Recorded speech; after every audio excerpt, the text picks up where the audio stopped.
The Kenya Film Commission presents the Kalasha International Film and TV Market Virtual Edition. Learn and expand your skills during the workshops and conferences with renowned local and international filmmakers and practitioners. Witness filmmakers battle it out for funding in the virtual pitching competition. Catch everything live on the 5th to the 7th of May from 9 a.m. to 4 p.m. sponsored by Safaricom. Shushu, wamesema hakuna harusi. Kwa nini? Hapana, haiwezekani. Maisha harusi lazima itaendelea. Pike prayer record tustrimiwe do. Nasema Safaricom iko na 500 MB free kila siku. Sasa tunaweza kustream hiwe do. Hi Shosho. Get 500 MB free kila siku and never miss a moment.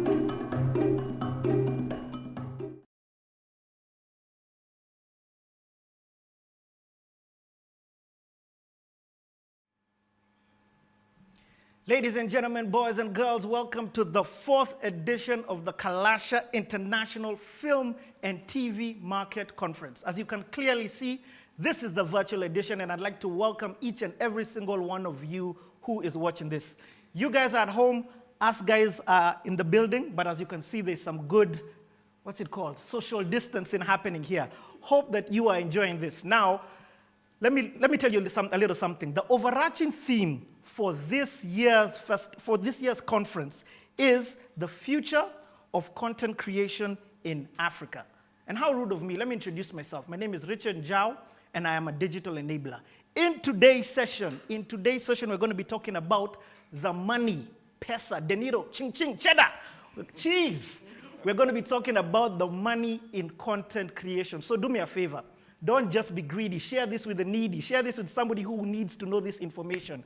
So take this link that is on YouTube, share it in your WhatsApp group, post this link on FB, share this link on Twitter, share. Panelists yangu leo ni moto. Guys are on fire and have a lot of experience. Remember again, the conversation that we're going to be having is the money in content creation. So do me that favor and share this link. For those of you who want to join in the conversation, the hashtag for today is Kalasha Market 2021. I'm going to say that again. It is Kalasha Market 2021. And something huge is going down today. At 4:30 p.m., yes, on this live stream that you're watching, there's going to be the Kalasha pitching competition at 4:30, where different content creators are going to be pitching to get funding so that they can create their content. You don't want to miss that, so check that out at 4:30 p.m. Now, again, my name is Richard Njau, I'm a digital enabler, and let's get straight into the conversation. I have such an amazing panelist that's going to be helping me talk about the money in content creation. First and foremost, on my immediate right here, I've got the beautiful Wangeshi Murage. Now, listen to this, Bongela CV. Bongela CV, cream de la cream of a panelist that I have.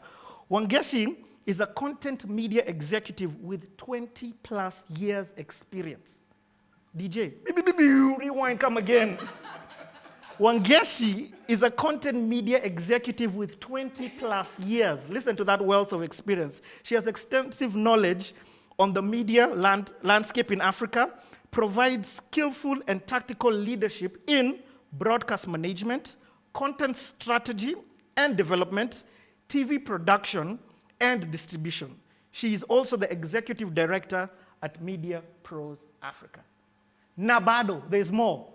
Welcome to the show, Wangeshi. Asante sana, Esther. I don't know how to call you Richard. I'm sorry. I know you as Esther. Yeah, because thank you very much. Welcome to the show, and I'm excited to have this conversation with you. Next up, ladies and gentlemen, boys and girls, we've got Abel Mtua. By the way, if you're in the comments, throw some emojis as you can see the panelists. Now, let me tell you a little bit about Abel. Now, Abel is a script writer. One of the things that he does, he's written shows such as TD High, Housewives of Kawangware, Undercover, to name but a few. He is also an actor with a lot of experience in this industry. He's the co-founder at Philip Productions Limited. He's also a YouTuber, and a lot of people know him for words such as Mukurugenzi, Champes, Mamen, Juiz, and I got you. Yes. I've been watching. Clearly, man. Welcome to the show, Abemtua. Shukran sana, man. Salimia wakurugenzi. Wakurugenzi mko timam? Nawatambua sana, man. Next up, ladies and gentlemen. Hey, by the way, take this link and share as you're hearing the Bongela panelists. Next up, we've got Ida Rasanga. Now, this is the people that other people want to know. This is the people that you need to know. Let me tell you a little bit about Ida. Ida is the project manager for video at Safaricom PLC and has created a video product, the video product base, which is a platform which enables content creators in Kenya to monetize their content. And on this panelist, we've got a lot of content creators who want to engage with Ida. You as well, remember what the hashtag is for today, Kalasha Market 2021. So throw your questions in. Now, we always say ladies first, but then it's always important to know that men just before. So, so for this time, I must start with you, Abel, straight into the question. Okay. Now, Abel, when it comes to content creation and taking advantage of the digital value economy, you, Abel, Mukurgenzi, are one of the most innovative content creators that we have out here. Now, my first question is, what innovative ways have you been able to monetize your content on the digital space over the last 1 year? You know, Esther, it's beautiful you're the one who's asking me this question because everything that I'm doing at the moment is thanks to you. Let me tell Wangeshi and Ida a little story. So in 2020, before 2020, I was non-existent. I am what people refer to as a COVID side effect. I came as a result of COVID. So when we were sent home and we literally had nothing to do, I decided, you know what, actually it's my wife who saw it. She was like, Bana, take this tool, your phone, go out there, tell people those stories you keep telling us in the house. And that's what I did. So, Abel, it's not that you were non-existent, it's that you were non-existent on the digital space. On the digital space. Me, I'm a TV guy since 2007. So that's what I do. I go outside and tell stories. And surprisingly, people love the stories. In a very short 2 months and 19 days, I'm at 100,000 views. 100,000 subscribers on YouTube. 2 months, 19 days. So that's when my friend Esther gives me a call. Esther is like, bruh, do you have an idea of what you have? Because I don't think you do. So what's your plan? At the time, I was thinking, see me, I'm just pushing time. Then after COVID, we go back to work. Because I never really thought digital was my area. And COVID was, Esther was like, bro, you have an opportunity here. You can make serious money out of whatever you're doing. So what's your monetization plan?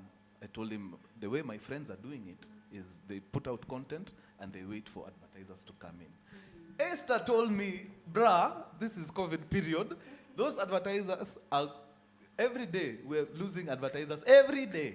And content creators are coming up every day. So there's an upsurge of content creators, but advertisers wanapotea. So you need to get this money from these people as you wait for kitu iishe, advertisers warudi.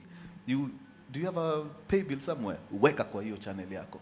Collect funds from people. I don't know who gave Kenyans this notion that content is usually for free. Huku tunatakanga vitu za bure. Iko YouTube, hiyo iko sawa. Hiyo iko sawa, tutaiona free. Yeah. So you just put your thing there. And I was very skeptical at first. Because niko nashinda mazee. Nakaaje Aida? Sinakaa ni kama na beg watu. But Esther was like, no, you put it there. So Abel, that's a huge one, and I just want to tap into it. Yes. So content creators before this COVID period don't want to appear like they are directly asking their...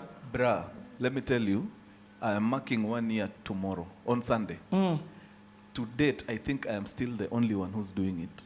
And maybe, what's the guy who does parodies? I forget his name. He does parodies with, he used to do parodies with Kajairo. Those are the only two people. Okay, na wewe sasa, na wewe pia, because you're the originator of the idea. I don't know, there's just something about content creators na hiyo mazee wase watanchukulia aje. But if you really think about it, you're putting in time, you're putting in resources. Yeah. Like, bro, since we started doing this, our lives changed like this. And I'm saying our because it's not only me. Yes. I have a team of 9 people who are on a payroll. Whoa. As a result of that pay bill. Okay, let me understand exactly what it is that you're saying. Yeah. You cut out the middleman Correct. and you engage directly with your audience. Yes. And what you do to them is ask them, guys, if you're enjoying the content that you're watching, Correct. tupa kitu. Tupa kitu. And there's nothing like too little for you No, no, or no, too no, no. much. I wish ningekuja na hiyo phone nikuonyeshe. Guys sending 1 shilling, one, like this, 100. The others sending 10 Gs from abroad. Well, oh, so when you talk about even abroad, the internet has no borders. Yes. So people watching your content are from different areas within the world. Correct. And I have people in diaspora who just miss home. And my stories are engineered to make you miss home even more, especially if you're not here. So they're like, Brahmas, I left Kenya in like 2008, but every time I watch your stories, I feel like I'm there, yani, unatuweka kwa rada, we're in the loop. And I love it. The stories are inspirational, they're educative, they're entertaining.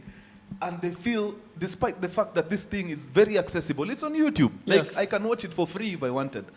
But there's something that this guy is doing, Maze, that needs to be rewarded. I think the audience feels that they need to return value for the value that you're giving. Exactly. Abel, let me just just a follow-up, and then I'm going to come to you, Wangeshi. So, this is amazing what you're saying. Yeah. The kind of finances that you're talking, Yes. are you saying that this money is what pays for your team? Oh, absolutely. Have you added equipment as a result of this? Oh my God. Let me shock you, Esther. The money that I get from YouTube directly only covers like a third of my production costs. Okay. Big point that you said. So one of the ways that another way that you're monetizing is through YouTube revenue. Oh yeah, through YouTube revenue. Okay. But that money that comes through YouTube only caters for a third of my production costs because I have a team of 11. I have a team of 11. So the 2/3 is because of these Wakurugenzes out here. That's how I'm able to keep those guys on the payroll.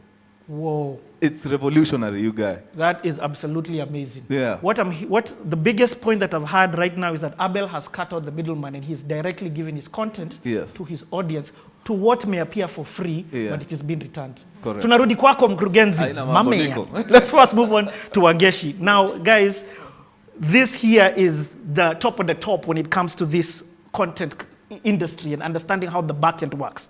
Now, few people have as much experience as you when it comes to content distribution platforms, especially in mainstream media. Now, just to name a few, from MediaMax to Mnet, KTN to Zuku, you have worked at all these places and have a vast wealth of knowledge and experience. As a content creator, how does one go about getting into partnerships with mainstream media, and what monetization opportunities exist, especially in this digital migration post-COVID period? Okay, thanks, Esther. Na hiyo ni swali ndefu actually. I think I've forgotten part A. Okay, no, no. But just before I answer your question, everyone go tell my friend. That is awesome news. I mean, I have learned that today. I never knew that you can actually create content and ask audiences to pay for it directly. So you're right, he's cut off the middleman where the advertiser then comes in to pay for his production, Yep. where it's the audiences who are saying, Hongera, you're doing great, we love your content, ndio hii kitu kidogo, keep going. I think that is brilliant, it's fantastic. I would not even have thought it, so I've learned something. So now back to your question with regards to opportunities with regards to distribution and to how content creators can be able to get their content onto mainstream media and monetize. It's very simple, really. Like Abel has said, we are literally walking billboards. Let's look at it that way. So whichever way you look at how you want to monetize your content, then just know that you have something to say. And if you've got something to say or something to do, then there are many platforms out there, not only just the mainstream in terms of looking at free-to-air or pay television, the opportunities are there, available. There's YouTube, there's Base right now, you know, that Safaricom and IDA's team are putting together. So the biggest thing, and I always keep asking people, especially when they come to me with content, oh, tuko na hii picha, we want to, how can we get it out there? The first question I ask them is, who's your audience? Who is your audience really? Who are you creating this content for? Because if you then don't know who your audience is, first, you don't know where you want to position your content, True that. which is very important. You don't know how you can be able to reach the right people that you want to reach. You must have a primary target audience. getting other people in the periphery along the whatever is good. But you need to identify if it's Esther. I know Esther dresses like this. Hii ndio job yake, anaishi huku. This is a car he drives. Okay. Blah, blah, blah. You have to really break it down. That's what I was going to ask. So it's not just saying I target Kenyans. Apana, or I target no. the urban. No, that general thing of that I'm targeting so and so, very general, no, it doesn't work anymore. Because of the various platforms that we have that are speaking to very varied audiences. People have, like TikTok has its audience. Okay, so if you're producing content for TikTok, you need to know who that TikTok person is. You know, if you're producing for YouTube, like Abel, you need to know who is on YouTube, who watches, who consumes content on this platform. So it's important to know who your audience is. That way you're able to position your content best. Ooh, can I chime in on to what you've just said? You can. What I'm hearing you say is that there's been an evolution in digital, for example, migration. No longer are the days where we wait for 4 Calabars and KBC starts and everybody watches. Exactly. Or even when there were only the big 5, KTN, NTV, Citizen. Those. Exactly. Now we're talking about the DSTVs to Inoro FM to social media. To you yourself, Esther as well, and everybody here, I'm sure you have a YouTube channel, don't you? You're a broadcaster. Clean the air, go and She's a subscribe. broadcaster. She's a broadcaster. I guess. And so am I. I've got 3 videos, but I am a broadcaster. I've got 25 views, so please just like or follow. Okay, so break yes. down the audience first. Know your audience. Okay. Because once you know your audience, you know exactly who you're communicating to, and then you can create that content for them, Okay. right? But then again, let's also not forget the specifics, you know, in terms of have a story to tell. Don't just, again, be on air or want to broadcast yourself without really having anything to say, you know.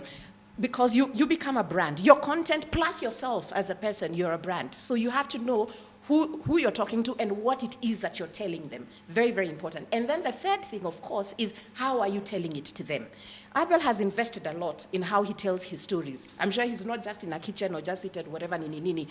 You can hear it, a third of his production, whatever he gets from audiences. Yes. So meaning that he Two-thirds definitely... Two-thirds of his revenue. There you go. So that means already there's a production budget. Why? Because he has to make sure that the quality is good for you to watch. And as you said, people will pay for value. So quality is important. Story is important. The person that you're telling this story is important. Those are the very key things that you need to think about when you're thinking about monetization as a content creator before you even engage either Safaricom on Base or whoever it is, or even your direct audiences. And that way, then you can make a decision. Do I want to go on free to air? Do I want to be on paid television? And then again, behind that, of course, is now the strategy. How then do I want to approach that? Everything, I keep saying strategies, there are strategies under strategies and are built upon strategies and all that. So it's a really long cycle of what it is that we do and how we engage with not only the audiences, but also the content creators to help them understand how best they can be able to monetize on their content and make it sustainable. Hutaki kukua one hit wonder. Yes. You're hitting today na kesho umepotea. You want to be embarambamba, you know. And I wish him the best, and I hope he does even much more crazy stuff like that. So there are no boundaries. You can go anywhere. I love. Okay, let me get into now a layman conversation. I have understood that thing of the market. I've created my show with understanding of the market, and to be honest, this show that I've created has an amazing storyline, and I'm trying to get this show onto mainstream media. As somebody who has been working there, I have the product. In fact, I have a full season. I have a full season 1. I've even thought that well. I've financed and shot this thing on my own. Finance is a whole other conversation. How then do I get this show onto the platforms? Where do I start? Okay, that's a good idea. A nice place to start would be at Media Pros Africa. No, but in all seriousness, let me tell you the one thing where we go wrong as content creators, and it's exactly what you have said, Esther. You come up with a story, you develop your storyline, beautiful story. You know exactly this is where I want to take my content and all that. Umefanya research, you've done your homework. You've gone, fundraise, you've called Abel, come and act in my series, you've produced, kipindi iko ready. Unaenda kwa Aida. Yeah? See, your product is ready. You give Aida a sample, look at my hot program. And it's hot. Yeah, it's hot. Guaranteed, it's hot. Aida looks at it and says, nyewe, kipindi ni poa, lakini si yetu. Doesn't work for our audiences. Ish. How do you feel? Terrible. So I keep telling content creators, please think about your distribution platforms ahead. Oh. Or We just say that even again. you create, think of distribution platforms and marketing. How you promote your content and where you want your content to be. Because if you do that, you will have a conversation. You'll pick up the phone or send an email to Ida before you do anything, before you spend that money, and ask Ida, I'm thinking of this. Is it something that Baze would be interested in acquiring? Yep. Then Ida can say, yeah, I think we see potential. Go ahead to Tangalia. And not only Ida, speak to the other people, other broadcasters. Yes. Don't be shy. I keep saying, if you don't ask, you won't get the answers. Ask. If you don't ask, you won't get the Yes, answers. and if you have any questions, like I've said in Imejitolea, ask me a question, ask, so that before you move ahead, you know exactly where it is that you're going.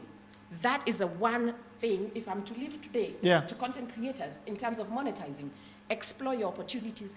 First of all, think about your marketing and distribution before you even start producing. And I have seen it work. I have done this with a lot of producers, and I've seen it work. And right now, wherever they are, I hope they are very happy with the direction that we have taken. So it's very important to think about that. Ooh, I am absolutely loving this conversation, and I'm sure so you are as you cooler your breakfast. Can I feel like... Can I blow your mind kidogo too, blow. with regards to what Wangeshi has said? Is it practical? Is it real life? Yes. Tupatie. So after the gems you dropped on me your time, and I started doing whatever I'm doing now. So a few of my friends noticed that, Maze, this thing is working. One Timothy Kimani Ndegwa, aka Njugush, decided this is the way to go. What did he do? When he was supposed to be rehearsing, writing his lines for his next special, which is actually premiering on Monday, aliweka kila kitu chini, and he started speaking to developers. He got a guy built for him a very simple website. Very simple. Jamaa akaanza kufanya nini yake. So he wrote lines for his stand-up, he rehearsed, and he shot that thing on Saturday. He announced it. When is today? Today is on Friday. He announced it officially on Wednesday, 2 days ago. He said, guys, I have my stand-up comedy special here. It's going to be premiering on this website. So his distribution platform now is his own website? His own website. I kid you not, Esther. It's now 1.5 days since the official announcement. He's at 500,000 as we speak. Hold on. I think, we're talking about the future of content creation in Africa. And I really want to, you have brought up something that was not in the plan, but it's so huge. What Abel is saying is that because of COVID and because of restrictions, this guy has been forced to innovate. Exactly. And what he's decided is, I still need to make money off my content. Correct. Sikupati free. So what his distribution platform is developers. They create for him a website, incorporate M-Pesa and whatever payment systems is, and now you go pay, you get a link. And just like that. And he's made 500,000 in 1.5 days. So all of us would have started with the content first. Then after the content, tuanze kujiuliza, guy. Yani, Showmax wameniambia watanipatia tu 100. Akina nilikuwa nataka 4 million. This conversation is amazing. The hashtag is Kalasha Market 2021. I want to continue the conversation because this one is hot. Hot like the tea that you're having. This is the real tea. Ida, I want to come to you. You've been mentioned like 3 times by the different people, including myself. Now, we know that there's a huge innovation that Safaricom is known for innovation. Safaricom, this is when I have to give it to them. They're known for supporting the creative industry. From Blaze to Safaricom Live, to name it, they have Safaricom Jazz. The creative industry, Safaricom have pumped a lot of money into it. Tried, failed in a few things, but we can see that happening. We can see them trying. Yeah. Now, I'm a girl of content and I'm a girl of video. I've always wondered, yani Safaricom, unaingia space when? So tell us about what is Baze, not Blaze. Yeah. Blaze is something different. What is Baze? Okay, thanks, Richard. So Baze is a video streaming platform designed for mobile. I like the conversation that has gone on here because what we're essentially talking about is monetization of content. Money. And when we thought about Baze, it was actually that how can we create a platform that allows local content creators to monetize their content. So Base is designed to offer entertainment to customers on the go. And we say on the go because looking at mobile phones, this is our primary device of, we go with it everywhere. The proliferation of devices means that people can access content anywhere, anytime. The days of going home to watch TV are gone. So we have to address and ensure that we take advantage of opportunities that have been presented by the fact that mobile phones are everywhere and they're here with us. So when we designed Base, we basically thought about a platform where customers can actually come and access content easily, very conveniently, and pay something small to watch. So Abel talked about the fact that there are customers who do not want to pay for content. But with his current model and what Timothy is doing, it actually means people are willing to pay for quality content. As long as I find it valuable, I will pay something extra for that. So that's what Base promises to content creators, a platform for you to bring your content on board and you get to monetize.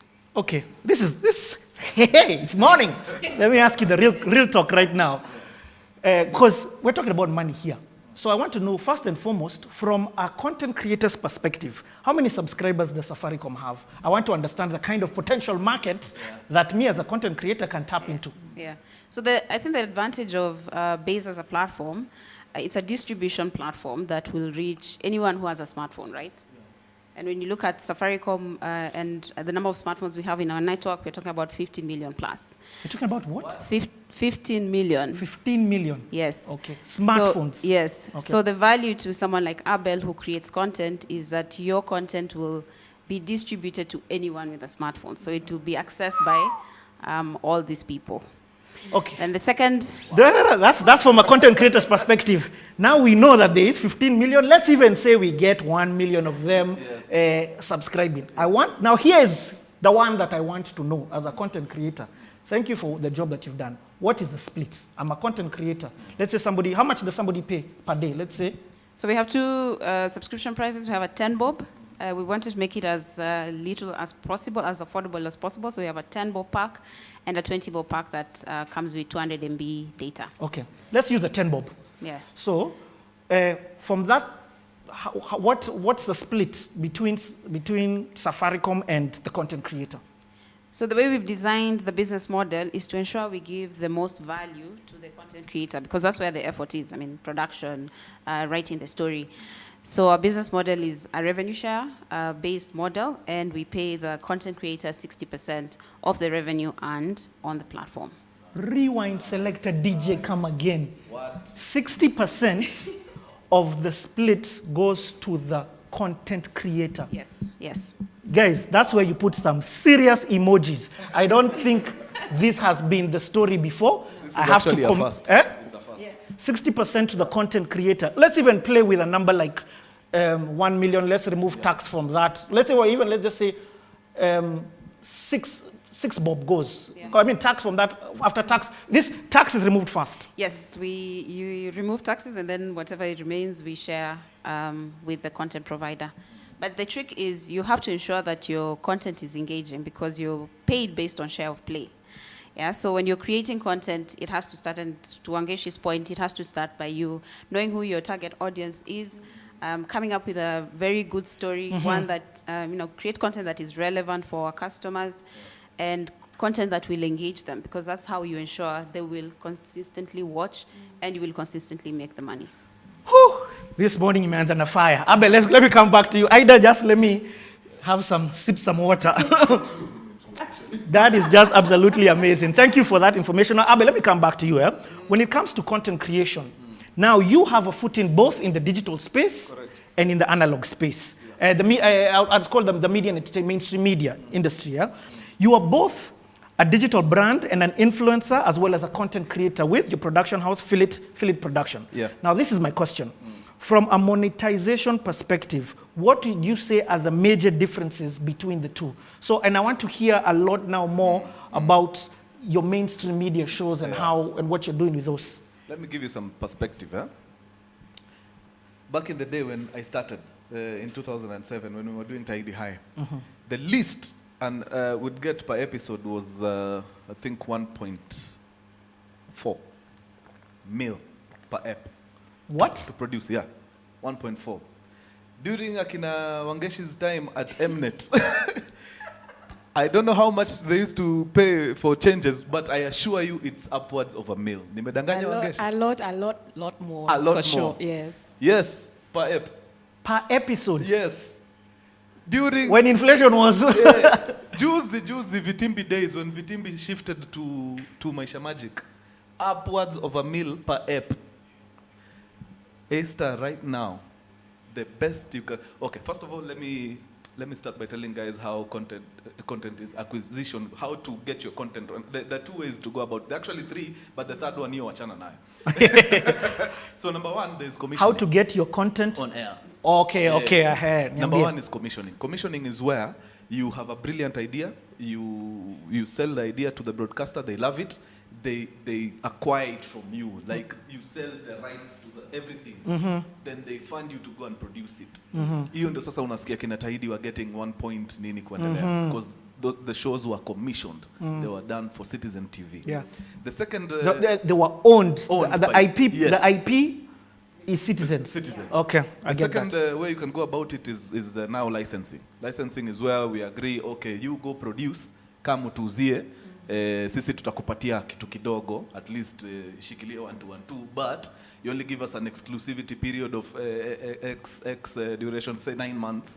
After hapo, we kimbia uza content yako place ingine. Oh, nice. So you still have, remain with your rights. Yes. So or non-exclusive as well. Base has non-exclusive agreements, which is brilliant. Nice. So naweza weka na niweke kwingine. Yes. Hakuna tabia kuongea kwa mic ongea. Yes, so we do not sign exclusive deals. You can bring your content to us and you can have it also available on YouTube. So basically it's just distribution and taking advantage of all the distribution platforms that are available. So hizi shows zangu za YouTube nimeshafanya zimeenda, naweza wapatia mseti huko. Lakini wacha nikwambie disadvantage moja of doing that, splitting your audiences. If you're on Base and then you're also on YouTube. So the non-exclusive, you also have to be very careful. Okay. You know, as to not to split your audiences. And then really when you look at it, if Ida has already said there are 15 million people active on data, you're guaranteed 15 million a day. Kwanza wewe unafanyanga hizi vipindi za quick snacks. Every day you can actually get that 15 million. Why would you want to go to YouTube upate penny mbili na hapo? Nice one. I mean, hapa kuna conversation nyingine ya moto nimeweka sideline na camp. Let's finish. So first of all there's commissioning, there's licensing. And there's non-exclusive. Right now, licensing. Now, this is now, I'm giving you Maisha Magic rates zenye, na Maisha Magic is among wale wanajiweza. Top tier. Hey, bra, if you get more than 150 Gs for licensing, we ni hatari. What do you mean? Aye, bra, we've walked into rooms, maze tunaambiwa, bro, tuko na 70, utachukua 70 Gs for an episode. Yes, per episode, yeah. So what am I saying?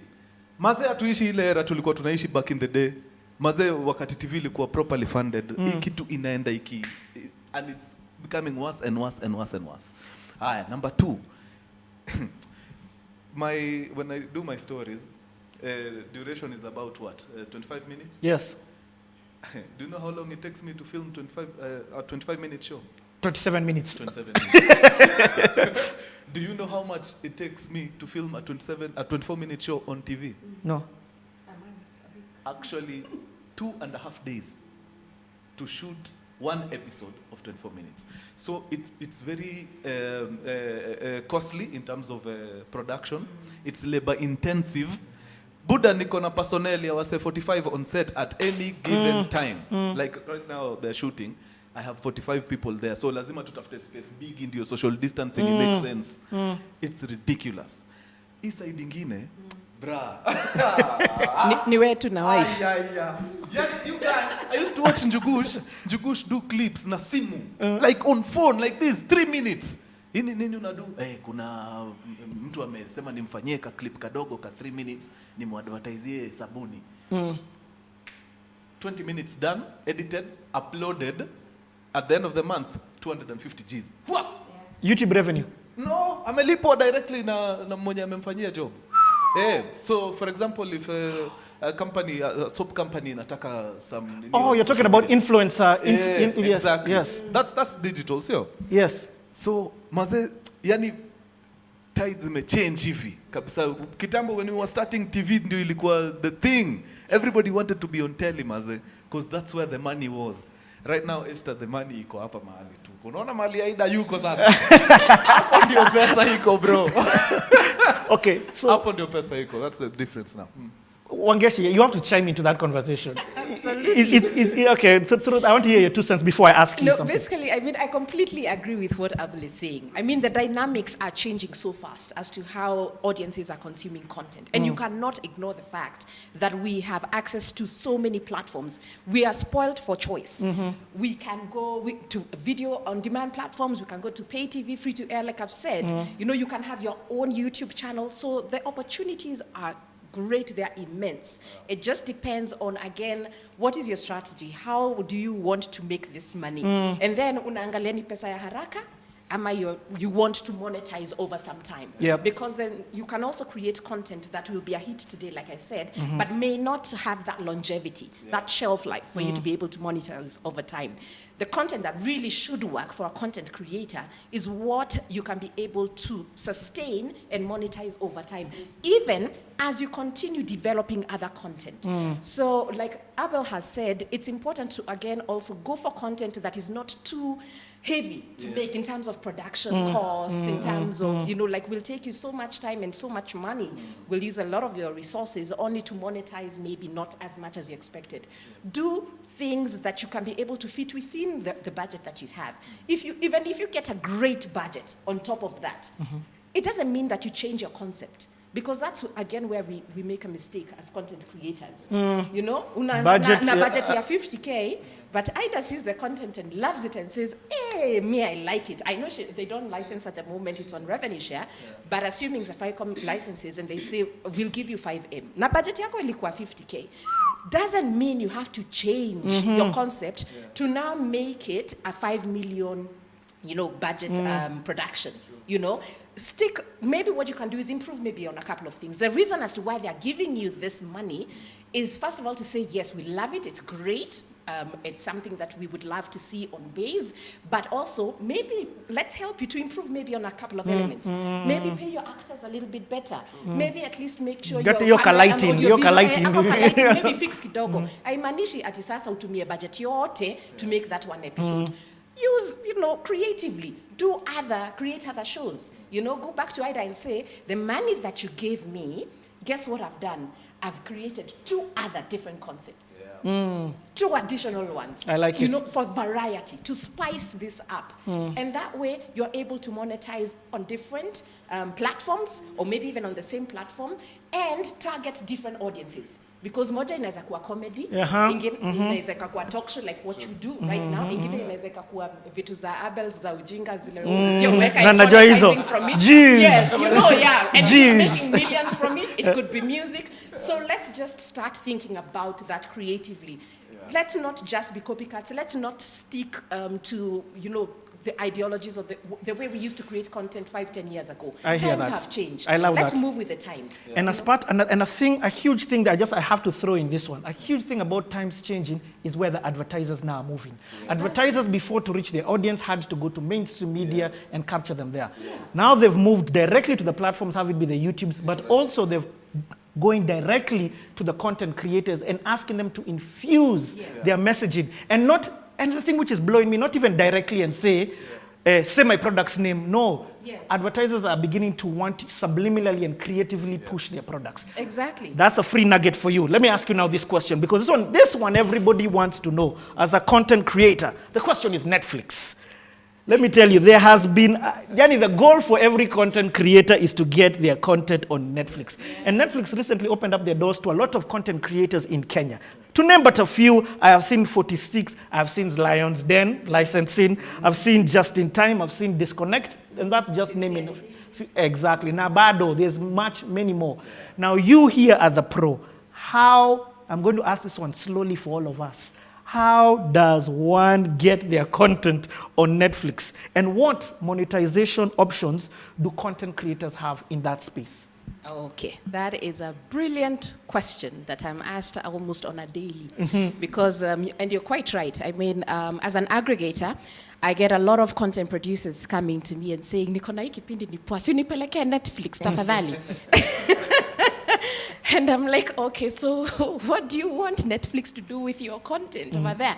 And nobody really has a response. Their response is, you know, Netflix ni like ni kubwa. You know, we like it, we acknowledge it's a massive brand.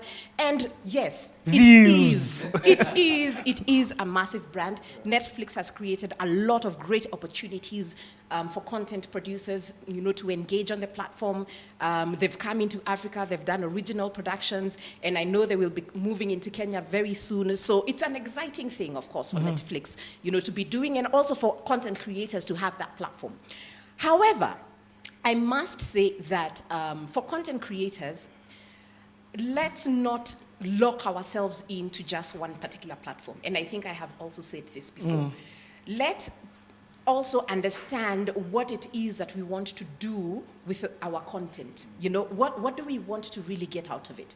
And I'll put it simply this way. We have different genres of content. We've got films, we've got comedy, we've got music, we've got talk shows, lifestyle, you know, animation, you name it. When you look at Netflix, now where maybe you can, I don't know, something, I don't know, maybe different, you know, that is not there, then would Netflix really be your ideal platform?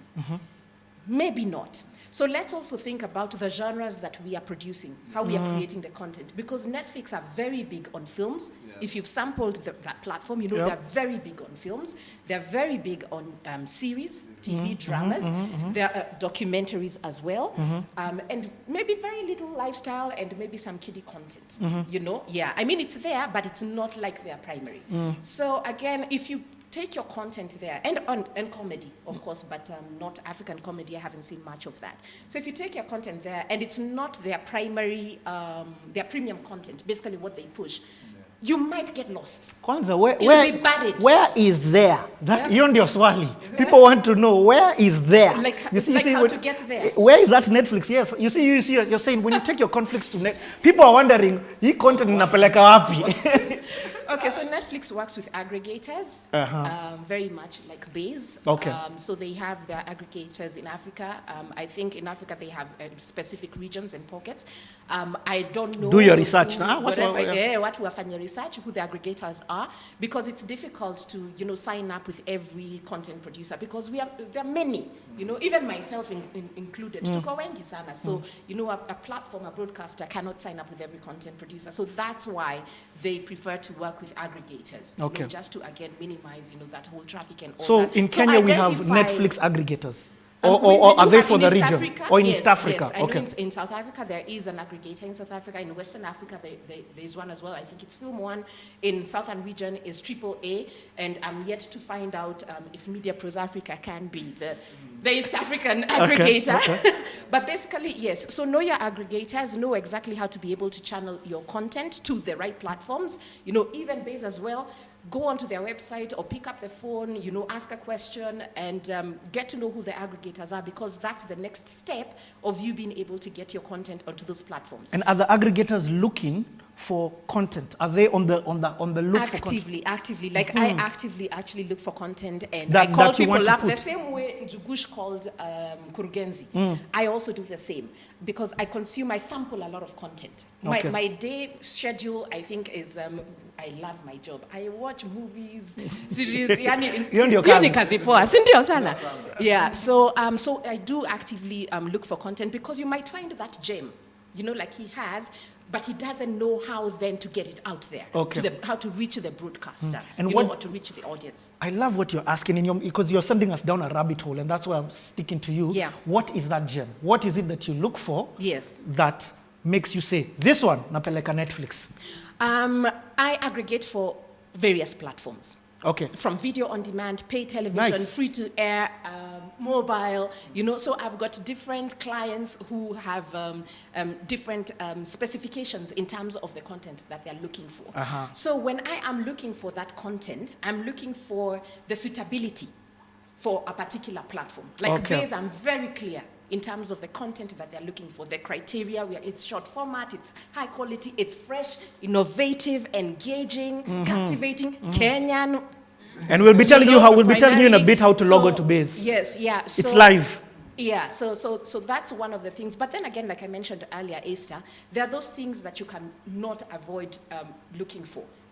Production quality is a must. Don't just produce content and put it out there and expect that people will watch it, or even advertisers will come and sponsor, or even the broadcast platforms will take it. No, you have to really be cognizant of the fact that people want quality. Don't take your 480p to Netflix. Or even to Base. It doesn't work like that. It doesn't, yes. And that's why I'm saying find out, do your research. You know, how do these people take their content, and what content are they looking for, and who are their audiences? So production quality is big. The narrative, the story, the uniqueness of it. You know, what is different, for example, about your content and Apple's content.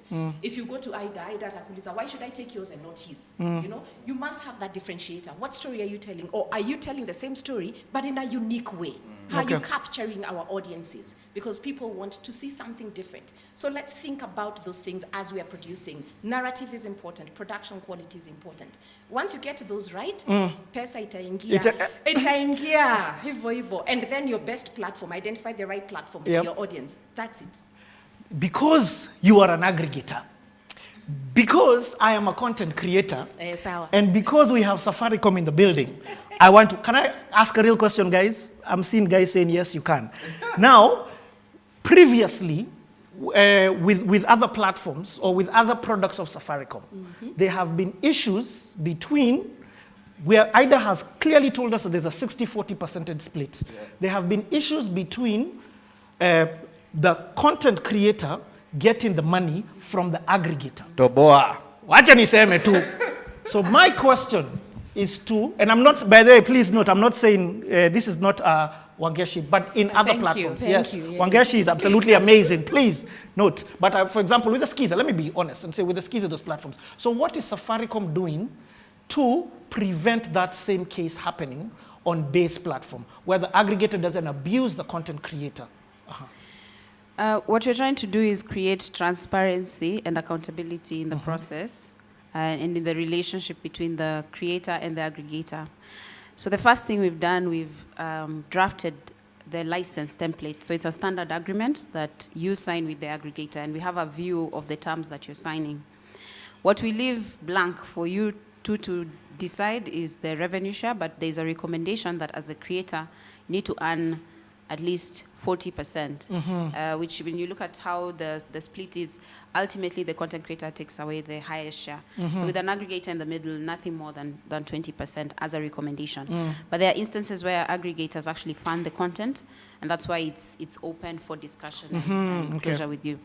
The second thing is we have transparency, we have dashboards.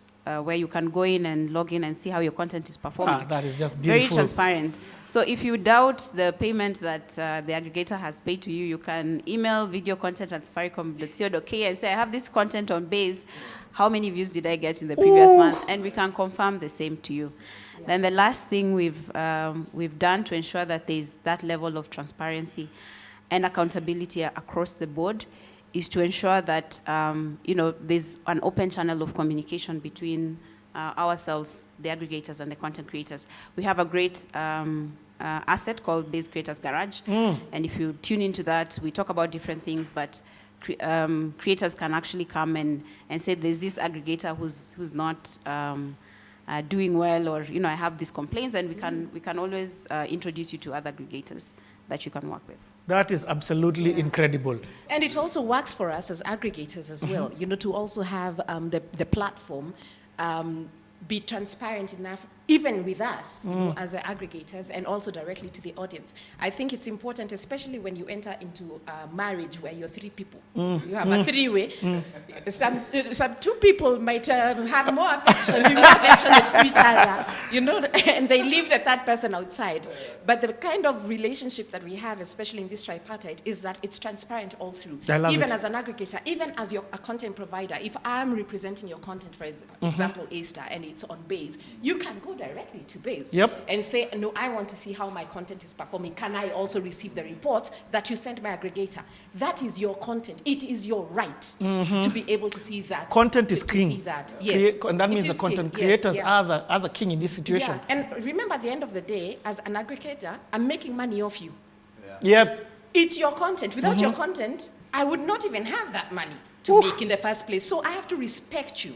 You know, as a content creator, it is your content that is actually making money, even for the platform. Because without your content, again, they have nothing to show their audiences. Talking about showing their audiences, I mean, this conversation, we can go on and on, but unfortunately, we've come to the end. I know, even me, I'm like, the time can't fly like that. Tumeanza tu sahi. By the way, nyinyi wasee wacha kutuchezea wana. We've just started. But for example, we've had the conversation about Base, and I know a lot of people may be thinking, how do I get to use my smartphone right now to see how this platform operates? Is the platform live? Can somebody check right now as we're speaking? Yes, so Base is live. You can dial *544 *55#. Okay, so that's *544 *55#. I'll say that one more time. *544 *55#. And on that platform, you'll be able to buy a subscription. You'll get a link that will now redirect you to the Base portal. So there's no hassle. We're not asking you to download another application. You will go straight to the portal and you can start consuming content. So yes, it's live. So as a viewer right now, *544 *55#, you can get to experience the content that is on the Safaricom Base platform. Yes, absolutely. Second question, as a content creator, Wangeshi, can I come to you with my content? If the content creators work and say, me, I want to be on that platform and tap into that 15 million people. Esther, I think nimekutafuta mara mingi. You're the one who has not really actually engaged me. But yes, you can come to me with your content. And I will give you feedback. Okay. I'm not going to say that I accept all the content that I receive because, like I said, we understand what the platform's needs are. So if it does not meet the requirements, I will guide you and tell you, maybe if you do A, B, C, we can pick up the discussion later for this particular platform. Because there are some people who are very specific as to where they want their content to be. So we provide that guidance. So yes, you can come to me. Okay, but I'll also ask, is there a website that somebody can find? We've got 2 minutes and I just want to know, is there a website somebody can find this information? We're actually running a content call out at the moment, and we have the information on our website. That's our corporate website, safaricom.co.ke. So /base. You'll get to see if you're a content creator, how do you get on board. There are a list of aggregators that you can reach out to. We have an application form. And Wangesh is one of them? Actually apply. And if you also want to be an aggregator, we have the information and the requirements spelled out. Oh, nice. And you can submit your application. This is huge, guys. Safaricom.co.ke/base. Now, to end this, you guys, first and foremost, it has been an absolute pleasure. To each and every one of my hosts, they were hosts as well, by the way. These guys were running the show. To each and every one of my panelists, thank you so much for the value that we have extracted from you this early morning. I feel like the conversation has been so rich. Abel, just look into the camera and say, Jews. Jews. But listen, Ida talked about something called the Base Creators Garage. The third edition, this has been happening for content. It's a platform that empowers those within the content creation space, exactly like this. So the third edition of the Content Base Creators Garage will be happening. It's the art of content creation. It's going to feature Mugabe Thinga, Wahoo, Flaco, Liz Lenjo, and your host. Thank you so much. It's going to be on Tuesday, the 11th of May, 2021 on the Safaricom YouTube channel. So I want to say a big thank you to each and every one of you. To our host, 4:30 p.m., we've got something going down. Keep watching, there's something happening after this. So, absolute pleasure. Everybody look at the camera and say, Jews. Jews.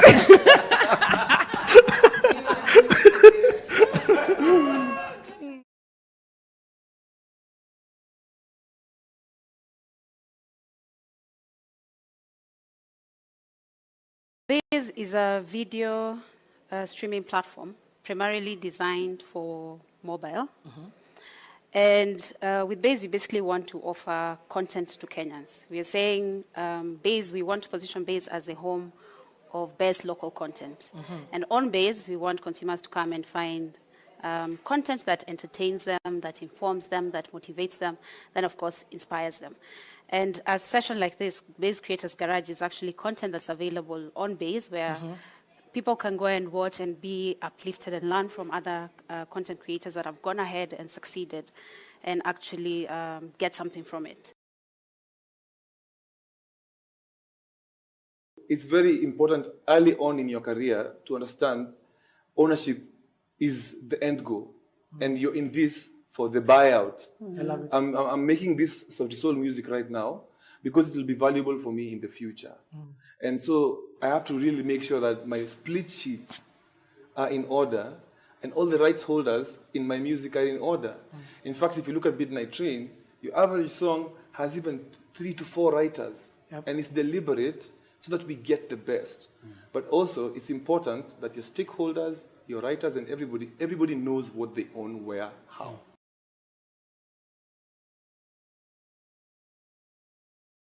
Quite a number of content creators had put together projects, and Netflix actually came knocking. But when we did 40 Sticks, we actually intended it to go into movie theaters. But when Corona came in, then we had limited choices in terms of platforms that we could place the movie. So luckily, Netflix came knocking. They actually came into Kenya, asked to meet with a number of content producers, and we were lucky to be called into the meeting. So everyone was able to present, and we were lucky to be one of the ones to be picked for our content.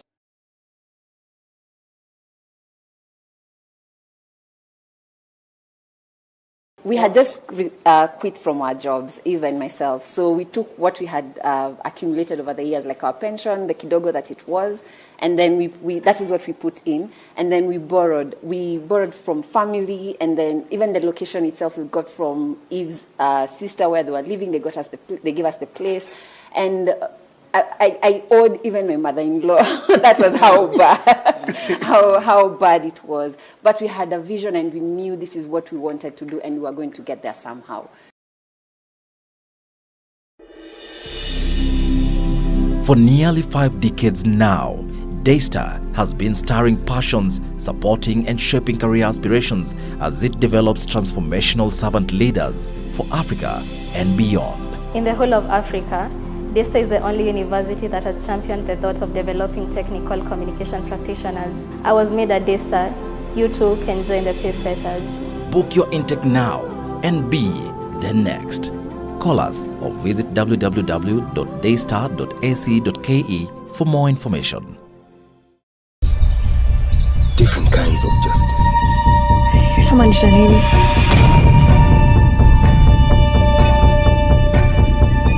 Tell us what happened. She contacted me. Akisema she had a story to tell that would shock the city. Is it so unusual for a man to have another woman? No, it's not. Nobody, no matter how rich or how powerful you are, no one is above the law. These events have caused undue excitement. Was his death an accident too? We are women in the land of men.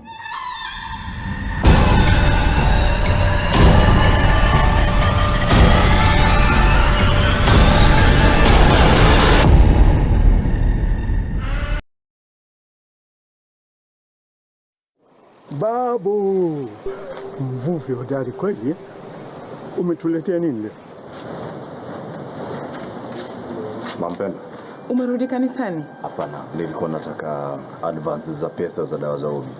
Tell him that money is charity money, not a salary. Hadithi. Hadithi njoo, uongo njoo, utamu kolea. Hapo zamani za kale, Zuhura, binti ya mfalme wa mbinguni, na Kausi, mungu wa bahari, walisema, nasi tumfanye mtu wa dunia kama sisi, awe na sura na mwili kama zetu.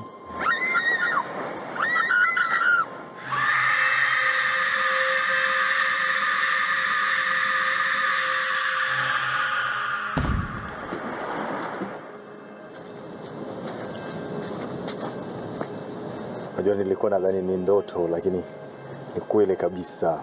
Uko hapa. Usiniogope. Nashuku niliona jini jana nikivua samaki.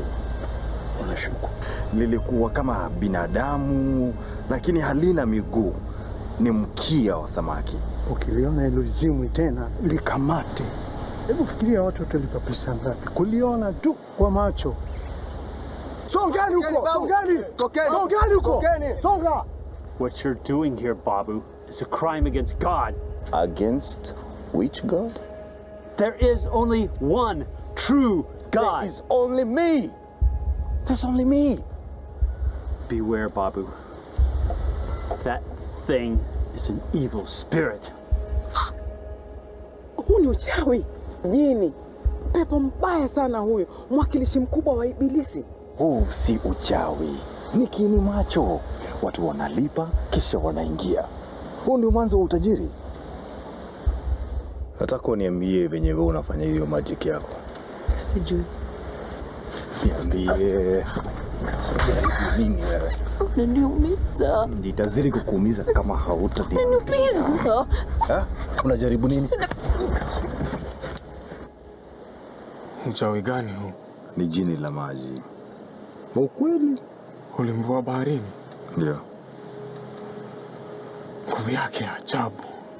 Hadithi. Hadithi njoo, uongo njoo, tamkolea. Umekolea kweli. Leo hadithi hii ni kama sinema.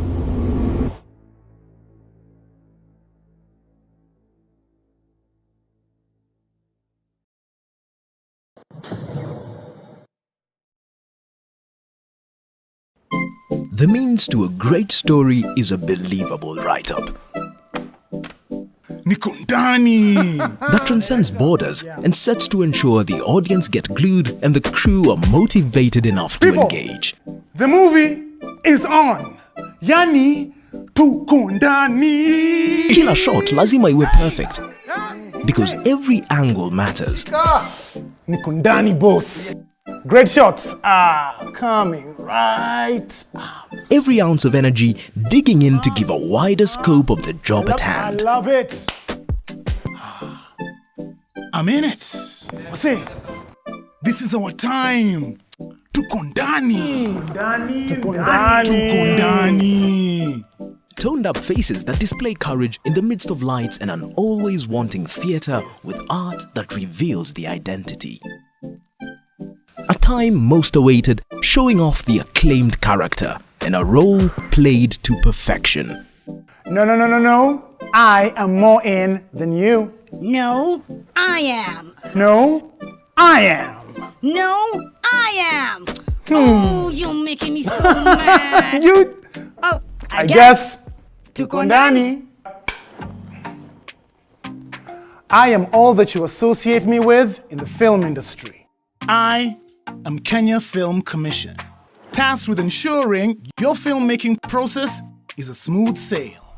And I can only do it if all you filmmakers are registered with me. Since it is a requirement by law to be registered and certified by the Kenya Film Commission. Pamoja, tutajenga hii industry and beyond. What's your excuse? Ya kutokuwa ndani? Je, uko ndani? Register today at www.kenyafilmcommission.com.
Shosho, wamesema hakuna harusi.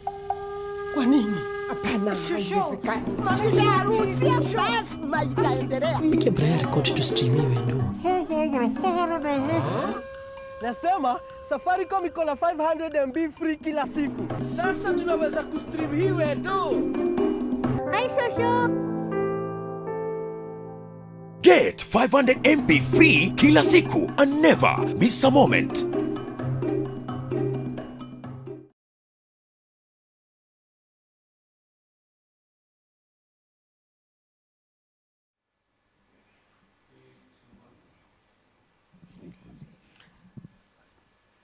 So, good morning. My name is Caroline Bindio Coroso.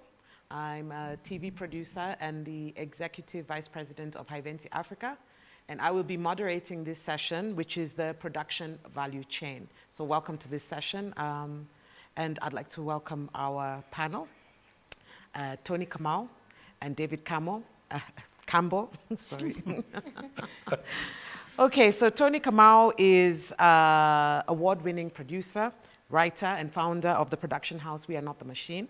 Her most recent documentary, Softy, which she produced and which was directed by Sam Soko, premiered at the Sundance in 2020. And there was something you got out of it. You premiered at the Sundance in 2020. And your other feature film, I Am Samuel, which was, again, produced by you, Tony, and directed by Peter Mrimi, premiered at Hot Docs and at BFI London Film Festival last year. Of course, all this information is on the catalog. I don't think I've done a great job, but I don't think that was too terrible, Tony. And Tony is also a dear friend. So great to have you here, Tony. We have David Campbell, who I've personally heard a lot about through the years, but had never met until this session today. So welcome, David. David is the founder and director of Media Eye, is that correct? Media Eye, a production company that uses media to support education and development. So he's very much into edutainment. He's an innovator who has raised significant funds to invest in media for development in Africa. Media Eye produces content that positively impacts people's knowledge, attitudes, and practices. And some of the programs that he's credited to have created with his team include Tembea na Majira, Makutano Junction, and Shamba Shape Up, to name but a few. So welcome, David. Thank you. Thank you. All right. Thank you. So the production value chain, is based, I believe the production value chain is based on some very basic pillars. There's the development side, there's the pre-production, production, post-production, distribution, and marketing. So for me, as a producer of TV and audio content for over 20 years, I am very much involved in the pre-production, production, and post-production. I wouldn't say I've spent a significant amount of time in the development side and the distribution and marketing. And I know these are two particularly interesting topics that the both of you add a lot of value to because of the nature of the kind of content that you produce. So Tony, I'd like you to kick us off with a little bit about this thing called development. Okay, thank you for setting up the discussion and framing what we're going to talk about. Super excited to be here. Yeah, so I mostly do independent production outside of fixing for foreign crews. So we do independent production, and that's for documentaries and documentary series. So we have a few projects in development right now. When it comes to independent production, it's quite different, obviously, from edutainment, because independent documentary production at the development stage is about finding the right characters who you're going to film with. Tony, I think we're about to be joined. Just hold, pause. I hope you'll remember that. We're going to be joined by Wilfred Kiumi who's joining us from London. I'll go ahead and introduce him.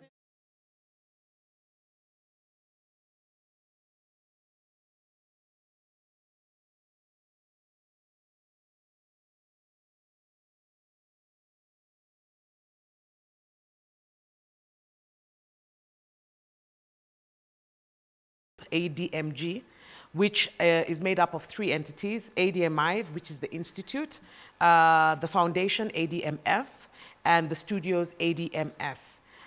He has over 20 years experience in the film and television industry. I've certainly worked a lot with Wilfred through the year. We've grown through the time. Wilfred currently runs Africa Digital Media Studios, ADMS, a sales, distribution, marketing, and production company dedicated to exporting African content to a global audience, and he is based in their London office. The studios have recently launched VumiCentral.com, a vendor-driven multimedia platform serving clients in Africa and the diaspora. Did I get it okay, Wilfred? Yes, you did. Yes, you did. Welcome. So we've just started the discussion about the topic, as you know, is the production value chain. I had just gone over the 5, what we would call the pillars of the production value chain, which is development, pre-production, production, post-production, distribution, and marketing. So I'm handing over back to Tony to talk to us a little bit about development, because just by the nature of the work she does, I feel she has a lot of value to add on what it takes to actually develop a product, a content. Okay. Back to you. Thank you. So I'm just going to recap briefly and then continue. Yeah, so We Are Not the Machine, outside of providing fixing for foreign crews, we do a lot of independent production. So it's end-to-end, from development, pre-production, production, to distribution and marketing. So at the very beginning of development, when it comes to documentaries and documentary series, our development begins with either thinking about a potential story you want to explore, whether it's climate change, whether it's women in leadership, whether it's youth music or sheng or slang. So it's thinking about that and then finding interesting characters, gaining access to these people so that they can allow you to film with them as you develop the storyline. So in documentary and independent production, this early part of development, which is mostly about gaining access and thinking about like what exactly the story is, you don't get paid for that by anyone. It's very, very hard to raise that kind of money in independent production. Funds like Sundance, funds like Hot Docs, which fund documentary production and development, usually come in when you actually at a later stage of development, when you know what your story is, because it's very hard to pitch on paper and to say, I have an idea, you know. Ideas, and you can't protect ideas. A dime a dozen. Yeah, you can't protect ideas, and everyone has an idea. Like, I mean, everyone wants to do something about climate change, but who are you telling the story through? So it's one of the most important but overlooked, I think, aspects of independent production is just spending enough time in development. In some countries, they spend 2 years. In development for independent projects. Here you can't really afford to do that. Maybe you'll spend a year or 2 before you actually understand what your story is. So as a production company, your slate has to have a number of projects in development, and you need to a certain degree, be able to have the resources or the relationships to do this early development work before you can actually go out to market and pitch, because you kind of get your first shot once. At least that's how it works. So it's good that you just spend your time like really thinking about what the story is. When you talk about a pitch, because it seems to me, well, my understanding of independent documentary work is that it can be a very long and very lonely and very broke journey. So by the time we're getting to pitch, because you've developed the concept, you've done the synopsis, you've got the treatment, you're starting to film, you have to still edit something and put it together for the pitch. And then you've got to have a very clear idea of where you're going to pitch, because it still costs money to go to a pitch. Well, okay, that's the thing. Now with independent documentary or series production or doc-series production, because the market right now internationally is going towards limited doc-series, where you have a large story that can be told over 2 or 3 episodes. So when it comes to pitching for development financing, you're not necessarily going to festivals, you're applying to funds that fund development. Like, for example, there's a fund called Catapult Fund that funds development. A lot of these funds say, okay, you can send us a written pitch, but at the end of the day, what we have come to understand is you need to have access, because how do we know that you're not talking about someone who you have never met, you know, who you don't actually have access to, you know, because access is one of the most important things that you have to establish to be able to show that you know, that you have a project that you can actually complete. Yeah. You know, I can't say I'm going to do a documentary about the president and I only see him on TV, you know, and it's an intimate portrait of the president, but I've never met the guy, and the guy doesn't know me, so how am I going to do that? How am I actually going to complete that project? So it's a proof of concept. Yeah. So yeah, you can apply online. I think there are very many places where you can apply online for development funding, such as Hot Doc, such as IDFA Batha Fund, such as DocA, which is a Pan-African documentary fund, DocuBox. So there are places where you can be able to go and get this development financing, but you need to have done work.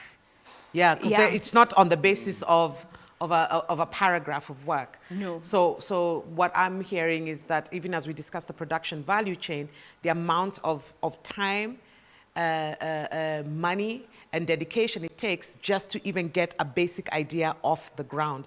So I'm going to turn to you, David, because as media, you have been very much involved in fundraising for your concepts. And you're raising money not just for the development side, but for the production side, the pre-production side, the post-production side, the recapping side. So if you could run us through that ecosystem in 5-6 minutes, that would be absolutely fantastic. But I really admire what Media Eye have been able to do, especially on the fundraising, because I think people don't take There's always there's a complaint about fundraising, but the reality is that it's a full-time job as well. Yeah, thanks very much. I think one of the important things is you need an idea. You've got to start somewhere. So I've actually been banned from having any more ideas because then we've got to go find the money to produce them. So at the moment we're scaling up, for example, Shamba Shape Up and taking it to other countries as meeting the development objectives of such a program. But what we do, if we have an idea, we see an area that really needs to be addressed. I think climate change adaptation is a huge one, for example. What we do is we develop a communication strategy right at the beginning. Okay, we want to make an entertaining, educational TV program. We need to be able to reach as big an audience as possible. Our model is to try and run it in series over years so that the educational content is given to people who may be early adopters. So we've got that basic strategy. So when with Shamba Shape Up, as an example of how to do this, is you develop a communication strategy. So who do we want to talk to? Why do we want to talk to them? What are we going to say to them? And how are we going to do it? And it's very simple. And the who can be a list of, you know, smallholder farmers, the development people who may be funding us, the commercial sector who may come in. And then what are we going to say to them? To the farmers, we're going to try and talk to them about, you know, improving their production and going into farming as a business. But then the commercial sector, look, you can come onto this channel. We've built the audience, you know, and then how you're going to do it is through the different channels. And for Shamba Shape Up, for example, we have television, yes, and luckily we've been very well supported by Citizen, so we have a big audience. But then there's how do we interact? Because when you're sending out technical information, people find it, they can't necessarily remember it all. So we have iShamba. We built that mobile phone. There are 500,000 people there who can SMS into us and ask us questions. And Kenyans do SMS rather than call because I think it's cheaper. I don't know. But we get a lot of SMSs. Yeah. And so, you know, we want to interact. And then we need to put it up, you know, how are we going to do it? We put it up onto a YouTube channel. So people can actually download that whole episode again. Yeah. And now we're going into smaller clips about chicken layers housing. You can now look at just housing.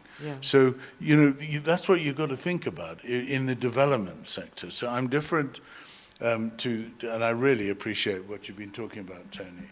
but we're different. We're education. We're really, driving at education. Similarly with No Zone, our children's series, it's all about learning how to read, write, and do maths. Standard 246, so you've got to do this communication strategy. When you've done that, you can now say, who are the developers? Who's in this field? Who are we likely to be able to get, and draw up a list and try and get in touch with them. It's not what you know, it's who you know. Yes. That's the truth. That's the truth. So just to recap, the reality is that even as we have these different pillars in the chain, the development, pre-production, production, post-production, marketing and distribution as the fifth, everything is set at the development stage, because this is where you're doing your budgets, where are we going, how are we going to shoot this, where are we going to shoot this, who are the crew we're going to use, how much money do we need. Then when we're actually filming, and sometimes when you're filming, you're still in pre-production for other sections of whatever it is that you're filming. How do we get from point A to B? What are we going to eat? What are we going to drink? Where are we going to sleep? All these other things. And then now we get to this stage, post-production. I have all my rushes, I have all my audio. I now need to start cutting it down into all these different things that we decided at the development stage. Because then we move into broadcast, distribution, and marketing. So I want to pull you in, Wilfred, if you're still there. Yes, I am. Wilfred, you're in distribution and marketing. From where I sit in the ecosystem in High-Venti, I'm in post-production, and I'm also an integral part of the ecosystem where distribution is concerned because of the nature of the work that we do. So what do we do as High-Venti Africa? We package media assets for distribution and broadcast. We localize, we are dubbers, particularly in Africa. We do subtitling, closed captions, and through our network, because High-Venti Africa is part of a larger group of a company that is based in France. That's our headquarters. And High-Venti Africa is part of the international office. So we have branches in Poland, Vietnam, and Singapore. So we have quite a big ecosystem. And I sit here in Africa working with us Africans on how to get our content onto platforms like the Netflix, because we are a preferred technical partner for them. So people like Wilfred, people like Tony come to me. Tony, we've had interactions about her film. How do we get it into another language? How do we get the subtitles? How do we get into other markets? And this is an integral part of the distribution and marketing. And it's a part of the budget that one has to think about still in the development stage. But also, it really affects how your post-production is going to turn out, because how you cut, what you choose to cut, the format, all depends on where it's going after you've finished cooking it, basically. So I turn to you, Wilfred, from the distribution angle, and share a little bit more about VumiCentral.com, the platform. Yeah. Yeah, I think from what you're clearly saying is that everything is very closely related, and now even that that division, that line is very thin now. Even so, you find even distributors now involved in production as well. But the most important thing is being strategic, and being strategic in a way that you're thinking of who is the person I want to speak to with this story that I want to tell. So I think you have to start your idea generation with the audience in mind at the very beginning. I'm talking more about fictional features. So that way you're able now to start crafting your strategy very early on. So you're able to now start collecting the necessary materials that would be used for marketing. You start now, even the way you decide this story is about a boy and a sheep. You start now thinking of, okay, or let's say you're talking about two young men, Alban kids. So the way you even write your script, the script, the dialogue, the structure of dialogue is very closely related to how you want the people to perceive that story or to receive that story. So it starts from there. And why we emphasize that is because it affects what we do at the end of the pipeline, which is now marketing and distribution. So if you are able to collect all that information earlier on, then it becomes very easy for us to market. Now, what we do is that we have a platform that we've been working on for quite a few years now. It's a multimedia platform, not just film. So we have TV, where TV, film, movies. We're also doing live streams. Very soon we'll be doing live streams. So those people who are interested in doing like concerts and want to monetize their concerts, that will be possible. So the way it works is that it's vendor driven, and we are now currently building the backend where now you're able to independently submit your film for a review and publish by yourself. So it will be completely fully automated. But for you to be able to do that, there are a few things that you have to be able to make sure that your film or your title meets. So, and those are the things that now you have to liaise with someone like Caro to get them ready. So you're talking about subtitles, audio dubs. You need, your posters and your images.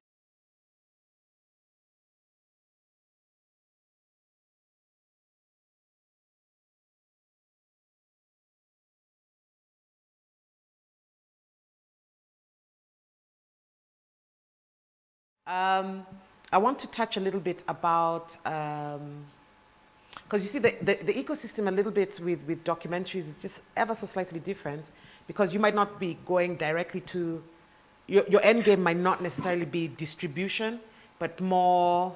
It actually is. It is, or is the festivals. Could you just walk us through how your pipeline gets to the distributor? Because we see everyone going to festivals, and then when you see all these films, Return, Sundance, and Peabody, and what is the relevance of all these endorsements and wins, and how does it affect you in your in the distribution and marketing? Yeah, so with documentary and limited documentary series, I mean, the end game is distribution, and for example, like a project like Softy, in terms of how we raised our financing, which we raised through the entire pipeline, because documentary and limited documentary series, you're continuously raising financing till about post-production, where you raise everything, but you have a budget that you start with in the beginning. And for example, someone like a project like Softy, we raised financing through co-productions with broadcasting stations. We had a co-production with POV, which is a US broadcaster, because that's how that ecosystem works. There's a public broadcaster system where you raise money from different broadcasters across the world, and they put money into the project. Then you have agreements where they'll have exclusive rights to air it like for the first 3-5 years in their territory before you can be able to go into other distribution. What would be amazing is if Africa had that ecosystem where different public broadcasters pulled money into projects so that you could air it in Kenya, Uganda, South Africa, etc. Right now, if you want to get your documentary on a platform in out of East Africa, it's probably Mnet or Showmax, and both of them do like licensing. So the value of these festivals, for example, for independent documentaries, is that if you do not have a sales agent before you get to those festivals, you're going to those festivals to a kind of like you're going to a specific festival which is targeted at your potential audience to be able to create marketing and publicity for your project. So you premiere there, you have press reviews, you have publicity. Sometimes when people close sales there that they've been having discussions with, if they have amazing press, you're creating buzz. And then through those, and then you're also creating relationships for your next project. By the time you're launching your film, you probably already have like other projects that you're developing, which is why you have to have a slate that's kind of like layered, where you're thinking about having a project in development, development, production, and Post-production. post-production. You stagger things. Yeah. So the value of these festivals is to be able to create buzz, publicity, to close sales, and to also just create relationships and raise financing for your next projects. So it's definitely within the pillar of marketing, promotion, and again, back to have a budget for it, and not necessarily, I think the biggest danger, certainly for us in our continent, is that there's this sort of assumption that government will help or somebody's going to get you to the festival. It's very difficult. And the reality is that one must be prepared to pay and get to do these festivals and do these EPKs and do these posters and do all of these things as literally a budget for the marketing in order to make the film successful. It has to be in your budget from the beginning. It just has to be in your budget from the beginning. You're not winging it. You're not winging it. So, David, yours is a different one because you're very much in with the broadcasters, Right. And so you're moving in a totally different direction that a lot of us also not familiar with because we don't have the opportunity to work with broadcasters. Okay, so we've been extremely lucky back in the day when we started Makutano Junction. We were on KBC, and we showed a huge audience developed over the 2 years. And then we looked at, first of all, what's important to us is to get to as big an audience as possible, because then we can go back to the donors or the research organizations or the content partners and say to them, look, we're talking to 3-4 million people or so many households or whatever it is. So that's really critical to us. And then Citizen at the time was fairly low number of viewers, but very quickly developed. I think Washira Waruru was very interested in the concept of drama because I think he'd seen the figures for the viewership for that. So what it does is it allows the TV station, if we bring in large numbers, it's called tenting, if you like. We tent the figures. At that time, then the TV channel can sell more advertising at a better cost on either side of our programming. Yeah. So that's one way that they're able to do that. But also they're building an audience, and very often, once you build an audience, they carry on viewing. Yes. So you can pull it up. We're on Saturday and Sunday lunchtimes, so we pull the audience right up at that time. And then, funnily enough, someone told me on Sundays, when the Swahili version goes out, because all the families been to church in the morning, it's very difficult to get an agreement with the family as to change the channel. Yeah. So you stay on and if you look at the data, it more or less reproduces that. It carries on through to the evening, so the numbers keep growing. Yeah. And that's important because that's what the TV channel is interested in doing. Yeah. For us, it's critical to know what's happening out there. So we do these CAP studies, knowledge, attitude, practice, before the show goes on air and afterwards. And we can tell where we're changing knowledge, where we're getting an influence on attitude, and where people are claiming to change their practices. So what we do with that is continuously change our programming. So very quick example, soil testing. Only about 4% of people knew about soil testing when we started.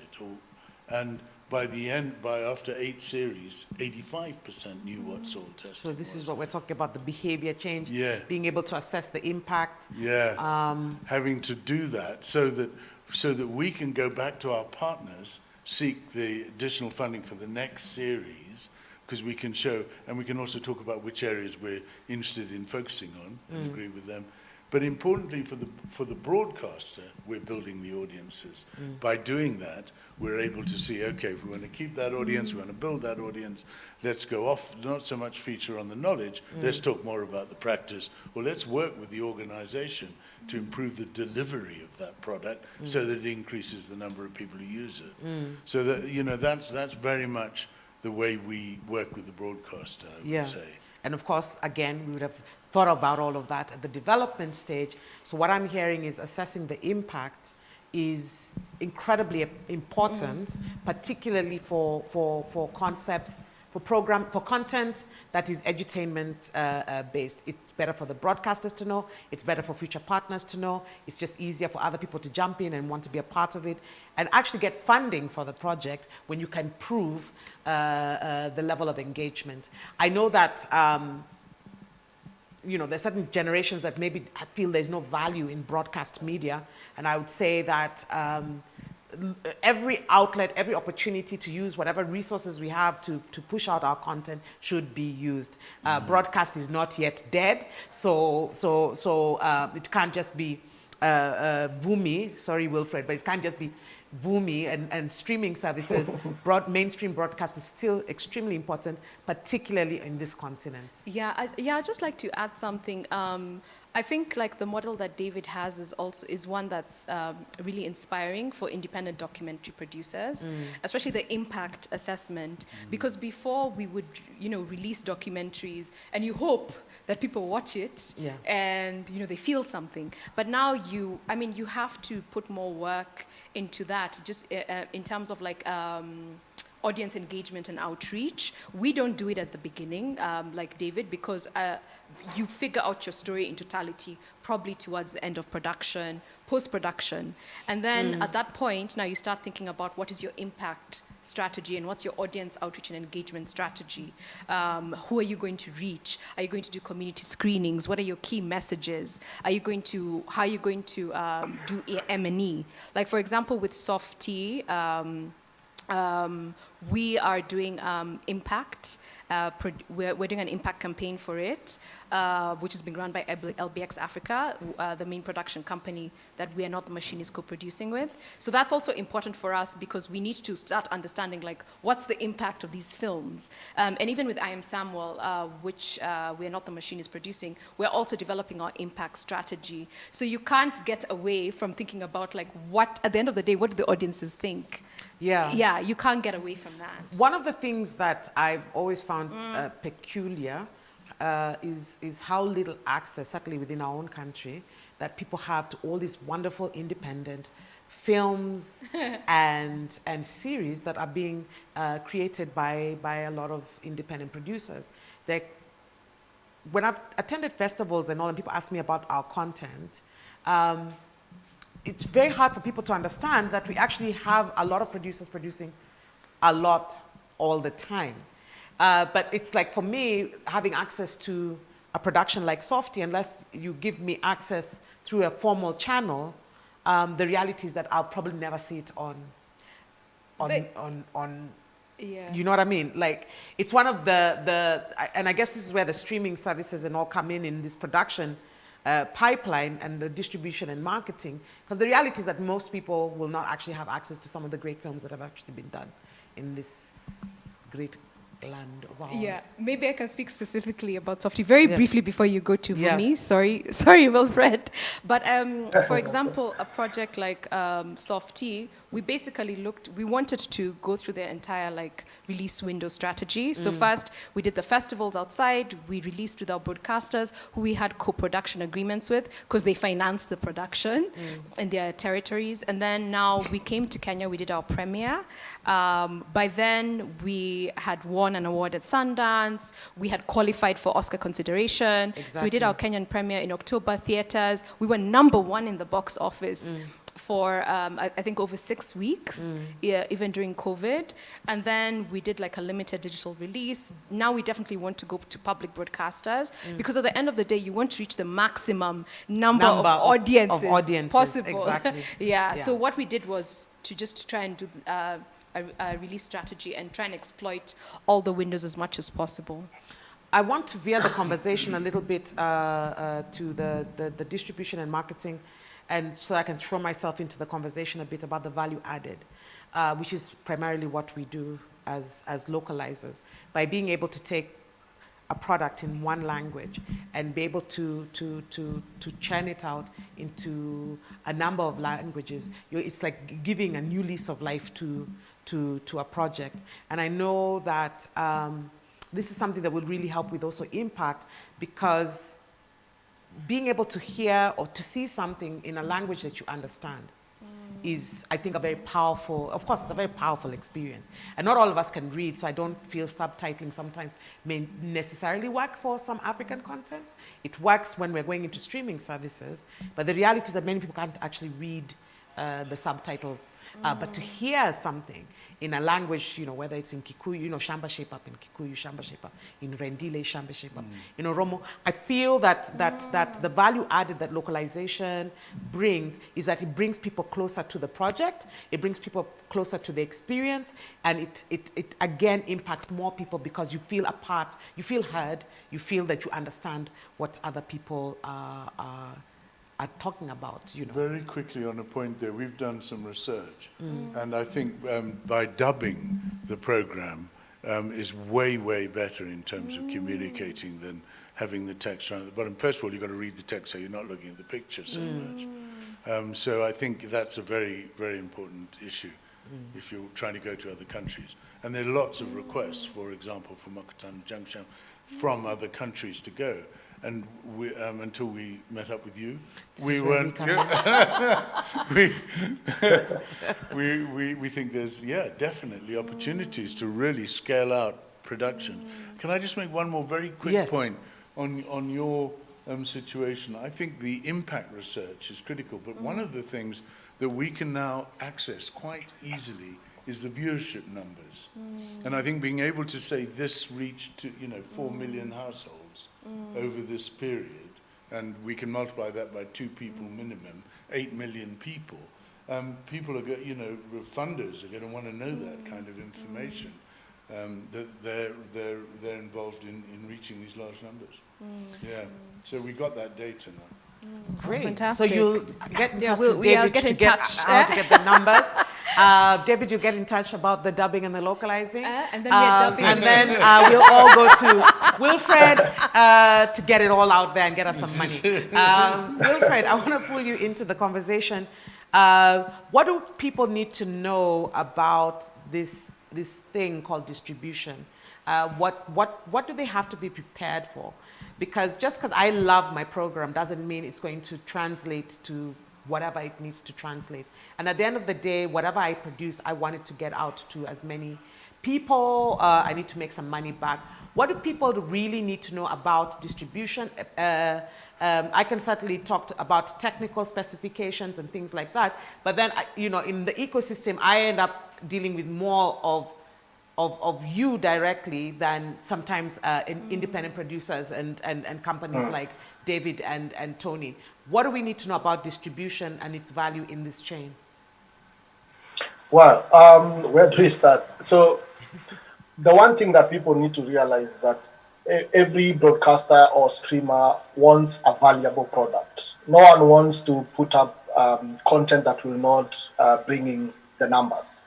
So the first thing that you have to consider is that, this concept that you're creating, how much or how, what's the size of the audience that exists out there? Yeah. So if I make a story about, a boy and a dog, then you can now see, the whole of Europe and whatever will be interested because it's a story about a human and a pet. And that's their life. But then now you're putting that in context of where you are, or where you're creating this story at.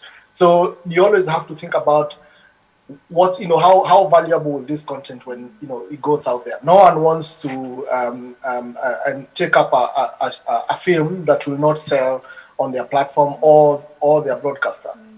Now, the other thing that you have to consider very keenly is what we call rights. And a lot of people don't understand how they can be able to subdivide their rights or the right or the ownership that they have of that product, because a film or content is a product. So how you deal with distributors and is all dependent on the rights that you actually hold. So if you say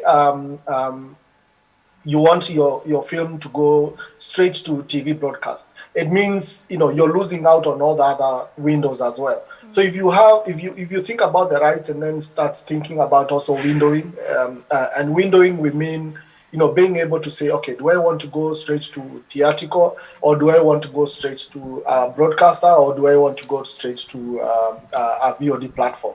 So when you start thinking about that, then you start now thinking of, who do you talk to first, and what's their reach, what can they offer you in terms of their audience reach. So if I want to give a streaming service, how accessible is that streaming service across, let's say, Africa? Or I've sold my rights to a local broadcaster, let's say NTV, KTN, or whichever. So what other rights do I have to give to someone else? And you can, the windows are, are many. So you start from theatrical, then you go to what we call a premium window. And then from premium window, you go to subscription. Subscription, you go to ad-driven and broadcasters. But then also, you also have other, between the subscription and premium, you also have what we call ancillary vendors, like cruise ships, airlines, those kind of people. So, but then between the theatrical and the digital, the window is now even less leaner. So you can actually go even some. There's a strategy called day and date, where you release the film today and tomorrow it's available on digital as well, at the same time as it's available in the cinemas. Now that you've seen that happening a lot in the international circles, where because of the COVID pandemic, a lot of people would do like a limited release for a few people in the cinema and then immediately move to a digital platform. But then all these people, work together and they coexist to exploit the rights of that content that you hold. Now, the one area I feel like our industry is not developing much is the TV side, because when you consider a show like Bakutano Junction and what it was able to do to the creative industry in Kenya, most of the people that you see working on these other films or all other shows perfected their art through Makutano Junction. So every network, every player in the industry has a role to play, and that's why you look at the examples of like Mexico and Colombia and whatever. You see the very strong presence on majority of the broadcasters, platforms, but it's because they also have a very good depth of actors. You see, even the extras are so good, but because they perfected their art when they were doing their soaps, on TV. So everyone has a role to play. But then also, it also comes together when now you're trying to, get a product together, because you can partner with a local broadcaster. They put in the financing, and plus other financials. It shows exclusively on their network, and then it goes to other platforms. And that's why HBO, you will see HBO on Showmax or on Vumi or whatever, because HBO financed it, showed exclusively on their platform, and then it moves down to the other markets, to the other network.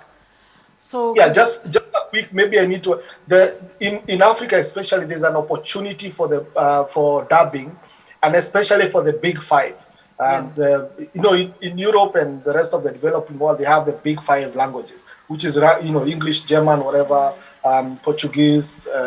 But then in Africa, we also have the big five, and I think Carol, maybe you can explain that more. But then the stats actually show that majority of right now the trend is that foreign content or foreign language content is actually now doing very well across the world. People are not scared to listen to or to watch a show done in Spanish but dubbed in English.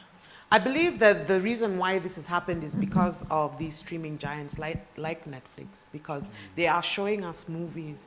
I'll watch a Korean film and I know they weren't speaking English, but the dubbing is good, or I'll read the subtitling.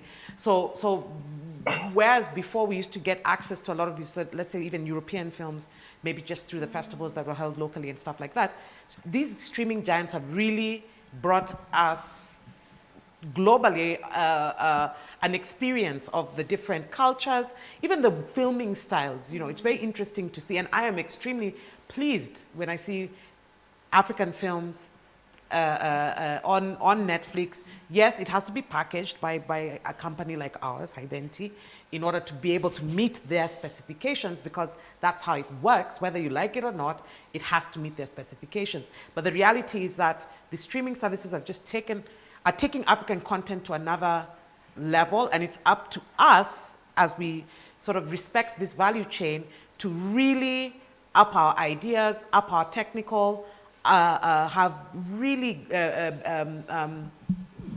to churn out the content, because it's not enough to have the idea. We still have a global audience. I believe in the global audience. Yeah, I don't mind a few things that we do maybe that are just palatable to Kenyans. There's a global audience that is ready to see Shamba shape up, and they should be able to see it and hear it and understand it softly as well. So I think I'm going to have to start wrapping up a little bit, because we're getting to the end of this. We've talked about value addition.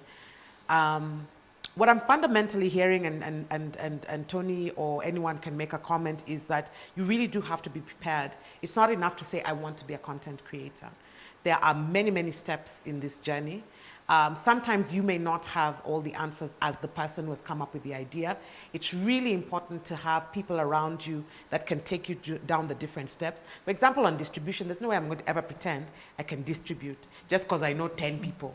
So it is just better to not rely on friends and just go to the professionals who know what it is that they are doing. You know what I mean? Because what you've just talked about, even on the distribution side, it's yes, I know that all these things, but I didn't know that, I mean, I don't have your breadth of knowledge. And so what I would encourage people to do generally in this production chain is get the right people in at every step of the way, because these 5 pillars break out in so many ways. Development, there's a whole other ecosystem just in development. In pre-production, there's an entire ecosystem just in pre-production. In production, a whole other ecosystem. You can't do it on your own, and you can't do it just as a husband and a wife or a brother and a sister. There are many other players in the journey. Any last points? Yeah, I mean, my last point is I would say that producers and executive producers who understand every stage of the production value chain are integral to being able to have, robust productions, whether it's in, educational media, whether it's in independent documentaries or in limited doc series that will end up on a broadcaster, because the producer has to have an intimate understanding. Like Softy was nominated for the PGA Awards. Producers Guild of America, and the producers on it, which was myself and Sam Soko, who was also directing, we had to fill in a form talking about every single role we did at every stage of the production value chain.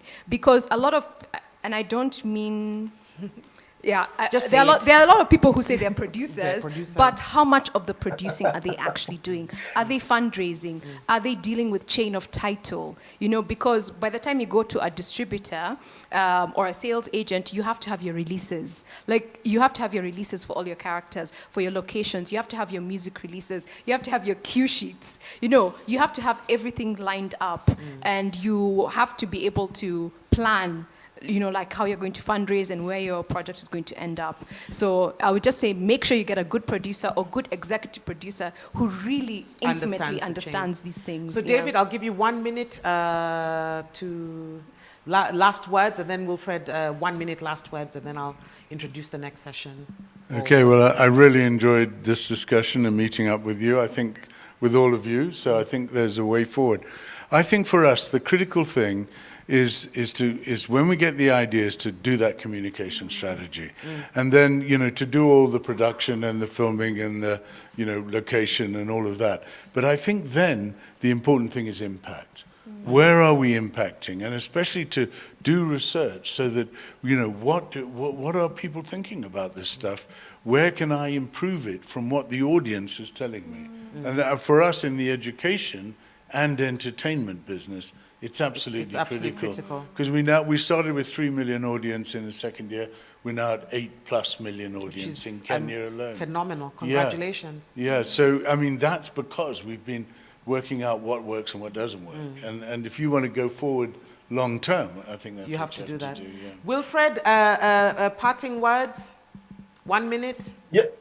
Yeah, I'll just like to say that I think in as much as people get excited about the product, getting it out there, I think the team really matters. The team that puts the content together, and from what you can hear from Tony is that your producer is as critical as anyone else on the production, and then also the other people that add aesthetics, better aesthetics to your film. So cinematographer, production design, sound design, I think, and editor as well. Those are the people that you really need to look at their profiles and their experience and what they're able to bring onto your table and improve on your product. The production is about, or producing is about, eliminating risk.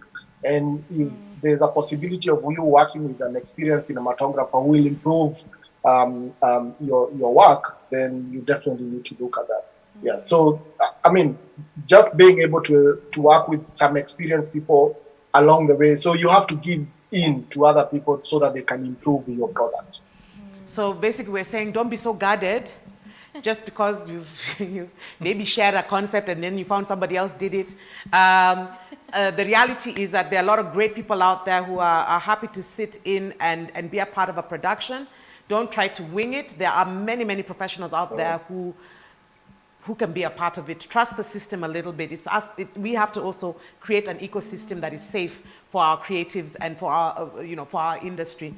And then lastly, I would like to say, before you go out filming, talk to technical partners like ourselves at Hiventi. We'll tell you what specs are required for a global anything, and so that you're not struggling after the fact, trying to figure out why your Samsung phone did not get you the pictures that you needed to get on a platform like Amazon. You can talk to people before. You don't have to struggle. There are people every step of the way, every part of the chain that can advise, give quotes, point you in the right direction. So I think we're just about done on this session. Thank you so much, Tony. Thank you so much, David. Thank you, Wilfred. And I believe that the next session is Show Me the Money. And Can we stay for that? Yeah, yeah. Can Show we me stay? We're in for that. And I would also like to point out that the Kalasha pitching competition, send you some money. Okay, we'll send you some money. The Kalasha pitching competition is going live at 4:30 p.m. today. So please stay tuned, stay here to get that. And then the rest of us are going to go and look for that money. Thank you. Right now. Right now.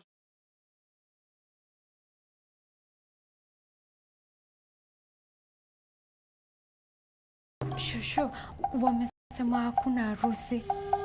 Kwa nini? Hapana, haiwezekani. Maisha harusi lazima itaendelea. Pike Brian record tustreamiwe do.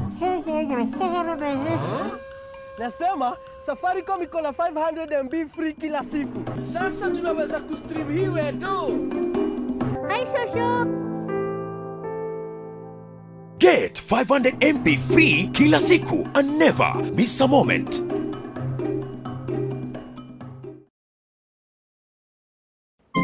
The means to a great story is a believable write-up that transcends borders and sets to ensure the audience get glued and the crew are motivated enough to engage. The movie is on. Yani tukundani. Kila shot lazima iwe perfect because every angle matters. Nikundani, boss. Great shots are coming right up. Every ounce of energy digging in to give a wider scope of the job at hand. I love it. I'm in it. See, this is our time. Tukundani. Tukundani. Toned up faces that display courage in the midst of lights and an always wanting theatre with art that reveals the identity. A time most awaited, showing off the acclaimed character in a role played to perfection. No. I am more in than you. No, I am. No, I am. No, I am. Oh, you're making me so mad. I guess Tuko ndani. I am all that you associate me with in the film industry. I am Kenya Film Commission, tasked with ensuring your filmmaking process is a smooth sail. And I can only do it if all you filmmakers are registered with me. Since it is a requirement by law to be registered and certified by the Kenya Film Commission. Pamoja, tutajenga hii industry and beyond. What's your excuse? Ya kutokuwa ndani? Je, uko ndani? Register today at www.kenyafilmcommission.com. For nearly 5 decades now, Daystar has been stirring passions, supporting and shaping career aspirations as it develops transformational servant leaders for Africa and beyond. Music is not just entertainment, it's a career that should be studied. I studied in Daystar, you should too. Book your intake now and be the next. Call us or visit www.daystar.ac.ke for more information. Guys, meet Allison, my fiancée. You're the one stealing my best son away from us. I am. Welcome to the Jumbo family, where I am the official black sheep. Come on, Justin. What do you think you're doing? That's my business. That's what you're doing. Bring my ticket back. Come on, Justin. You, come on. You, that's my ticket. That's my ticket, Justin. Fireman. You are going to strangle my son because he broke a glass. What more? No.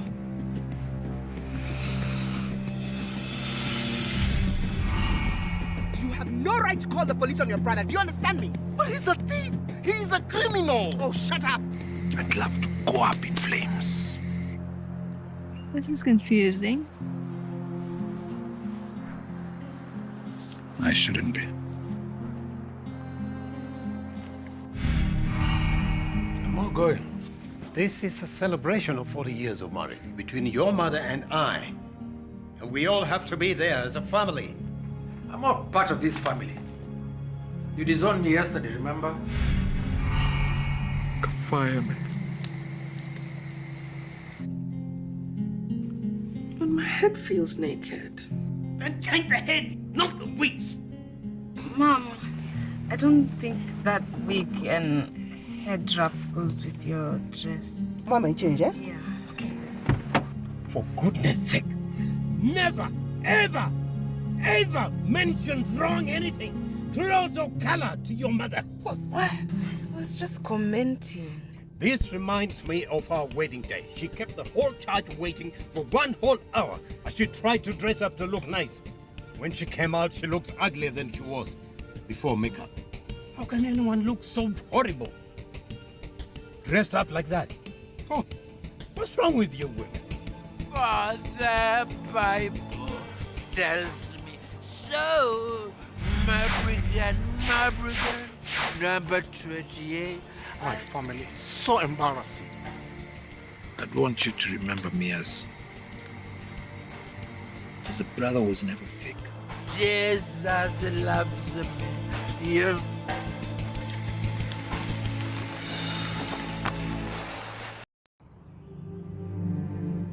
Nimekuwa na miscarriages 4.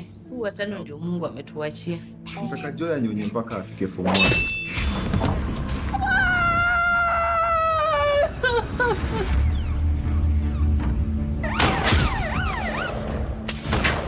I want to condemn the brutal killing of Africans.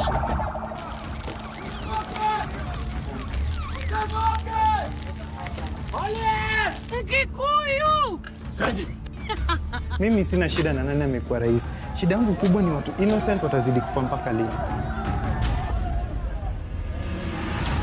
Watu unakimbizana nao kwa street, si watu wa klasi yako. I have a degree in automotive engineering. In Kisumu, if you have a diploma, you are considered a school dropout. Stop living in denial. Politics affects your life. mkiona maduka zao mbomoe na mchome. Jakoma na wadanganya, na nasikia vizuri Nairobi. Mbona watoto wako wanaendagi maandamano? Hebu sasa niambie, vile kijana yetu ndo president, vile imekusaidia wewe kama Njoro. Wewe hujasikia kwa army barracks kwa mezani? Wakirusha, tunarusha. The boss says the shoot to kill order continues. Hii si vita Daudi na Goliathi inashindaniwa na mawe. Hii ni vita ya serikali. Jua kuna watu wenye na polisi. Si kila mtu ameuliwa na polisi uletwa hapa. Wengine utupu. Kwa hivyo kijana ameingia kwa kwako amevaa kofia. I swear to God I did not kill that child. The OCS is requesting anyone who can help trace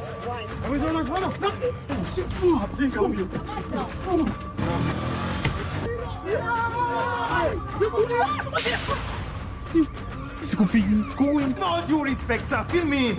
Since when did a 6-month-old child go to the streets to riot?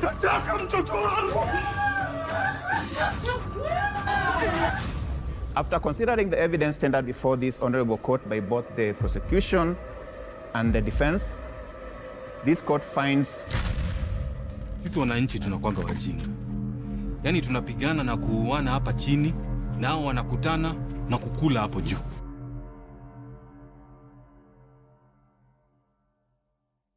The Kenya Film Commission presents the Kalasha International Film and TV Market Virtual Edition. Learn and expand your skills during the workshops and conferences with renowned local and international filmmakers and practitioners. Witness filmmakers battle it out for funding in the virtual pitching competition. Catch everything live on the 5th to the 7th of May from 9 a.m. to 4 p.m. sponsored by Safaricom. Base is a video streaming platform primarily designed for mobile. And with Base, we basically want to offer content to Kenyans. We are saying Base, we want to position Base as a home of best local content. And on Base, we want consumers to come and find content that entertains them, that informs them, that motivates them, then of course inspires them. And a session like this, Base Creators Garage, is actually content that's available on Base where people can go and watch and be uplifted and learn from other content creators that have gone ahead and succeeded and actually get something from it. It's very important early on in your career to understand ownership is the end goal. And you're in this for the buyout. I love it. I'm making this Sauti Sol music right now because it will be valuable for me in the future. And so I have to really make sure that my split sheets are in order and all the rights holders in my music are in order. In fact, if you look at Midnight Train, your average song has even 3 to 4 writers. And it's deliberate so that we get the best. But also, it's important that your stakeholders, your writers, and everybody knows what they own, where, how.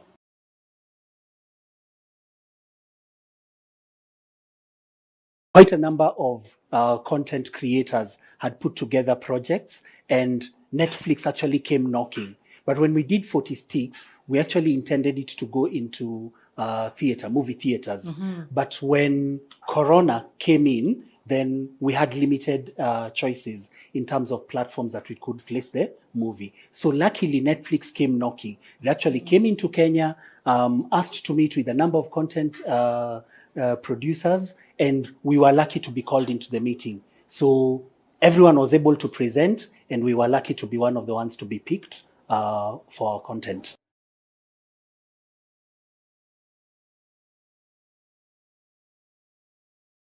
We had just quit from our jobs, even myself. So we took what we had accumulated over the years, like our pension, the kidogo that it was, and then we that is what we put in. And then we borrowed. We borrowed from family, and then even the location itself we got from Eve's sister where they were living. They gave us the place, and I owed even my mother-in-law.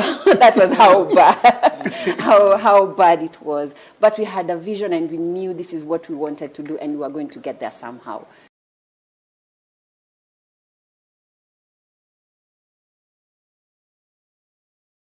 morning and welcome to the 4th edition of the Kalasha International Film and TV Market.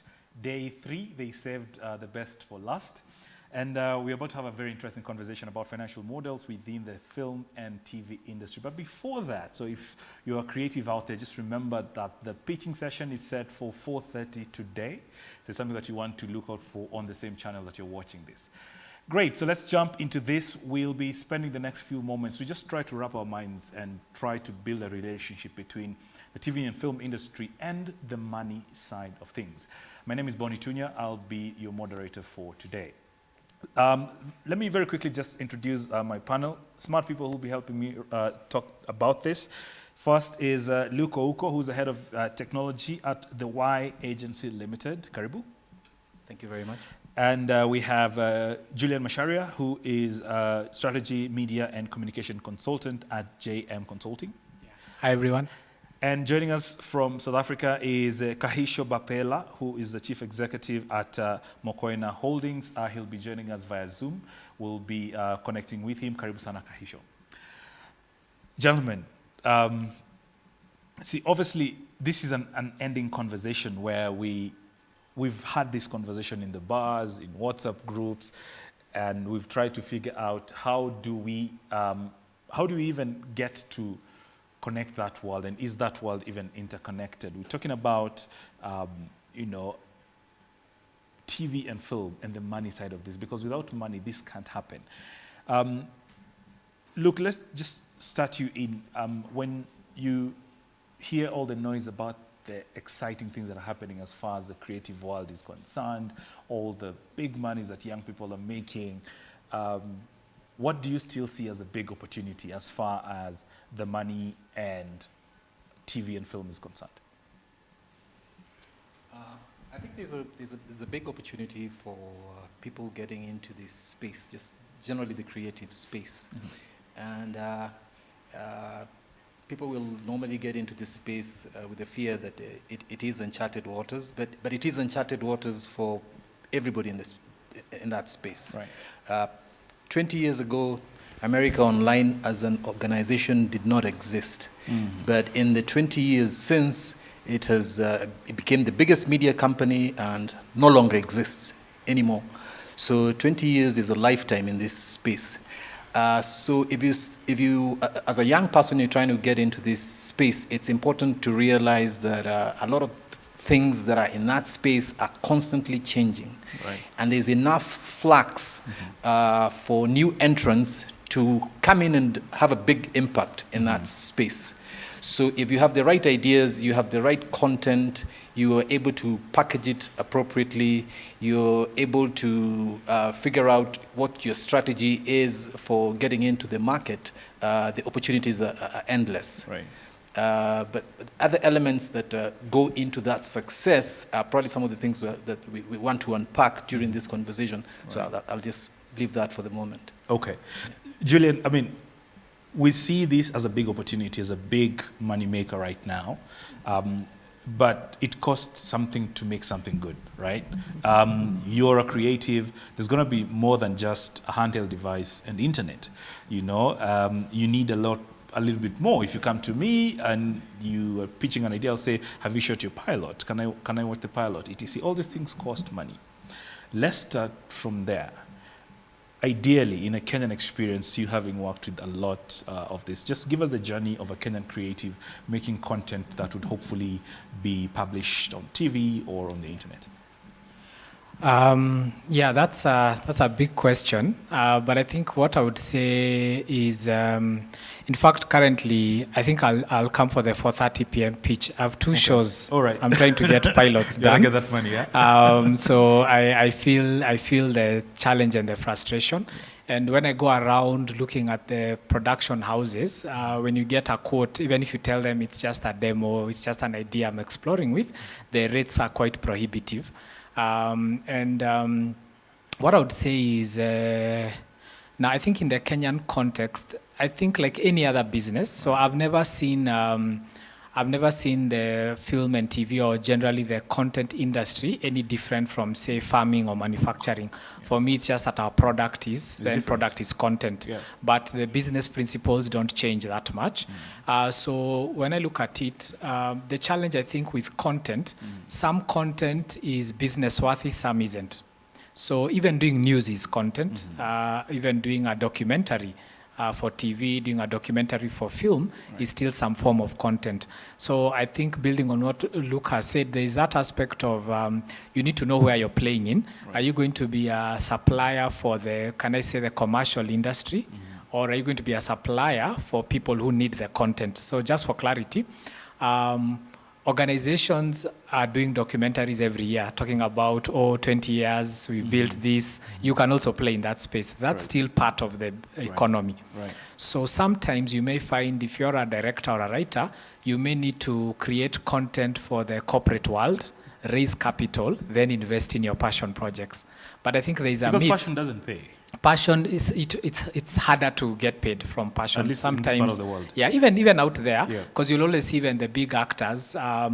Like I've been watching a series by Will Smith, Samuel L. Jackson. They're doing all these shows about Africa and our history, but they're self-financed because the big studios, it's business. So all they're saying is, if I put money here, how soon does it come back? Just like a car dealer would do, someone who opens a Kenchik shop. It's just how many packets of chips can I sell? So what I would say is when you're looking at the content side and in terms of the cost, a good idea, though, can be presented in multiple ways. Correct. So an architect with an amazing idea for a building can sketch it on a piece of a serviette.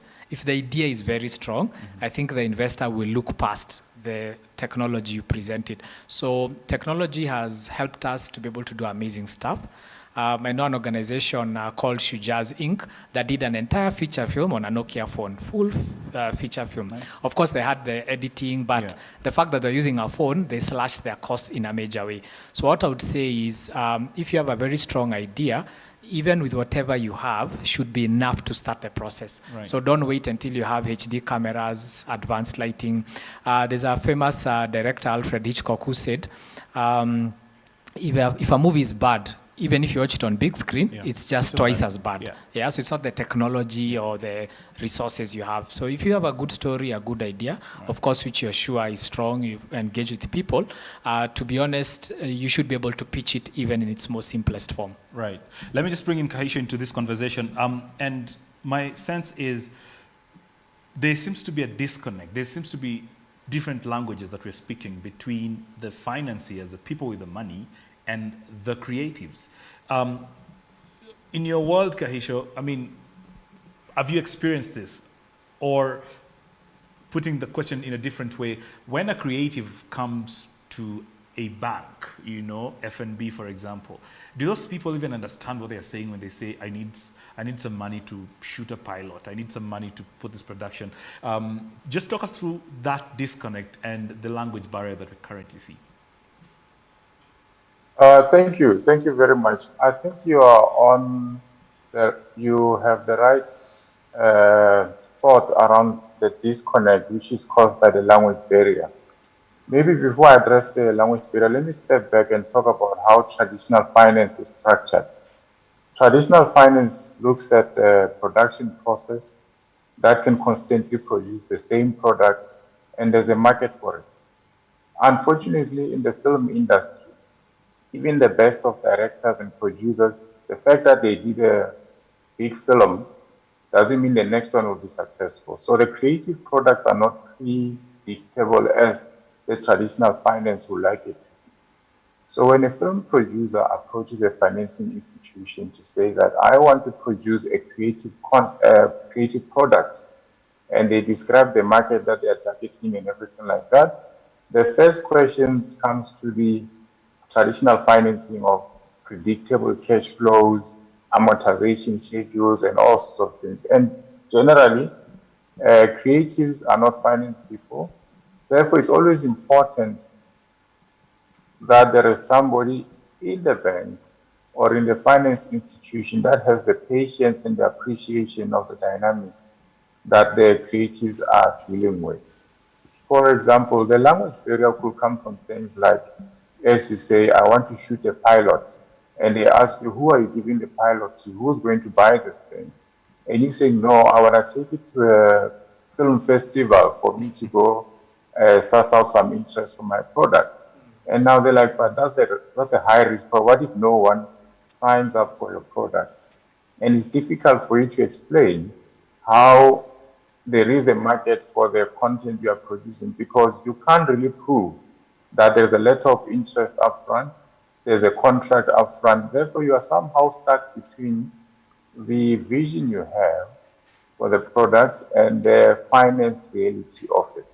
But as we go along with the conversation, there are a few ideas that help you de-risk your project to make it palatable for the financiers. It's not a lost case. There is hope. Right. And I mean, I'll be very keen to hear those ideas, Kahisho. But gentlemen, let's just get back to that. So he's painted a clear picture of the fact that traditional financiers have operate in a different kind of world, and they see things differently. And we're coming from a creative world where the unique thing is your product, and these people don't seem to understand your product. But then it's easy to blame the people in the suits and say, you know what, they don't get this. But let's just walk a few steps back and look at even the infrastructure set. And Luke, we were discussing earlier on, how do you even do accounting for, you know, in the creative sector? And perhaps, Julian, you could pick this up, where we're seeing difficulty in accounting some of these things. So for example, like Kahisha has mentioned, a pilot could be, what is a pilot even? Is it an asset? Is it, you know, how do you treat it? Is it fact finding? Is it, you know, is it a feasibility study? You know, just paint to us a picture of how then do we connect these two, because we're operating in a system that even the accounting world, the financial reporting, doesn't know how to handle creatives. Yeah, and I really like what Kahisha said, the point of I'm doing the pilot, I'm taking it to a festival. I mean, it sounds so foreign. What I would say is I think I would steer away from the word traditional financing. I would rather talk about maybe financial institution financing. In terms of that's the banks. Right. And what I mean is that I think also creatives, if you're looking to raise funding for a pilot, don't go maybe to someone who is outside of your industry. So your financing may need to come from people in the ecosystem. Yes, yeah. not even friends and foes. Mm-hmm. For me, it's about approaching an existing production house and telling them, I have this concept, finance me. They already know what a pilot is. They know the process. They just don't have the money. Yeah. No. I'm saying the production house, a successful one. Okay. So what I mean here is it's going to Moonbeam Productions. It's going to, there are many. You know, Protel, and sitting with the executive director and saying, this is a concept I want to pitch. They already can see the opportunity. They probably have the networks and the links. Because I believe also, even if you go to in technology, in the app world, if you went into Barclays Bank today and told them making an app that will allow Word to communicate with Excel without doing the following, they'll tell you, so we pay for the development. It's hard. Yeah. But if I approach to Luke, he'll be like, oh my God, this is genius, because he can see the trajectories. Right. So I think there's been an emergence of these financiers.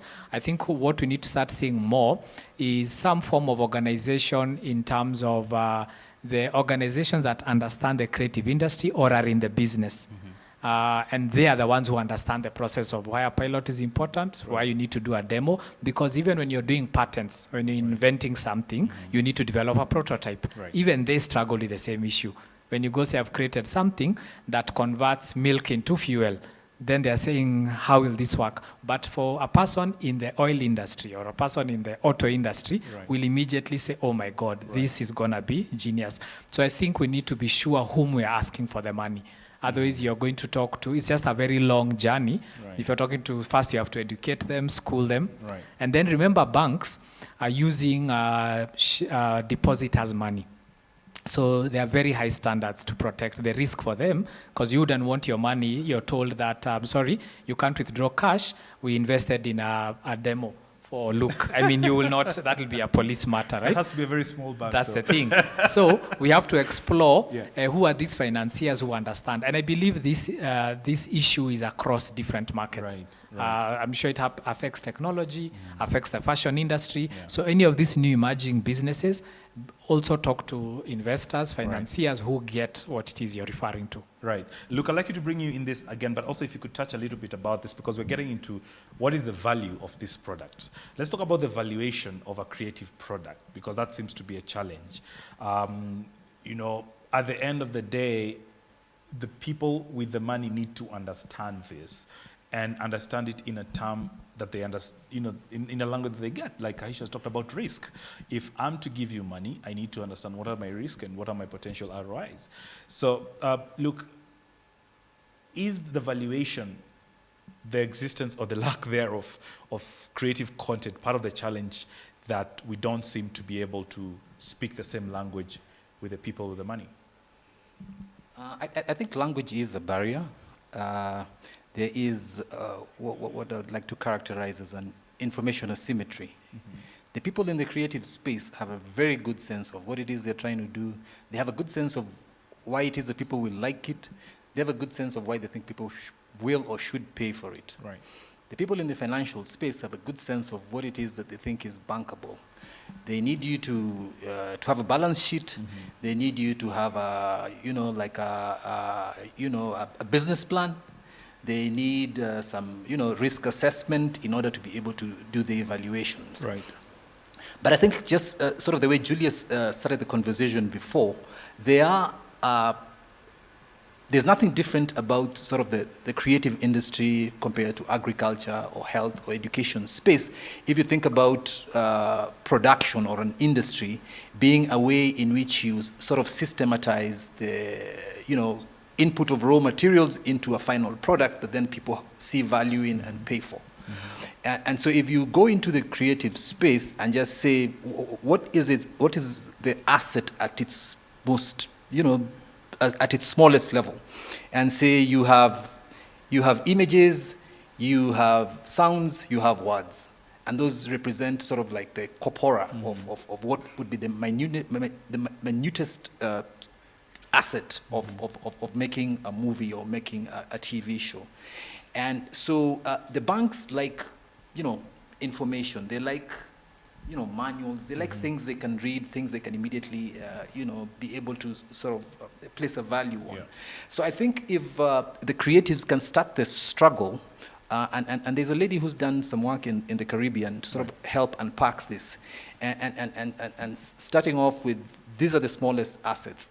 So what else do they need? They need to be able to see sketches. They need a recording. They need those things put into like bound, things that are brought in as the proposals. And then what happens after you have these sketches, then you go into production, pre-production, production, and post-production. Right. And what comes out of it then becomes something that somebody can get intellectual property attached to it, whether it be a copyright or a trademark if you're going to merchandise thereafter. And then whatever end products then are what generate value. Right. They are sold subsequently, whether to a distributor or to whoever else is interested, or to the public, if it's T-shirts or things of that nature. Right. So I think it's possible to have this conversation if creatives can also make the extra effort of looking at their business and framing the conversation around how they can talk about their assets, talk about the codification of those assets into scripts and saying this is what a script is and this is what I can obtain a copyright for this purpose. And then having done pilots, which I'm having difficulty figuring out how to finance, because you need to have the pilot in order to be able to have these other conversations that I'm speaking of right now. But then if you have a way to codify this and then present a proposal to the bank, it would not be any different from somebody who wants to set up a fish farm somewhere, because you clearly say, this is how I start off. These are the things I need to put in place. This is how I protect the intellectual property. This is what the end product is, and these are the people who want to buy it. And Right. this is what the business plan looks like. This is what my balance sheet looks like today, and this is what it looked like in 3 months. Right. Yeah. Let me bring back Kahisha into this. And Kahisha, perhaps you could just talk to us a little bit about the valuation process in respect to the South African market. But I'm also keen on, Luke has painted a picture where creatives need also to seed ground and make efforts to sort of decode this language. Give us a sense of some of the opportunities that you do see currently being used in the financial world to try and also reach out to the creatives. Thank you. Let me deal first with the issue of valuation. Remember, valuation in the strictest finance terms is pretty much the present value of the future cash flows. And this is the first problem that a creative must deal with. If your future cash flows are not predictable, it's difficult for the bank to say we have a discount rate of so much and this is how we're going to get to the valuation of the project. But with that being a concern, there are two issues that a creative must always deal with, which is production risk and market risk. So earlier on, I alluded to the fact that you can really repackage your projects to make sure you de-risk the project or at least appetizing to the funders in line with what Luke was saying earlier. For example, if your product is pre-sold, for example, and the distributor says, I like this concept, I'm happy to give you distribution rights in the following territories for this amount of money. That gives you an indication that there is an appetite for the product in the market.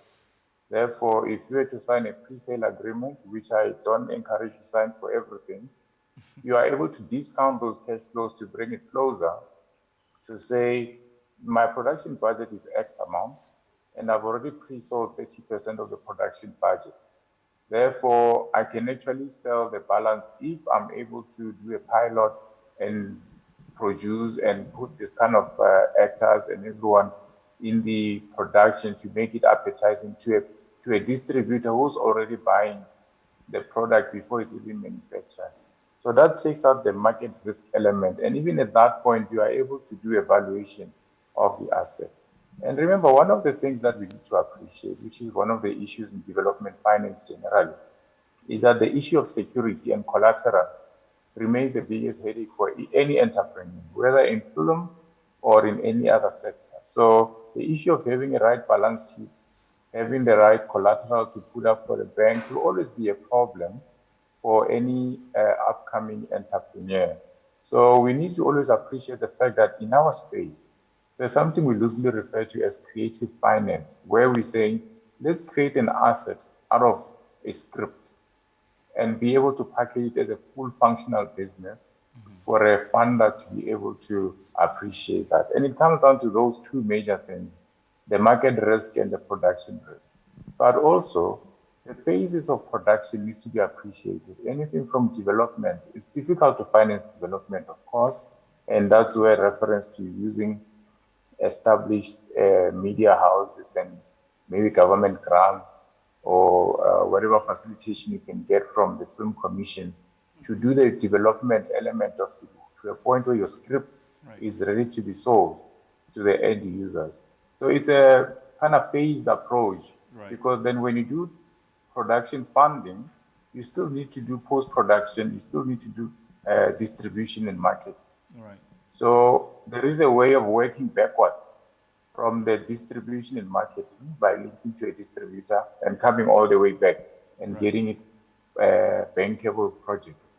Right. Yeah, I wanted, if you'll allow me, I just wanted to say something around, and I like what is being said. I just wanted to flag something.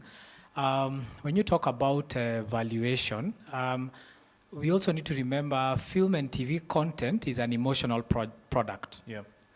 It's not tangible, it's about how you feel, similar to music and everything. So valuation also has to do with how people feel about your, anyway, similar to the stock market, yeah? Right. If people are feeling optimistic about your brand and your future. So what I wanted to say is that when you look at some more advanced markets, in fact, interestingly, a lot of the big films you are seeing being done by the Hollywood studios are being financed by banks.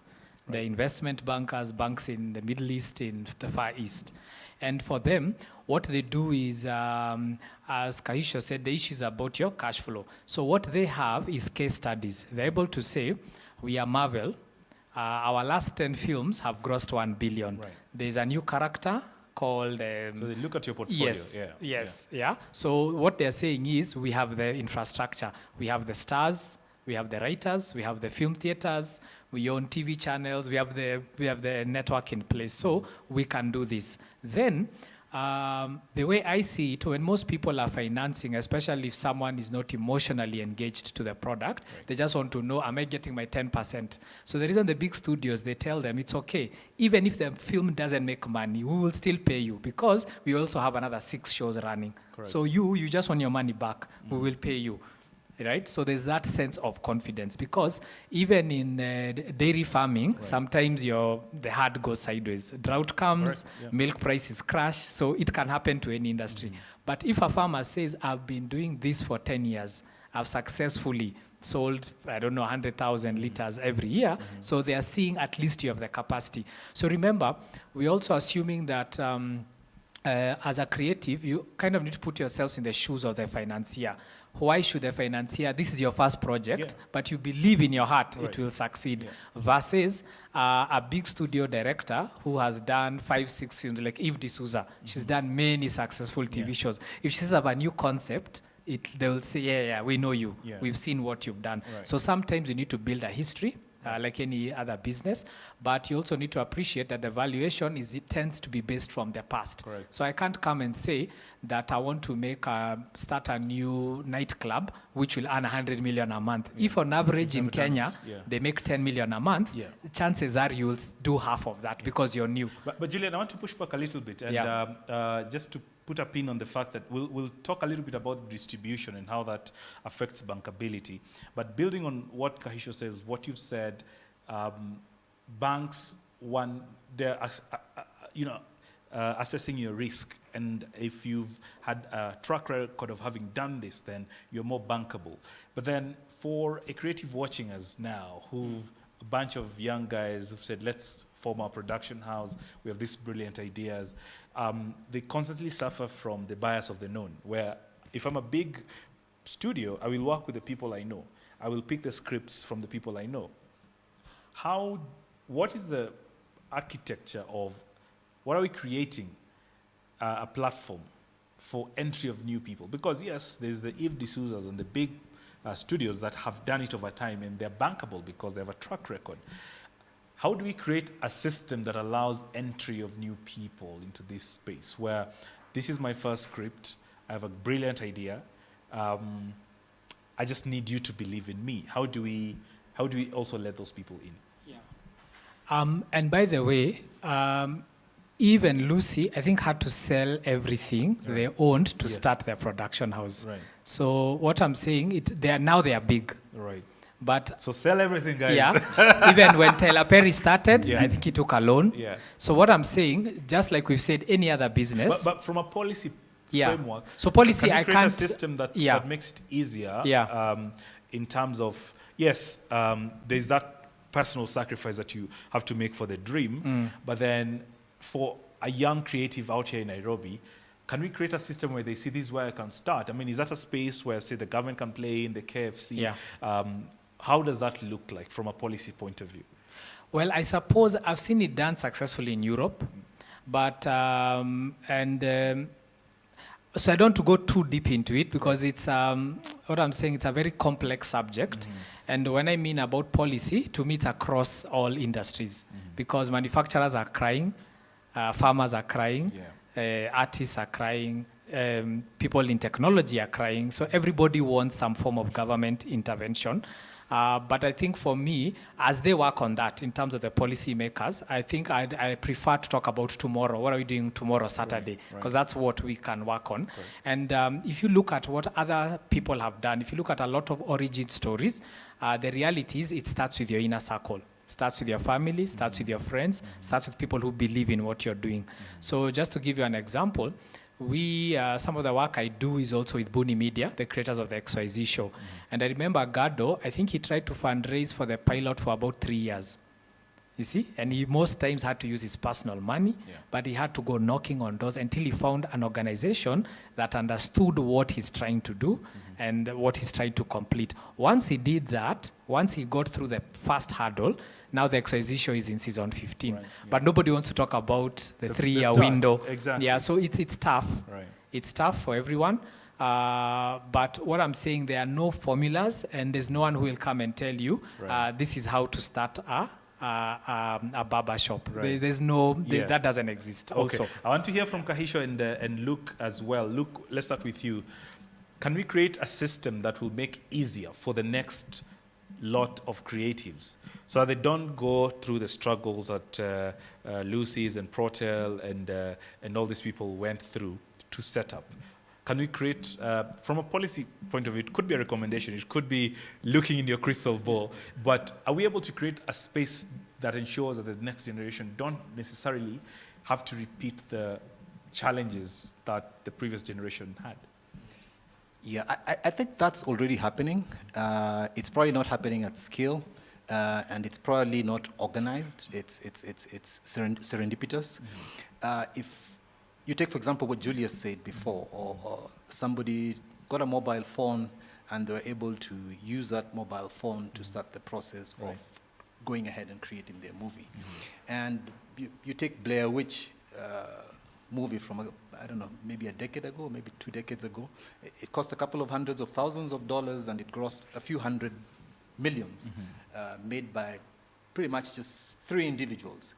So it's possible for a young person seated out there today to get 2 or 3 of their friends who are better at different spaces. One of them has the story to tell. He has a compelling story, and which is true of any great creative production. You have a compelling story everybody is interested in hearing. You are able to put together a fantastic script, and you're able to get good actors or a good cast. Right. And in this case, cast can be completely different in the sense that you could do an animation and just get voiceovers. So I think there might not necessarily be a system, but already just within the industry, there exists technologies and exist ecosystems that allow for this sort of ground-up production and, in the creative space to already start to happen. There are fantastic technologies that are being used by movies of gaming infrastructure, and especially in this what's now called the Afrofuturism space, as a cultural segmentation. Right. Everybody is interested. This movie was very successful. Everybody speaks of Wakanda and Africa being this new space where wonderful technology is going on. And it's a small space, but people are making all sorts of documentaries and short movies. And the name is eluding me right now. There's a Kenyan lady who's done a fantastic one in the recent past. Yeah. And so that space is there for the taking, and you need not have huge investments in order to be able to put together a production. Right. And to add on to, so you reckon technology could be a bridge to overcoming this? It's democratized. You're able to do visual effects as a 21-year-old getting out of college. Right. You're able to do visual effects today at no cost that would have cost a film production company some hundreds of thousands of dollars, or the millions to do. Right. And so the democratization of that technology allows young people to get into that space and do a lot. Right. If you're creative enough, I'm sure you can go in. Don't try and do a 90-minute production. Do a 10, 20-minute,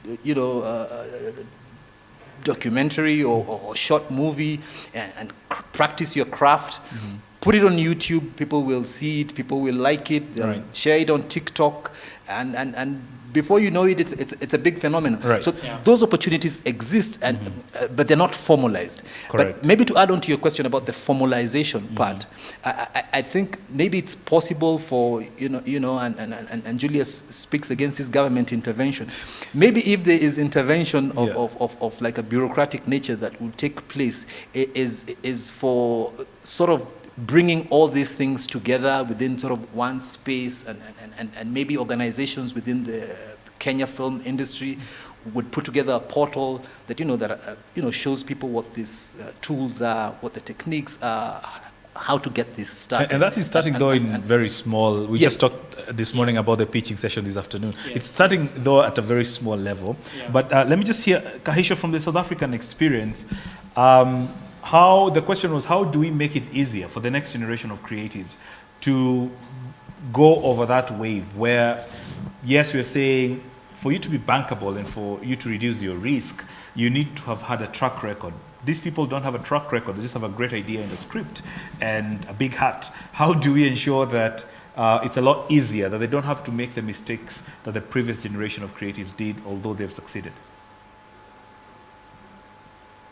Thank you. I think second, Bonnie, the issue of market protectionism, which requires history, bankable assets, and etc., is always going to be a problem for the young and upcoming artists.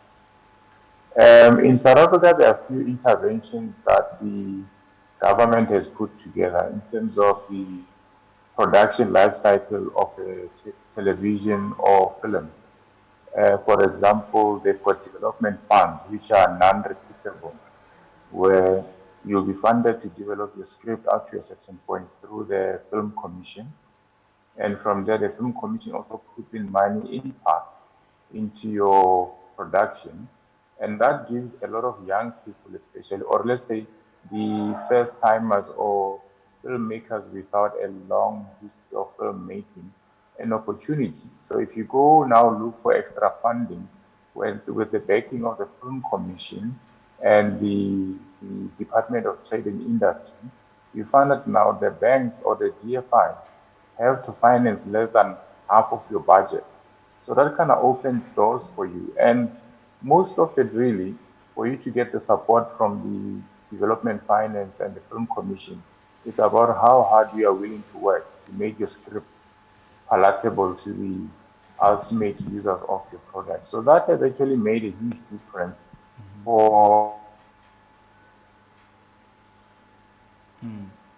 We seem to have lost Kahisha because of internet. Always happens on live TV. But let's get back to this conversation, and I'd like us to shift gears slightly and talk about distribution, because distribution has been a game changer, right? We've seen, like Luke said, it has democratized, and we've seen the advent of affordable internet, and not just in Kenya, has really been a big disruptor in this game. From where you sit, Julian, how do you see, what do you see the role of the changing distribution networks, and especially the online space? What impact do you see it having on the financial models that we currently have? Yeah, I think on the distribution piece, I'm not sure if it's a blessing or a curse, especially for digital. Because on one hand, and if I can speak specifically for Kenyans, I don't think Kenyans like to pay for content. Right. Generally, we enjoy consuming. Things, yeah, generally we don't pay as much. If you look at platforms for music like Mdundo, if you look at the few people who've tried to create platforms online, so by and large it's YouTube related. You will only earn from your streams. But what I would say is I think it depends on the content you're making, and I think the audience you're targeting. And my approach to distribution is it should always be linked to who is the end user. So I think earlier I was talking and saying that until today, a lot of what we label as the river road artists or creatives are actually making quite a decent amount of money.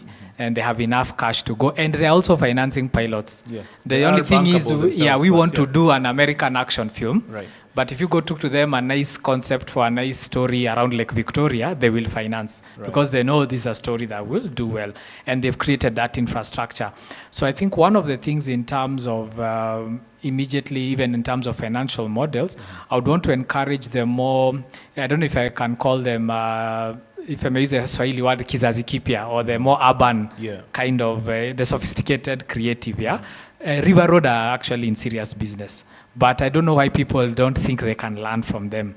So just a case in point, you have this comedian, his name is Mashangi. He still produces his comedy films on VCD, not DVD, VCD, because he knows that he's selling to people at the grassroots who still have VCDs. And he'll sell them. His audience is clear. So he is not on YouTube. Right. He's not struggling to be on IG, no. Because he knows the people who appreciate his kind of content are not there and where. But he's moving thousands of copies. So he's in business. So he's understood. And now he can present a case study to our Equity Bank and tell them, last time I sold 50,000 copies. And the guys at Equity Bank also know him because they are customers. You get, there's a natural connection. So rather than go to a high-end international bank and try to explain to them now, in Luo culture, there's this thing done, this Komatanga, so I want to do a movie around this. They will not get it. But you go to a bank that is maybe local or even from that community, immediately you tell them, because maybe they've grown in that space, they'll understand. So for me, you have to understand our audience. You have to understand the audience. Even when you look at advanced markets, like there's a guy called Jason for Iroko TV. I once had a chance to interact with him, and he told me 95% of his market is in England. It's Nigerians living in UK. diaspora, Yes, but in Nigeria, he still distributes on DVD. So it's about understanding who is your audience and where they are, and then now using the tools and technology. But I think the challenge is to imagine that I will create content and somehow I'll monetize it via Netflix, via the modern ones. But if your audiences are not there, it won't work. So for me, how I see digital and social media working, it's very good to build your profile. And like Luke said, you create that short piece, people notice you. And actually, even to clarify, the piece I said about track record is not about necessarily time. It's not about years of experience. But if today I went to a hospital and I met a surgeon, and they told me, you're my first patient, I've never done a heart surgery, anybody will ask for a track record. So creatives should not also be upset if the world demands and there of are it. tools to use. I mean, you've just talked about Iroko TV. Yes. Obviously, this gentleman has data. Yeah, and he started on YouTube for many years. Downloads, and that's the kind of information that then a bank would say, okay, it makes sense. Because Iroko TV had about 70 million views on his YouTube channel when he started first. Then he went and sought financing and switched off the YouTube and started his own platform. But he could show, you see, I actually have people who watch my channel. So if it's a Churchill and Eric Omondi, he can go say, look, every time I upload a clip, I get X number. And that's the track record you're talking about. Now he can go to a bank and say, look at my views. I think that would make sense to a banker. And he can demonstrate, I've earned X from YouTube, I've earned X from advertisers. So, but he started by doing with a phone. He didn't start with the high-end. We all know how the Churchills began. They started very simple. But even being employed is a way to demonstrate your track record. So you may have a good idea, you might have to work with others. Then you'll have a portfolio and say, yes, I was behind this film, this project. So it doesn't mean track record doesn't have to be self-financed. You don't also have to start it by yourself. Exactly. As a person. Exactly. Okay. Let me bring in, look, let's talk about distribution and how that is changing the financial models, and how, in your view, you see that disrupting the financial models that we currently have. I think there's an important issue of trying to exercise economies of scale always as a business sort of principle, and because you want to do that one production and sell it to 1 million people, 100 million people. So it's important, and I have a soft spot for sort of the younger, upcoming artists who are trying to get into this space, because it's easier for them to sort of change their paradigm about how they will. They're teachable. How they will structure the new businesses and the continuously evolving technologies that are in that space. So if you took just the Kiswahili space, and I'm transitioning from what Julius is talking about, of just picking a niche market, and say that there are 200 million Kiswahili speakers. 200 million Kiswahili speakers is a large market, a fairly large market, just in this African space, coming from Mozambique into Tanzania, Kenya, DRC, and Uganda. And not to worry about trying to internationalize your product, because that's always a dilemma. Somebody wants to focus on creating a product that's sellable to the Europeans, to all the markets, to the Asians, and it's difficult to get into that space, and it's difficult to, there's a cultural imperialism, and which is a different topic altogether. And it's important to appreciate the nuanced importance of culture in the solutions or creative products that you come up with. So if you just sort of the 200 million people in Eastern African space and said, I want to do things in this genre, in this space, and make it high quality, make those 5-minute high quality productions, you then begin to understand, because in as much as you might not be able to make money off YouTube, I mean, you get 1 million views, you're not still going to be able to pay for your, data for your phone. But you begin to understand what your consumer likes, because you get feedback. They tell you, we like this or we don't like this, and it's almost immediate feedback. So you don't need to have your movie running for 1 year, distributed throughout the world before you know what's going on. So you can churn new products relatively quickly. So these distribution channels that allow for immediate feedback from your consumers, allow for new products, allow for those products to evolve to fit into what the consumers of those products want to see or want to view, which I think is an important element, and that changes the game significantly. Right. And once then you are in that space, in as much as your ability to make a lot of money off Netflix is not assured, you've developed your craft, you've understood your market, you have started to build an enterprise, and therefore you can go into those spaces and have those conversations that we've been talking about. This is what my consumer wants. I have piloted this, and this is what they've said. I have therefore made this, and we sort of segue into earlier part of the conversation about how to codify that and put it together and start to get the bigger money to get into marketing it differently or distributing it differently, where you'll have people pay as opposed to enjoying your content for free. Interesting. Before I come to you, let me just bring in Kahisha. Kahisha, we lost you at some point, but I'd like to pose this question and you mentioned earlier on when you spoke about pre-sale agreements, and the question was, what do you see as the role of the changing distribution landscape how does that affect the financial models that you have? And if you could touch a little bit about the pre-sale agreement and other video on demand platforms that we currently have. All right, thank you. I think firstly, let me add to what Luke just said about your market and understanding where you meet your customer. The traditional methods of distribution, at least before COVID, forced you to have a reputation and your distributors are gatekeepers. But now there are more innovative ways of testing your product where you get feedback immediately. Like he says, your short films, people can give you feedback by your likes and whatever, for you to develop a track record to show that there's an appetite for the kind of creative product that you produce.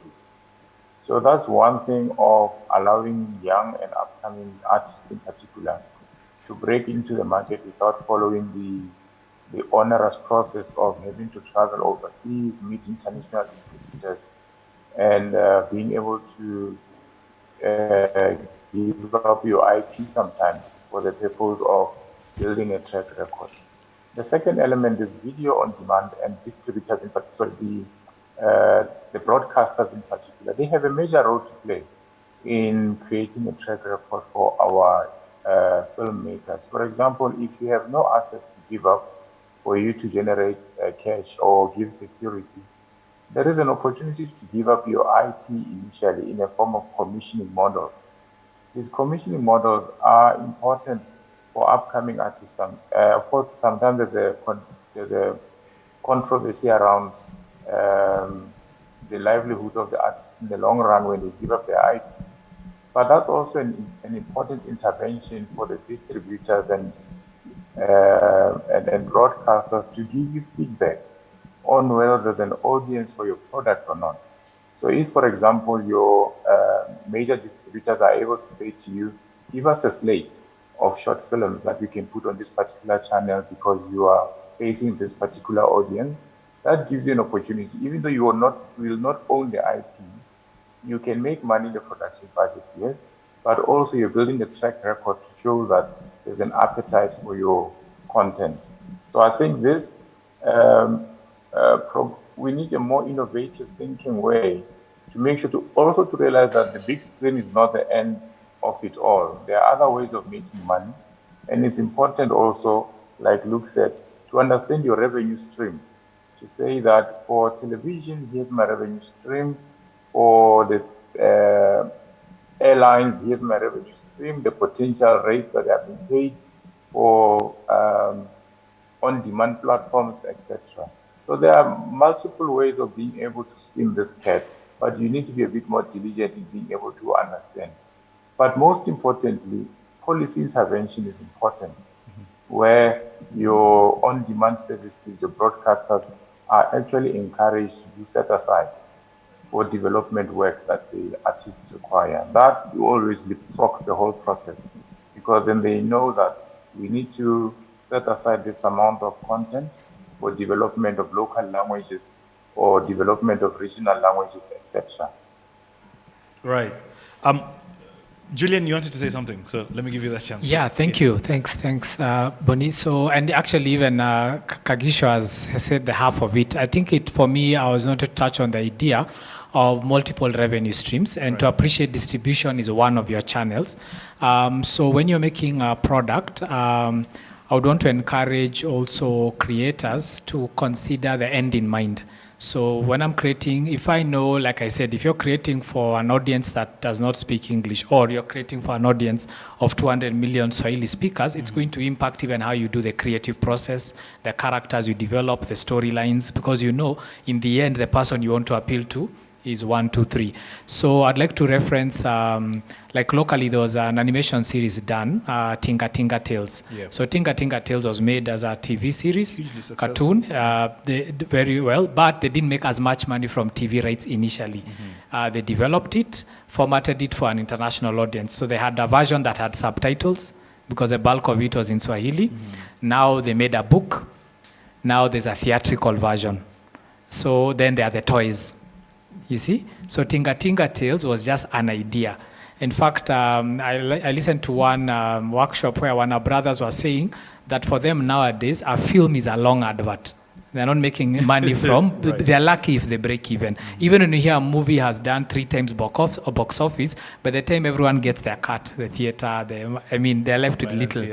But the big money is they're selling Black Panther figurines. I'm sure many people have Black Panther t-shirts, that they will continue to earn. So what they said they do, they revive these stories just to excite people again. So if you're doing a film about the ivory trade and how bad it is, I don't know if people will buy a DVD to watch about the ivory trade. No. So you need to rule out whether I'll make money via that traditional. So maybe your distribution will have to be maybe NGOs or organizations in the conservative space. So you need to also know that market, what's available. Then you work backwards. So you don't produce a project for 10 million shillings, but the potential earnings are only 5. You will obviously go at a loss and you won't recover. So I think it's very important when you choose your genre, when you choose the creative route you're taking, do some research to understand who am I intending to sell to, and who else has done a similar project, how much did they earn. That's how you begin to kind of gauge and know, is this worth doing or not? And back to my earlier point, so that you know which ones are passion projects, which one are others you'll be Which very ones are businesses, which are for purely for business. Right. And gentlemen, we continue to see the dynamism is not just in the distribution, but also in the game as it is. Television continues to be threatened by technology. I mean, a lot of the viewer habits have changed. We see a lot more people move from the big screen to handheld devices, and that is constantly changing.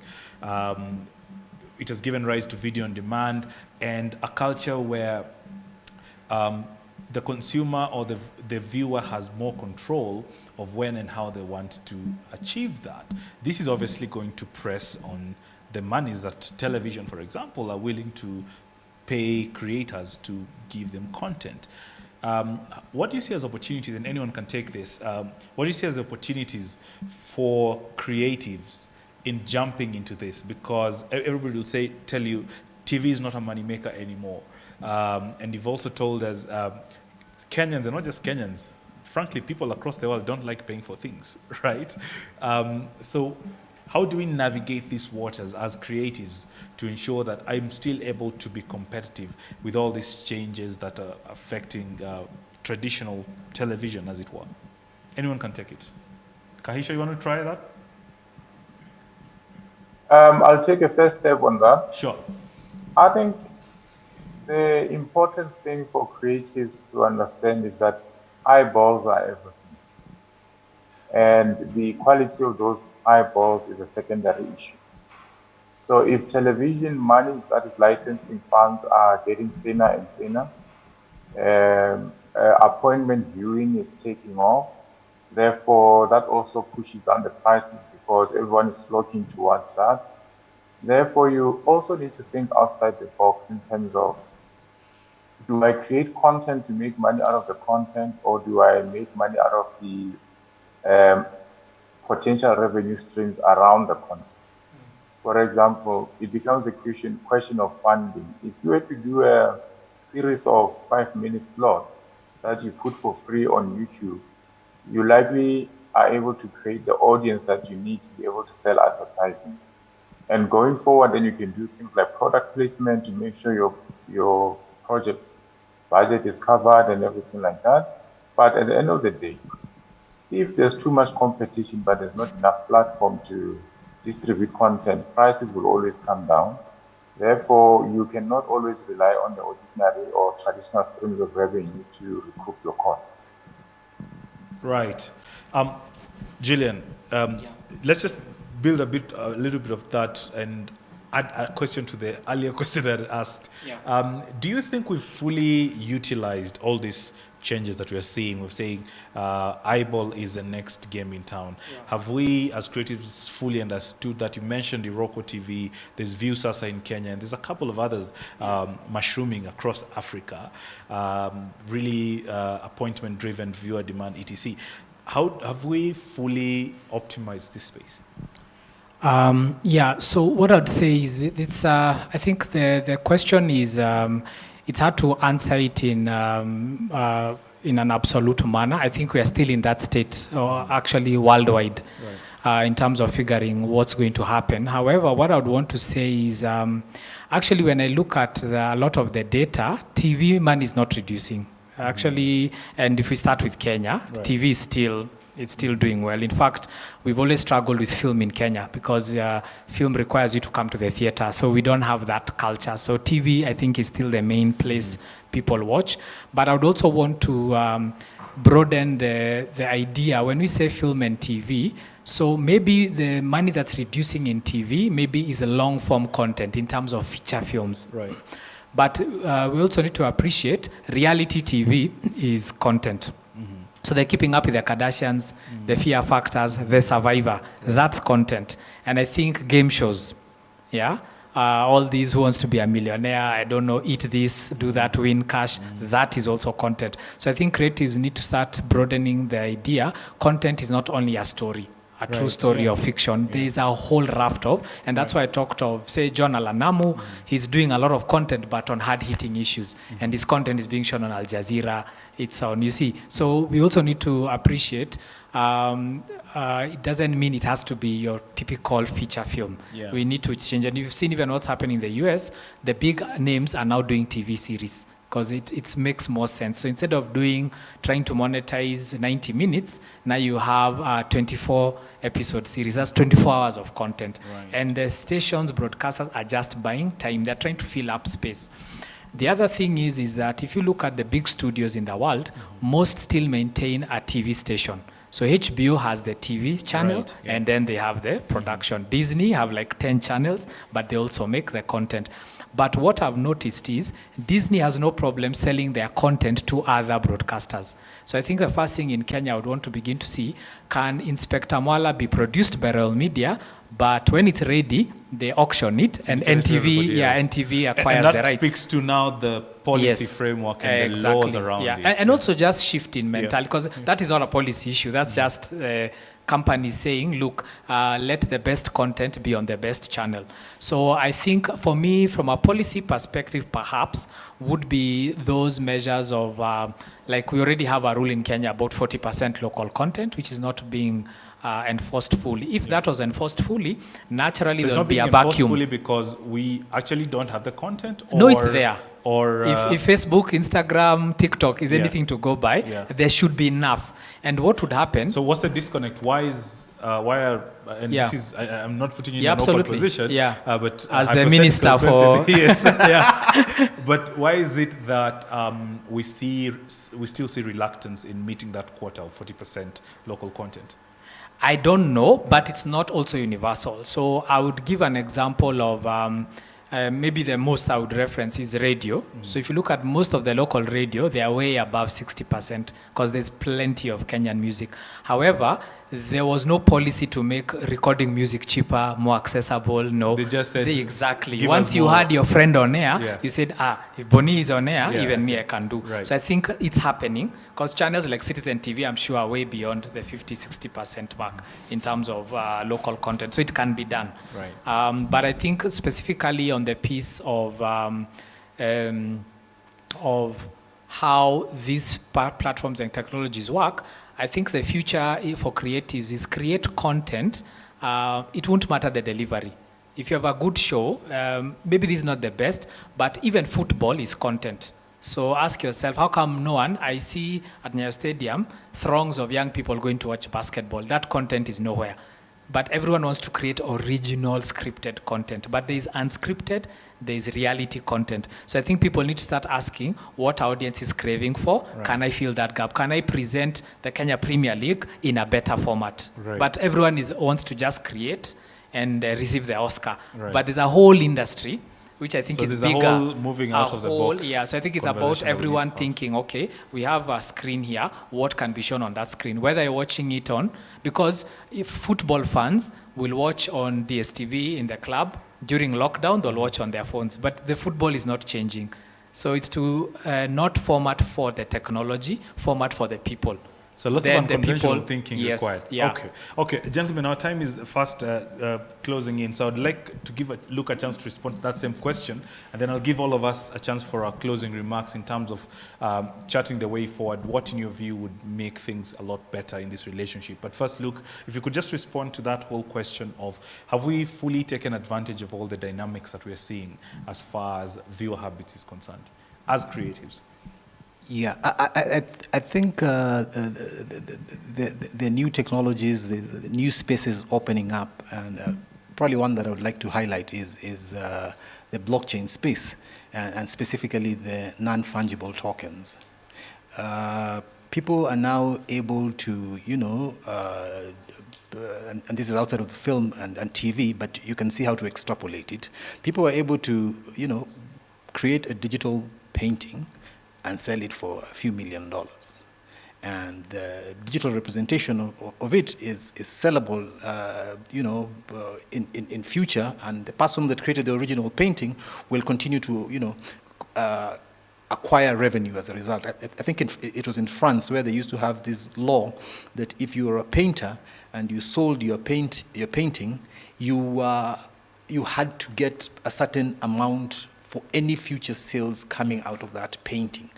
And which the idea was that, painters were poor people and they could create a great piece of art, and since they are starving, they would sell it for whatever the person was willing to pay, and yet the person who has bought it had the luxury of then selling it at a huge premium. And so, like with existing blockchain technology, you're able to replicate similar things. For instance, we have sort of talked about how people don't want to pay for content. And if that observation is true and a large part of the market is not looking to pay, then how would you incentivize? Because it's not everybody that doesn't want to pay. There is a market, and Kenyan music has been sold locally. They don't sell hundreds of thousands of copies, they sell tens of thousands of copies. So there are people who are willing to spend that 1,000 shillings to buy a CD because they understand that, that's how the person derives their revenue.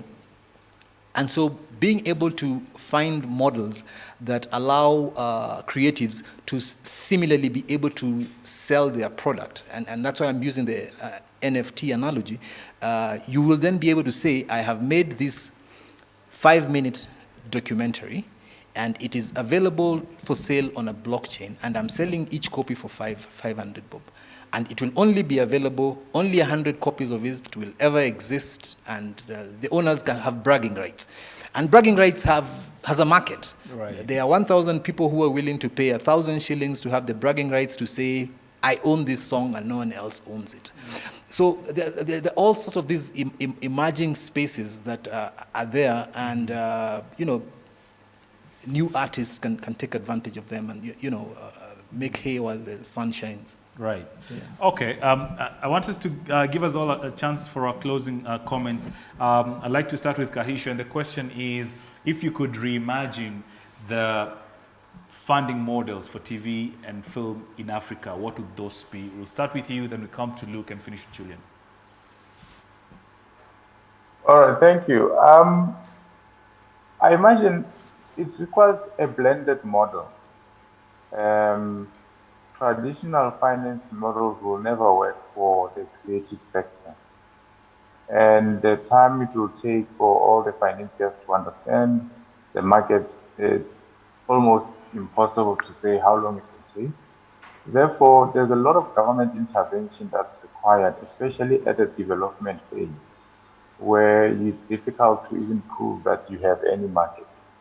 But at the same time, there's an educational process that has to happen with our creatives, where we first deal with the market failure issues or market de-risking issues about who's going to watch your content and are they willing to pay for it? If they're not willing to pay for it, who's willing to pay to get access to those people who are watching your content? And from there, we'll be able to come closer to the guys who've got the money for them to be able to unlock the opportunities for our content. But most importantly, the existing distribution platforms, they have a role also to play from a developmental point of view to target a specific demographic of the market, especially young people. They need an opportunity to break through so that their content is exposed, and then they can build a bit of a track record for them to actually build a space. So if there's anything to change in there, there's going to be a cooperation between private sector, banking, family wealth desks, and government to be able to unlock the value that's sitting in our creative assets. Thank you, Kahisha. Luke? What I'd like to add on to what Kahisha said would probably be in the peer-to-peer fundraising space. And as I've sort of it's been the thread throughout my conversation here today is that there is the peer-to-peer space, and it's huge right now, and that space allows you to be able to put together a proposal and show people what it is that you are looking to do, and you will find people that will be able to put money into your project. Mm-hmm. And so it's a relatively new space, But those people in that space, you will find that they understand what the creative space is about. They will be willing to put in money without asking you what a pilot is all about. It will not be easy just because it exists on the internet. You will still have to put together a compelling and convincing case for why it is that they should fund you. And some of those things are also still funded off the blockchain space.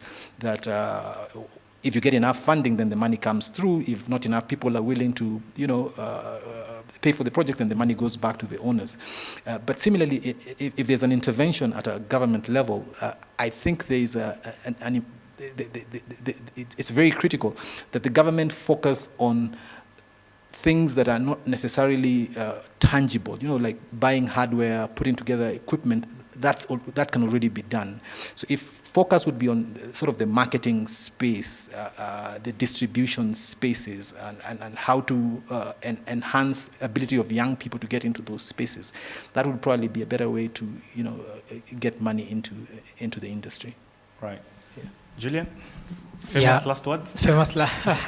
Yeah, I think you figured out I'm a realist. So for me, I think what I would encourage emerging or creatives who are on the hustle or getting their projects out is please invest time in researching what financial and revenue streams exist in your market. If Kenya is not working, then no, I have to market this overseas, and it will change your creative process. So don't go too deep in the creative process and then kind of force the market to accept your idea. Unfortunately, the models don't work. Even audiences don't work that way.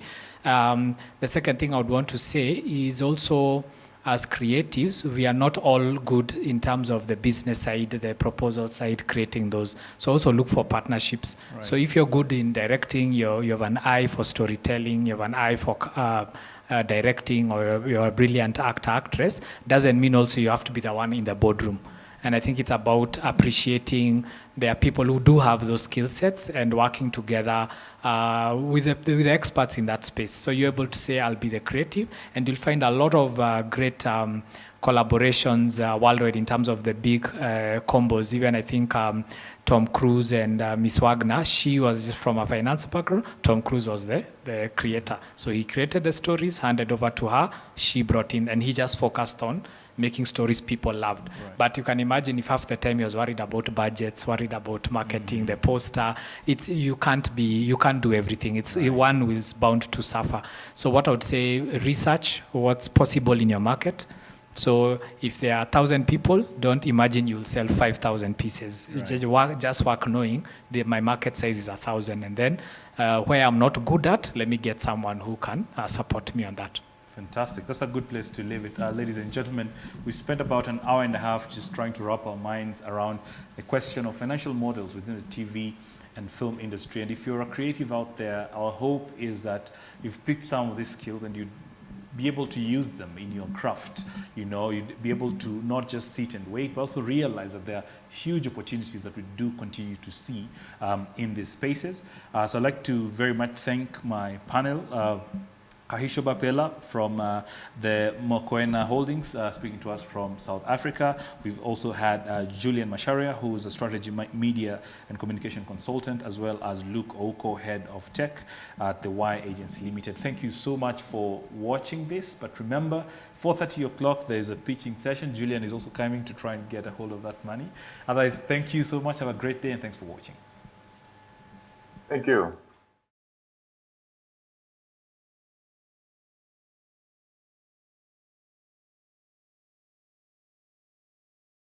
Base is a video streaming platform primarily designed for mobile. And with Base, we basically want to offer content to Kenyans. We are saying Base, we want to position Base as a home of best local content. And on Base, we want consumers to come and find content that entertains them, that informs them, that motivates them, then of course inspires them. And a session like this, Base Creators Garage, is actually content that's available on Base, where people can go and watch and be uplifted and learn from other content creators that have gone ahead and succeeded, and actually get something from it. it's very important early on in your career to understand ownership is the end goal. And you're in this for the buyout. I love it. I'm making this Sauti Sol music right now because it will be valuable for me in the future. And so I have to really make sure that my split sheets are in order and all the rights holders in my music are in order. In fact, if you look at Midnight Train, your average song has even 3 to 4 writers. And it's deliberate so that we get the best. But also, it's important that your stakeholders, your writers, and everybody knows what they own, where, how.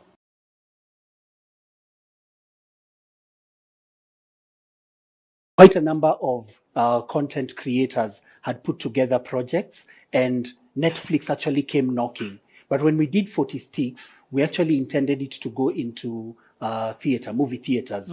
But when Corona came in, then we had limited choices in terms of platforms that we could place the movie. So luckily, Netflix came knocking. They actually came into Kenya, asked to meet with a number of content producers, and we were lucky to be called into the meeting. So everyone was able to present, and we were lucky to be one of the ones to be picked for our content.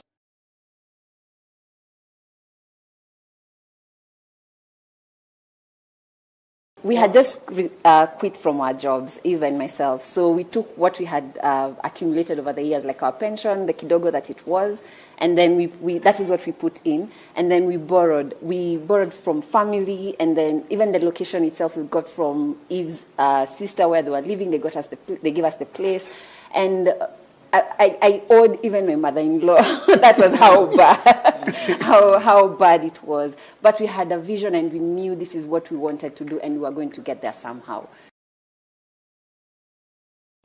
The means to a great story is a believable write-up that transcends borders and sets to ensure the audience get glued and the crew are motivated enough to engage. The movie is on. Yani tukundani. Kila shot lazima iwe perfect because every angle matters. Nikundani boss. Great shots are coming right up. Every ounce of energy digging in to give a wider scope of the job at hand. I love it. I'm in it. What's this is our time. Tukundani. Tukundani.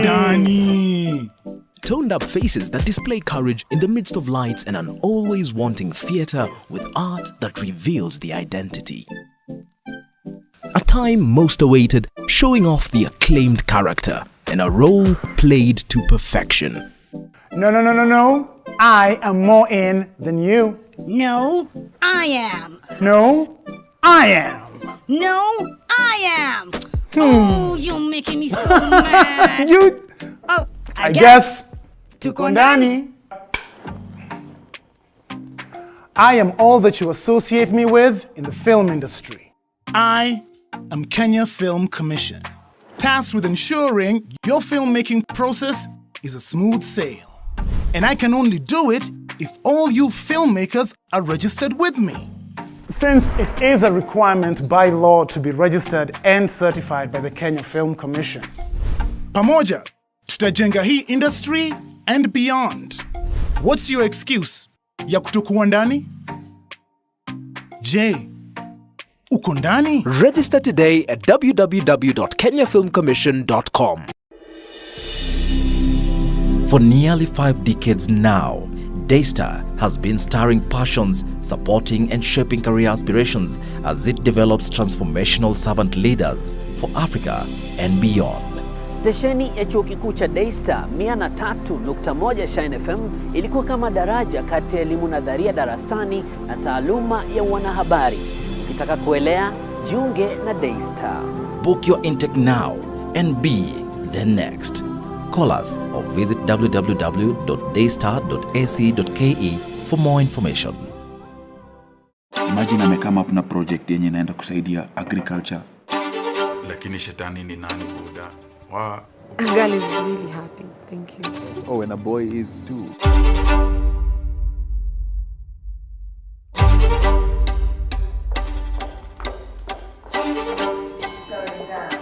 let me understand your thought process. Mse, nikutafutie chakula, nikupikie, nikutafunie, alafu unashindwa kumeza. Kwani hamna chemistry? Hampo isi? Kali aliniita mwenyewe. Akaniambia kwamba you want there, kept her waiting for a long time. How do you want me to help you? Nisaidie kwa strategize. Nikupate Nairobi.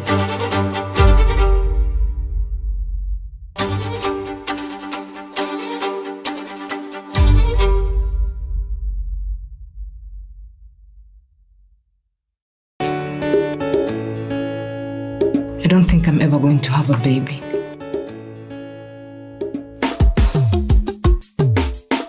And whose car is that in the driveway? Kamze fulani, eh? Kasponyo. Brayo, maplaya tupu. Akina Deno, ndia matapeli namba 1. I want to get pregnant today. Now. The doctor is ready to see you. Please follow me. How do you maintain such a body? Juice detox. Me imagine it has worked for me. 4 kg. 1 month. Unajua mpango ya kando ya bwana yako.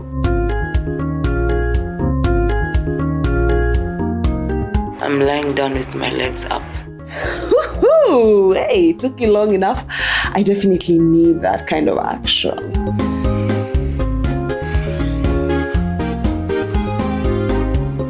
Men like to marry young. Na kwanza wakifika hii age yetu, wanataka mwanamke ambaye amezana yuko na mtoto. He might just decide to marry you and you'll live happily ever after. Colette. Maria, she's not talking to me anymore. Who told teenagers that the world owes them anything? My daughter is pregnant and I don't know what to do. You know, once women hit the age of 40, it becomes increasingly difficult to conceive. We pick any man mwenye unapenda hapo. Alafu baada miezi 9, hapo. Everything I have is by me and me alone. Your child support unapata gives you a cushion to land on. Appreciate. That's mind your own business. This one is a magnet for abusers. Sianza kuniambia hapa mambo ya mwanaume kunijenga. I'm going to be named head of operations in Africa. But I'm going to create time for all of them.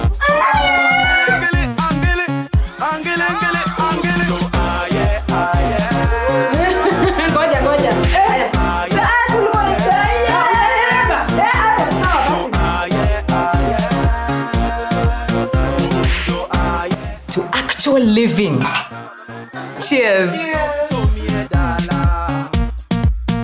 The Kenya Film Commission presents the Kalasha International Film and TV Market Virtual Edition. Learn and expand your skills during the workshops and conferences with renowned local and international filmmakers and practitioners. Witness filmmakers battle it out for funding in the virtual pitching competition. Catch everything live on the 5th to the 7th of May from 9 a.m. to 4 p.m. Sponsored by Safaricom. Miaka 20 safari anza ya kutuunganisha kama Wakenya. Twende tukiuke, twende tukiuke. Let's go beyond, let's go beyond. Let's go beyond. Mimi na wewe tukibuni kazi nzuri ya kujivunia. Let's go beyond, let's go beyond. Kwa juhudi na matumaini twaelekea kesho pamoja. Twende tukiuke, twende tukiuke. Safaricom.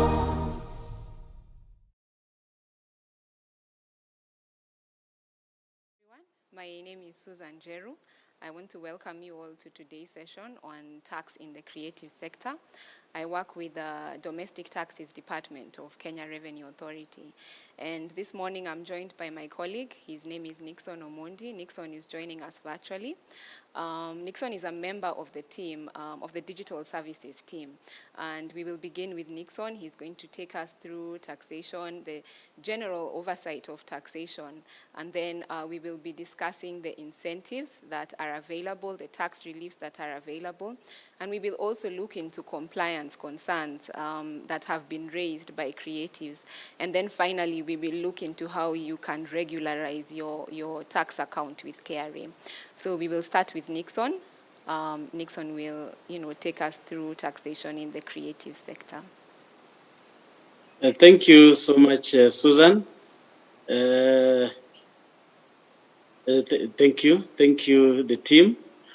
We are going to look at taxation of the creative industry. And with me is a short presentation so that we are guided on how the creative industry is taxed. Allow me to share my screen. Yes, maybe the technical team assist in bringing up so that I can show up the presentation.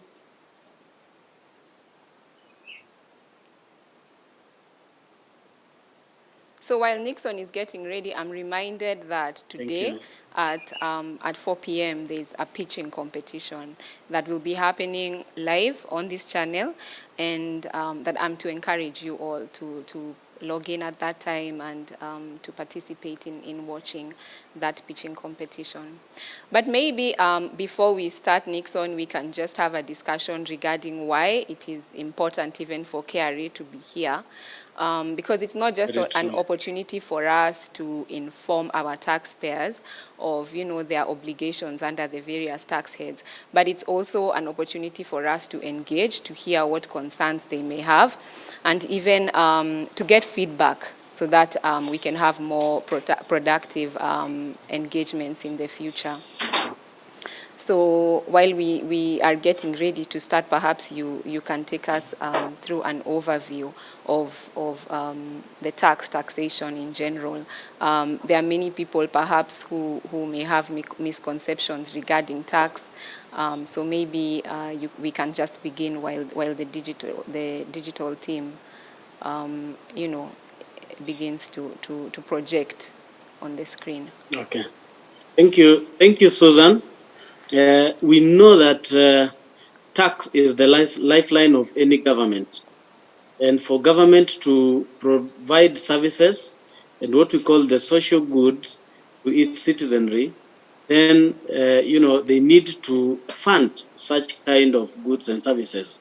And it is actually me and you, the citizens of Kenya, who pay taxes that end up funding the projects that are supposed to be done by the government, and also those services that most likely the private sector cannot provide. So it is important for each one of us to pay our fair share of tax. The president of the United States, our own President Obama, once said that the greatest concern in many jurisdictions is people, including companies, paying their fair share of tax. So as KRA, we work under our main motto of trust and facilitation.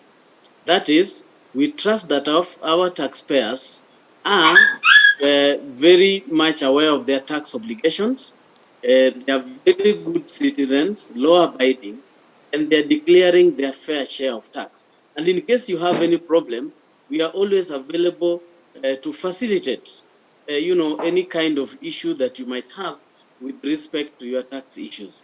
As KRA, we do administer a number of taxes. Maybe just to mention a few, we have income tax, a tax administered under the Income Tax Act of 1974. That is under Chapter 470 Laws of Kenya.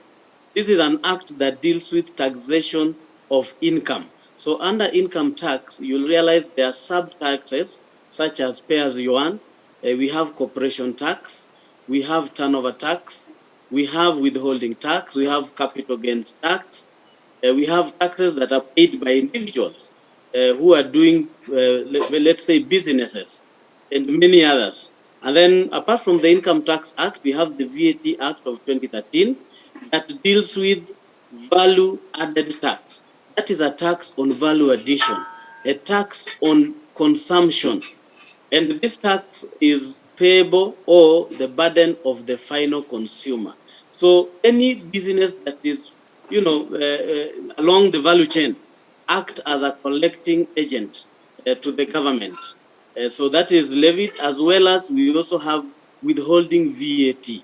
So there are certain businesses or certain government bodies and entities that have been appointed by the commissioner to act as withholding VAT agent on behalf of the government. And whenever they are paying to their suppliers who are subject to VAT, they are supposed to withhold 2% and remit to the commissioner within the set guidelines. So apart from VAT, we also have excise tax. Excise tax is also a tax on consumption on very specific products that are listed under the Excise Duty Act of 2015. And of course, there are many other miscellaneous, taxes, or what we call agency taxes, that are administered by the Revenue Authority. We are currently aware of the NMS, where KRA is acting as the collecting agency, the Nairobi Metropolitan Service. We also have KEBS, we have Sugar Development Levy, and a host of other agency taxes that KRA act as the collecting agent. And not forgetting the charge that is payable by entities that was put into iTax just the other day, that we should not forget about on development training, the training levy that is charged by the government and the respective body. So some of these are what KRA administer as tax. And Susan, maybe unless there's something you want to clarify, yes, I feel like you can should go ahead. clarify for the viewers, when we speak about value-added tax, are services that are provided by creatives, for example, filming services, are those services VATable? What is the threshold for registration for VAT? I feel like maybe you should clarify that for us, so that we are aware. In addition to income tax, you mentioned various income taxes. Perhaps you can clarify for us if I'm a corporation or I'm operating my business as an individual, what tax should I register for? In addition to income tax, are those services VATable, for instance? At what point do I register for VAT?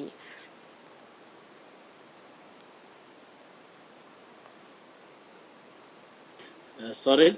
Thank you, Susan, for that. As people who are involved in business, or even those who are involved in gainful employment, we need to take care of income tax issues. In addition to income tax, there's the VAT that you alluded to. VAT is a charge on consumption. And therefore, if you are registered, you need to sell adding the VAT element of 16%. You become registered for VAT if you've met the threshold of 5 million as part of your turnover. Some people call it sales. Or you can also register when you expect that your sales will be more than 5 million. In addition to that, there are others who will voluntarily register for VAT because of the good and the benefits that come with registration for VAT. Because when you are registered for VAT, Susan, our taxpayers should know, you charge VAT to your consumers or your customers, and when you purchase products and services and you have been charged VAT, you do a net off. You net off whatever you've been charged from what you are charging. The balance is what you remit to the commissioner. And when you do that, then you see your products most likely might be cheaper, because there's that kind of net off that happens. So some people, because of such benefits, they voluntarily register for VAT. So it's incumbent upon our people, when you are doing any business which is subject to VAT, How do we know that your business is subject to VAT? Under the VAT Act of 2013, you can visit the first schedule, which is an exemption. You can visit the second schedule, which is the zero rating schedule. And zero rating does not mean the product, the good or the service is not taxable. It simply means it is taxable at 0%. But the first schedule dealing with exempt means the product you are dealing with, whether it's a good or a service, in VAT we call it a supply, is exempt. It doesn't attract any VAT.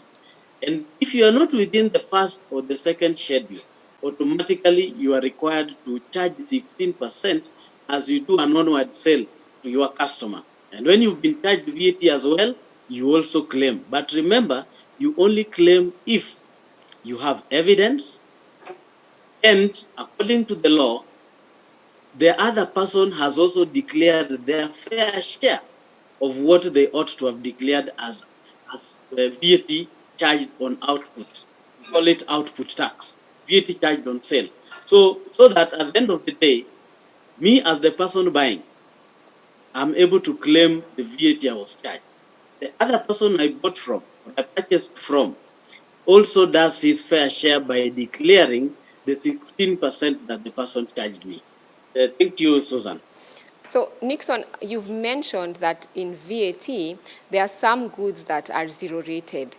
And I'm sure creatives are very interested to know what goods are zero rated. You mentioned that exportation, for example, of goods and services is zero rated.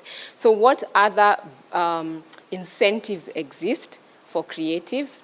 Maybe, for example, in VAT, in addition to that zero rating on exported services, what other incentives exist, not just in VAT, but also in income tax? What are the incentives that exist for creatives? Thank you so much, Susan. Specifically on the VAT, I just want to highlight the two that you've already mentioned one. If you export your creative services or even goods that you have done out of creative ability and you export them, they will be zero rated. What does this mean? You will charge 0%, but you'll be able to claim whatever input tax that your customers or your suppliers have charged you, including rent, transportation, and all those services. And that means most likely you will be under a credit or you shall have overpaid VAT in layman's language. So that then the law gives you the power to claim a refund from the government.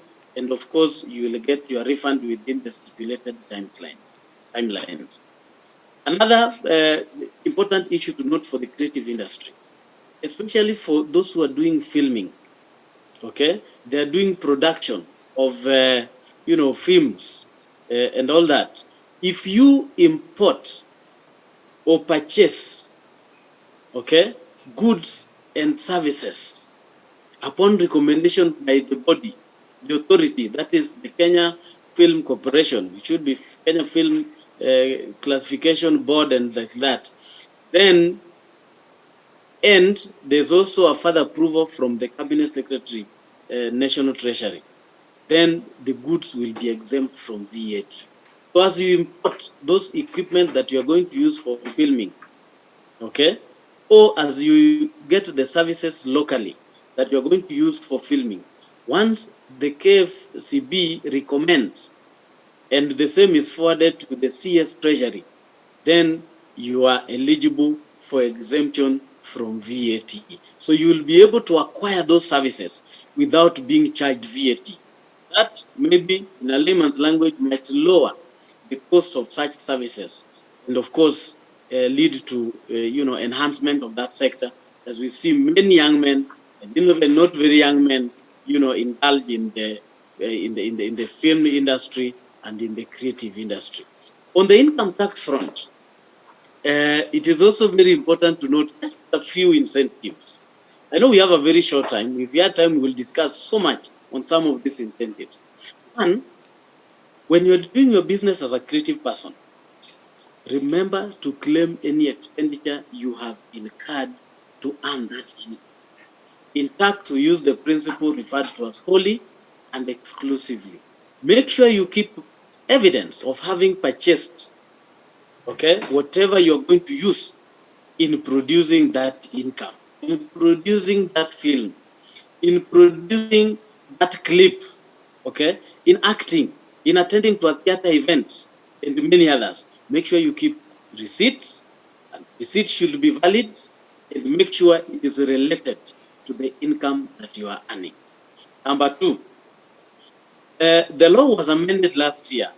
There was a lot of other allowances that were available in terms of building we used for acting, okay, or used by crew members for purposes of coming up with whether it's a film or a skit or things like that.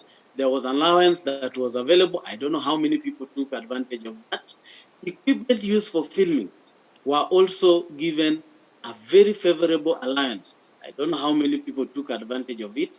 However, on 25th of April 2020, the law was amended so that currently any commercial building, that is a building used for commercial purposes, is eligible for what we call investment allowance. And I want to invite our creative people to visit the current second schedule to the Income Tax Act to know specifically what applies to them.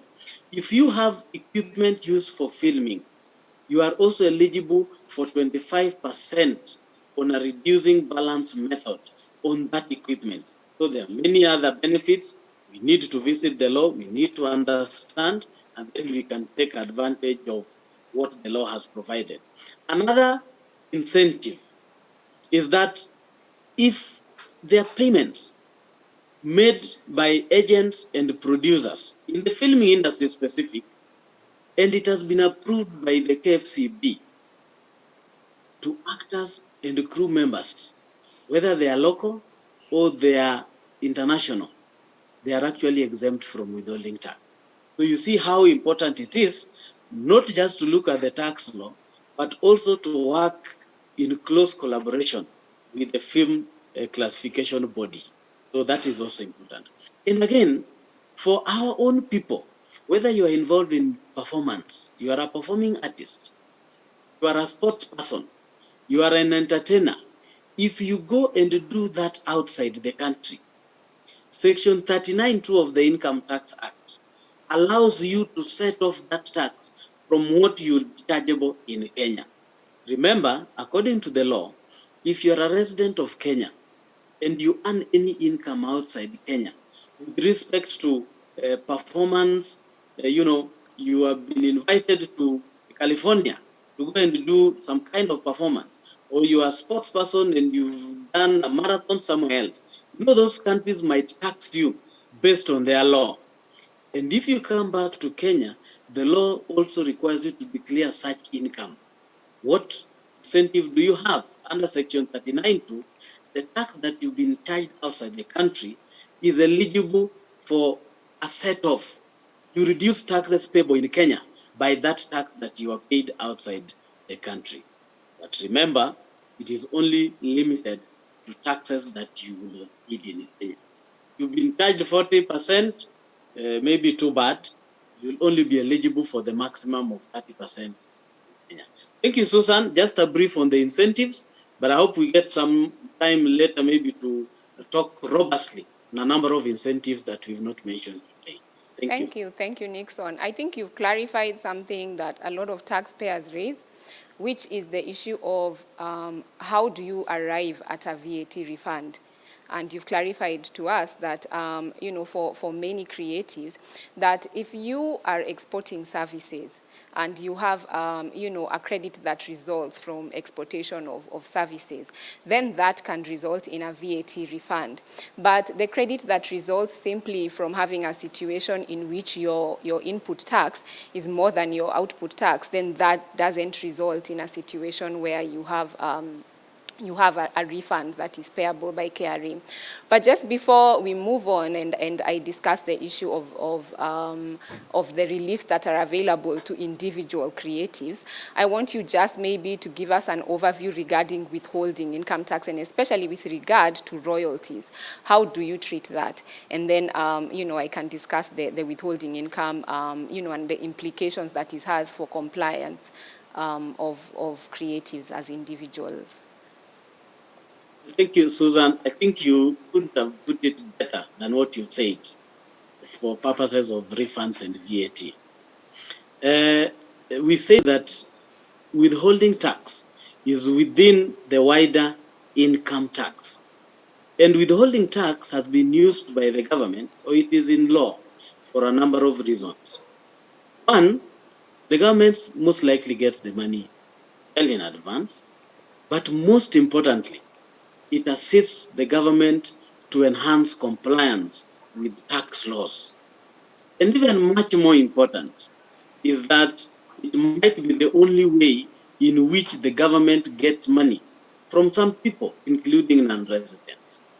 So whenever you are in business and you are paying any kind of, you are paying for a service to somebody, you need to check within Section 10 and Section 35, together with the rates put under the third schedule, whether that payment is subject to withholding tax. Withholding tax in some cases is an advance tax. So as you pay the person, an example is management fee. I might not mention all of them. An example is management fee.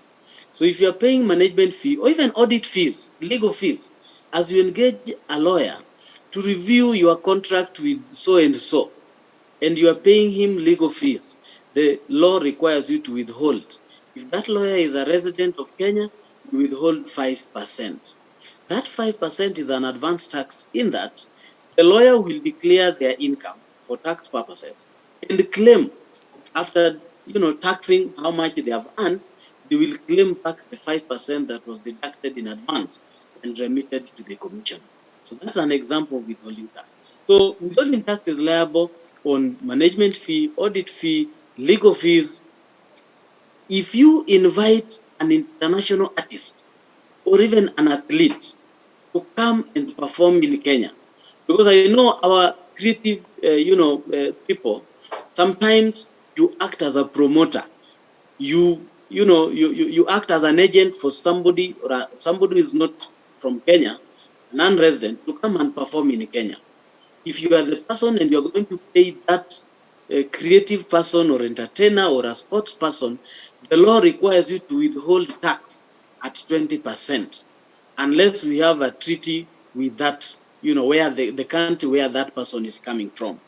But if you are an entertainer, you are a sports person, and you perform, the law does not expect that whoever is paying you is going to withhold tax if you are a resident of Kenya. That takes me to the other item that is subject to withholding tax, known as royalty. There's a big definition of royalties. When you look at royalties, it comes to mind about international aspects to royalty, our local law to royalty, our own organization, KIPI, that deals with intellectual property. Whenever you are paying somebody because of having used that intellectual property, be it a software, be it a formula, be it a process, be it a clip, including our own media houses, when they get a clip to show the very nice, somebody has filmed Masai Mara and lions and all that kind of wildlife, and they have paid for such kind of a service, that is deemed to be a royalty, and we expect them to do withholding tax. For our performing artists, when you acquire software for use, as you pay the owner of the software, the law also requires you to withhold tax. If the person is a resident, 5%. If the person is a non-resident, you are supposed to withhold at 20%. However, there are many other issues to the rate, because there might be issues around double tax treaty. If the person who has sold to you the item giving rise to royalty is coming from a country where we have a double tax agreement, you are always invited to look at the double tax agreement to know the correct amount or the correct rate of tax to withhold. And please make sure you remit withholding tax to the commissioner, because our own Tax Procedure Act details that in case you fail to remit, the money is actually recovered from you, together with penalties and interest, irrespective of the fact that the other person might have also declared. So it's also important to look into that and comply with the respective law. Thank you. Thank you, Nixon. I think I want to add, in addition to the incentives that you mentioned, just to let creatives know that there are actually tax reliefs that are, that are available to individuals. And the first relief, of course, is the personal relief. In Kenya, we have what we call a progressive tax system, and so the more you earn, the higher the tax rate. So what happens is that the lower bracket, which is individuals whose income is 24,000 and less, actually once the personal relief is 2,400 per month, and once that personal relief is effected, then there is no tax to be paid by that bracket. And then the next bracket, which is the next 8,333, is taxed at 25%, and anything over 32,333 is taxed at 30%. But in addition to that personal relief, there is also an insurance and a mortgage relief. An insurance relief works in the manner that if you take out a life, education, or a health insurance policy for yourself, your spouse, or your child, and the maturity period of that policy is 10 years and above, then you are entitled to a relief of 15% of the premiums that you pay, up to 60,000 a year. In addition to that, there's the mortgage relief. And the way the mortgage relief works is that if you take a mortgage from a registered financial institution, and that mortgage is for purposes of purchasing or even making improvements to a residential premises that you occupy, so then you are entitled to a relief on the interest that you pay up to 300,000 a year. And those are reliefs that are available to all resident individuals, and I encourage creatives to take advantage of that. So you mentioned something that I think is very pertinent, which is the issue of withholding tax. So there are several industries where the nature of work is such that professionals might not necessarily be engaged as employees, but are engaged on a contract basis. And so you may have a situation where you are engaged for a contract for 3 months, and then maybe you have a break and you have another contract for another 3 months. And so the query usually arises, how do I declare my taxes if I'm not an employee? Because employees have that benefit of receiving their P9 from their employers, and that aids them in filing their tax returns. But how do creatives file their returns? So in that instance where you provide your professional services, Nixon mentioned that professional services rendered by residents are subject to a 5% withholding income tax of your allowable expenses. Nixon detailed what an allowable expense is. Those are those expenses that you incur wholly and exclusively in generating that income. So don't deduct your personal expenses. So what you do is that now becomes an aid. It is a document. Those are documents that will help you in filing your tax return. And because when you keep these books as an individual, it is not mandatory that they be audited by an external auditor. It is actually made easier for you. So what you do is you use those schedules to declare your income. You declare your taxable income. You reduce that income by the amount of allowable expenses, those expenses that are exclusively related to the generation of that income. And then you will arrive at a tax due. So that withholding certificate for 5% now reduces that tax due. So you pay less the withholding certificate, the value of the withholding certificates. So if you had an insurance policy, as I mentioned, that falls within that bracket, you are entitled then to 15% of those premiums, which is also a reduction on the tax that is due from you. In addition to that, if you had a mortgage, I mentioned the mortgage and how that mortgage relief comes into play, then that tax due would also be reduced by that figure. And then you pay that balance, which is the balance of your income less your allowable expenses, and then less the withholding certificates. So if you're actually in the industry, you have been receiving withholding income tax certificates, and you have been erroneously believing that no further action is required from you, then I want to let you know that you can actually, earlier I mentioned that you have an opportunity to put your accounts in order. And you can actually put your accounts in order under the Voluntary Tax Disclosure Program. So the Voluntary Tax Disclosure Program is a program that was introduced by the Finance Bill 2020, and it took effect this year. It's a 3-year program, and under the Voluntary Tax Disclosure Program, you make full disclosure of any income that you had previously not declared to the Commissioner, but that you earned between 1st July 2015 and 30th June 2020. And when you make a declaration under the Voluntary Tax Disclosure Program, then the Commissioner will grant you a waiver on the interest and penalties. And if you have had some obligations, for example, pay as you earn and VAT and the rest, you know that 5 years of interest and penalties is a significant debt. And so what you do is you declare under that program, and you can receive a full or partial waiver on the interest and penalties. But whether you receive a full or partial waiver will depend on when you apply for the program.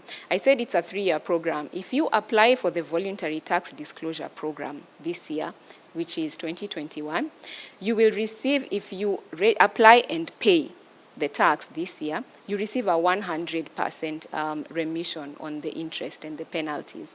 And if you pay next year, then you will receive a 50% remission. And in the 3rd year, which is 2023, then the remission is 25%. I know we like to joke about how as Kenyans we are last minute, we want to wait until the last day, and then even on the last day we still want to ask for an extension. But this is one of those instances where you want to take advantage as early as possible, because the full benefits of the program, as you can see, are gained when you join the program in the 1st year. You make the application and you make payment in the 1st year, because that is when you receive 100% remission. So with regard to the Voluntary Tax Disclosure Program, it's not just for individuals. Anybody can take advantage of that program, as long as the tax that you want to declare under the program is currently not the subject of an audit or a compliance check or even litigation.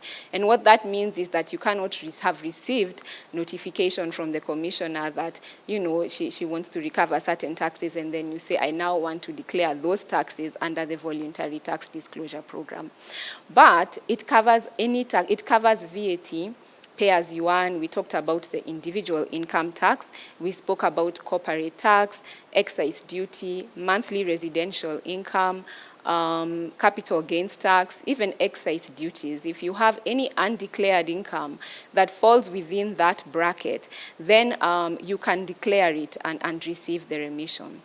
I will, however, mention that when you make a disclosure under the Voluntary Tax Disclosure Program, we say the truth shall set you free. Make full disclosure, because should you disclose and the Commissioner now discovers that there are certain incomes that you did not disclose in full. So if I'm disclosing pay as you earn and I only disclose, for example, for 2-3 years, but then I don't make a disclosure, for example, for 1 year, then the Commissioner may actually withdraw that remission that you have been granted and proceed to initiate the necessary procedures to assess and recover that tax. So I encourage you to take advantage of the program, declare fully, declare truthfully.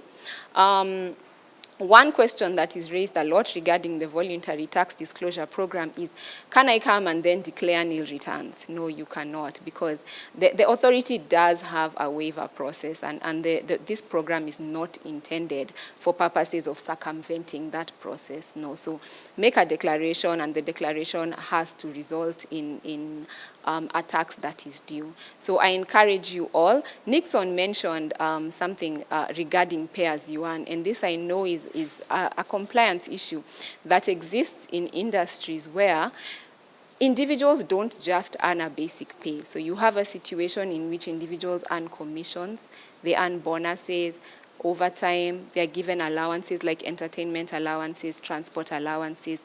So the compliance challenge now arises in that employers sometimes only deduct pay as you earn on the basic pay.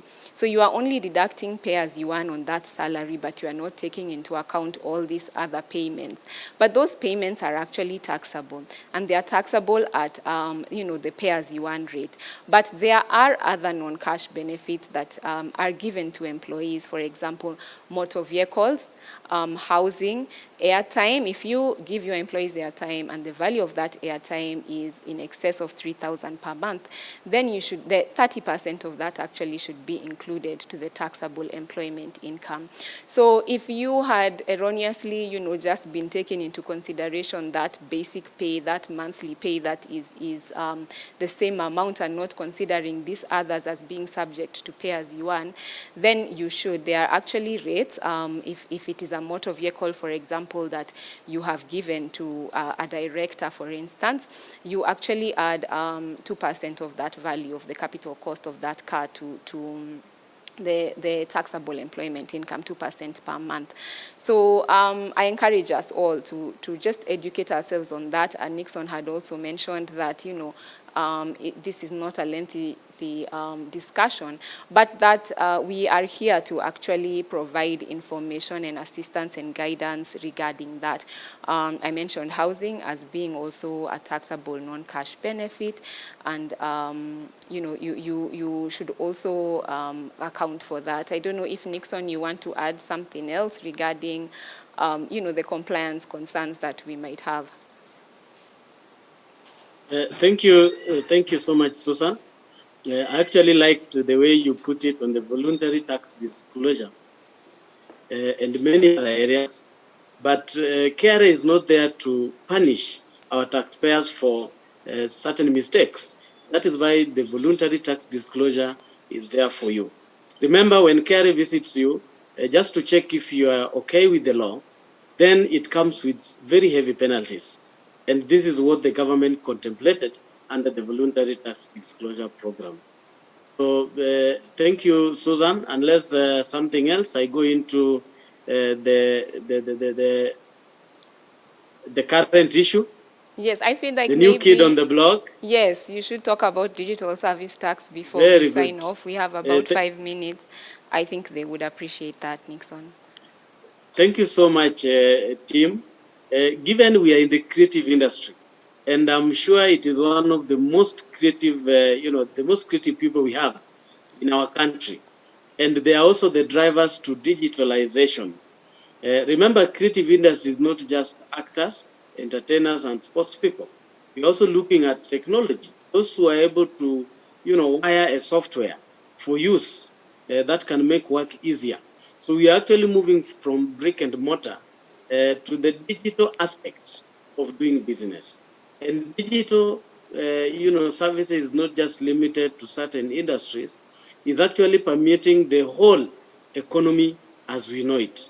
Currently, we have digitalization not just in the medical field, we have in the engineering field, architectural field, even in the sports field. There's a lot of digitalization.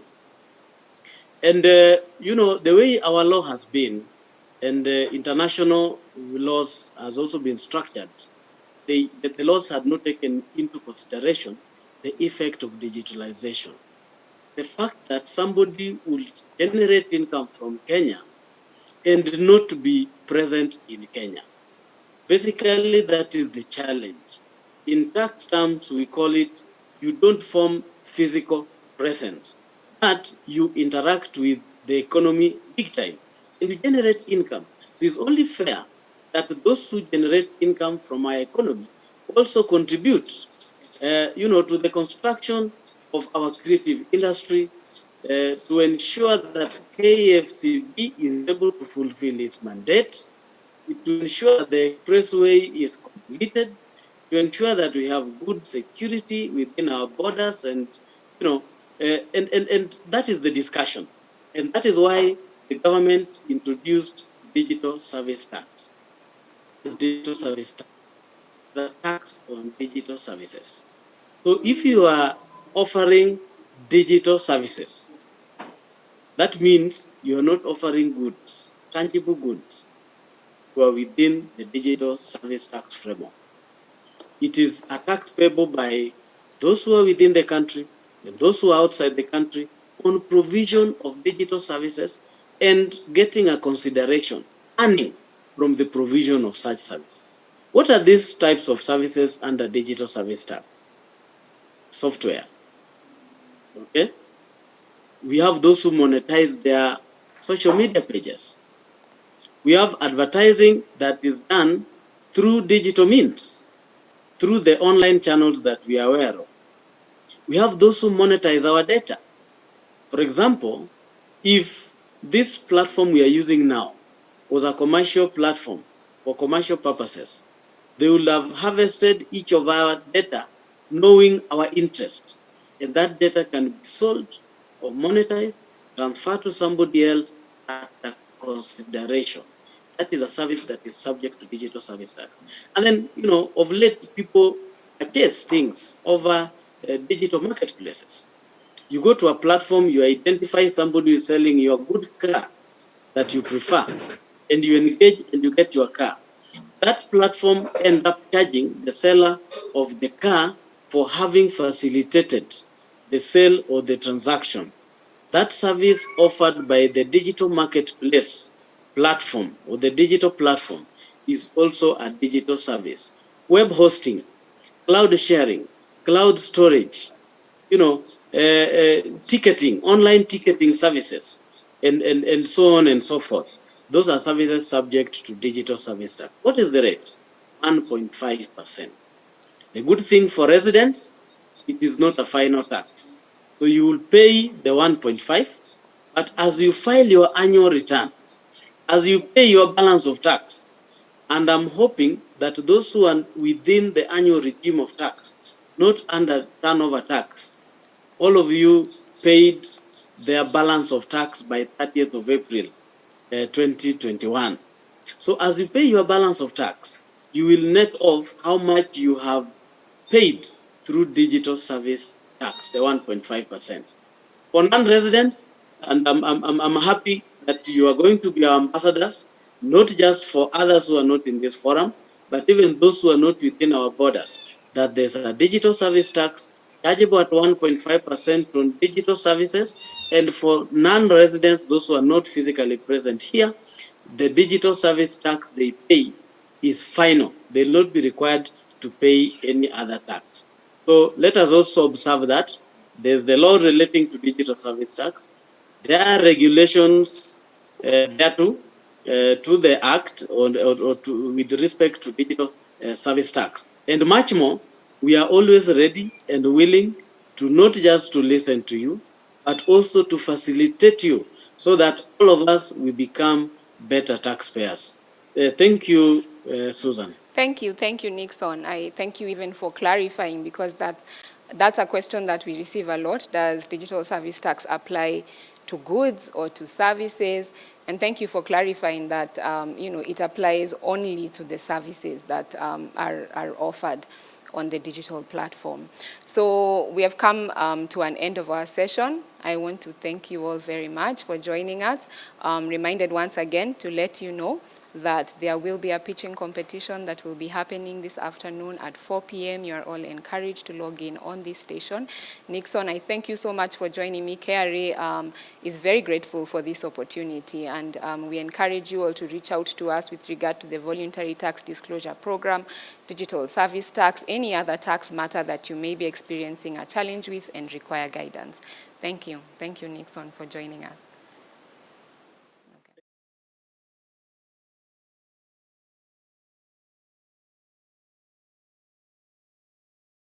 Shushu, wamesema hakuna harusi. Kwa nini? Hapana, haiwezekani. Maisha ya harusi lazima itaendelea. Wiki Brian record to streamiwe do. Nasema Safaricom iko na 500 MB free kila siku. Sasa tunaweza kustream hii wedo. Hi Shushu. Get 500 MB free kila siku and never miss a moment.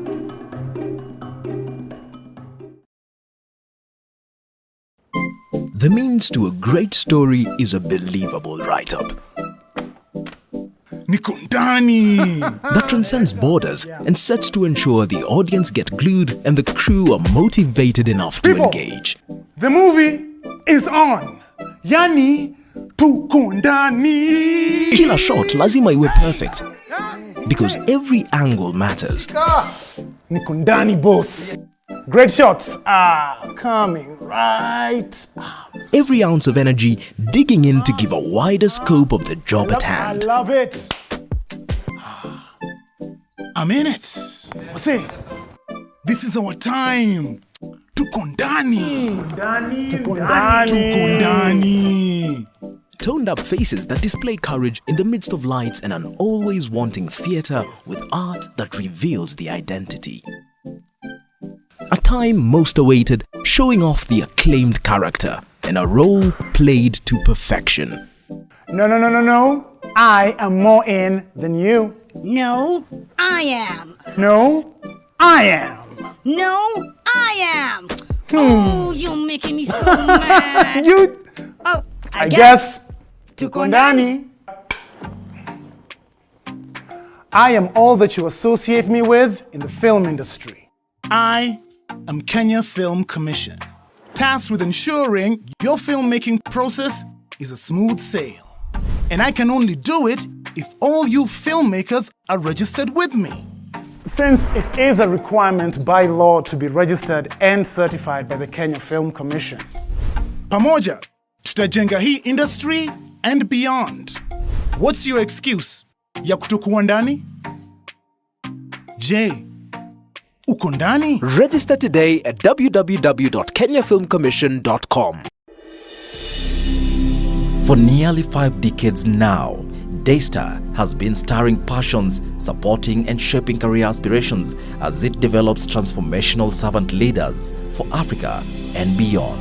I have been blogging for a couple of years now, and blogging has led me to a world of research which includes a lot of writing and blogging. To be honest, my passion for writing was birthed at Involvement, which is a student-led newspaper at Daystar University. I was made at Daystar. Book your intake now and be the next. Call us or visit www.daystar.ac.ke for more information.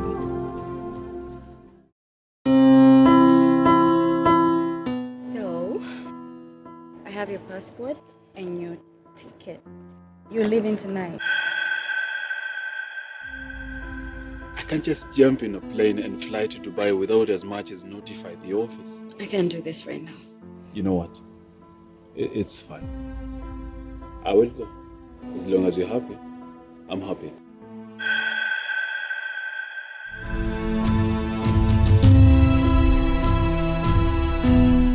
Here's your baby. You wanna have some fun? No, thank you.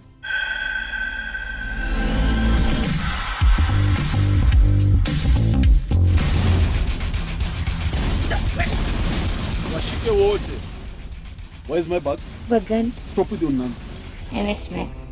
Makangwari. Where are we going? Lavington.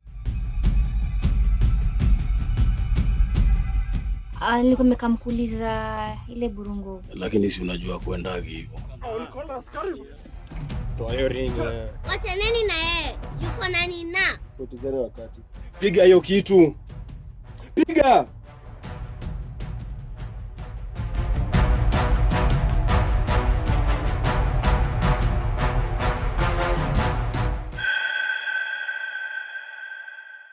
Jichunge sana na huyo boy. Unajua hivyo ndio watu ingizwa box ya Kibabylon. Ni vile unafikiria.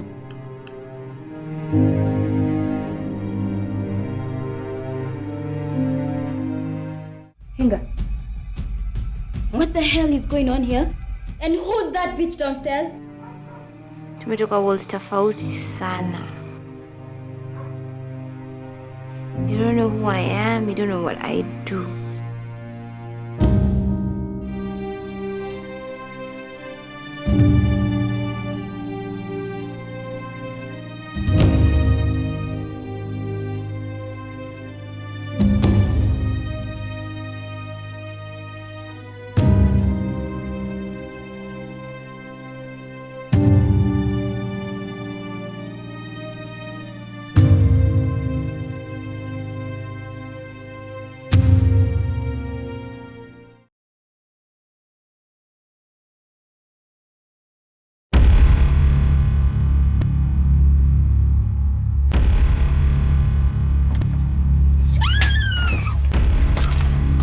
Naitwa Benjamin Kibonge. Nimeona vitu mob. Please don't hurt me. Unaongelesha nani Kilami?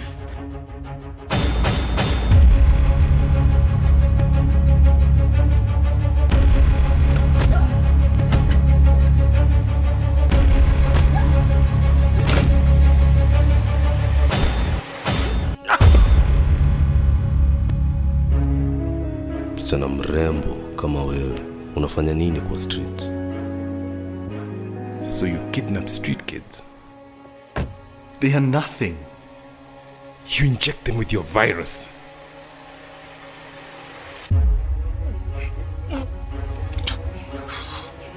Kibonge. Will you keep my secret?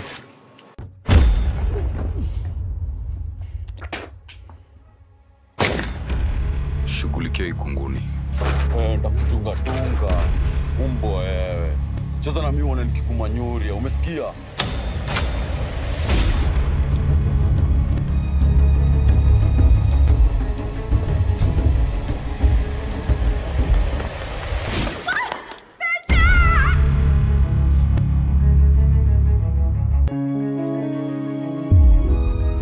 In your life kwa streets.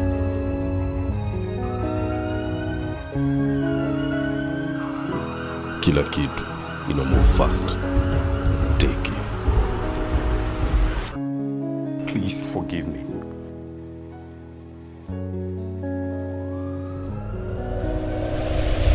I'm in love with a criminal. Mikono juu! Songa mbele! Mikono juu! Songa! Weapon!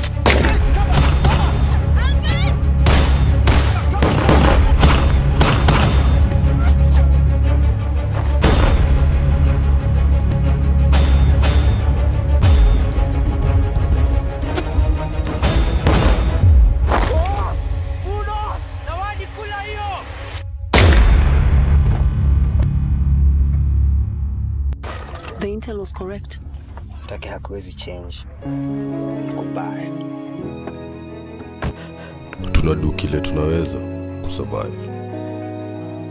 Take it, sio kusave.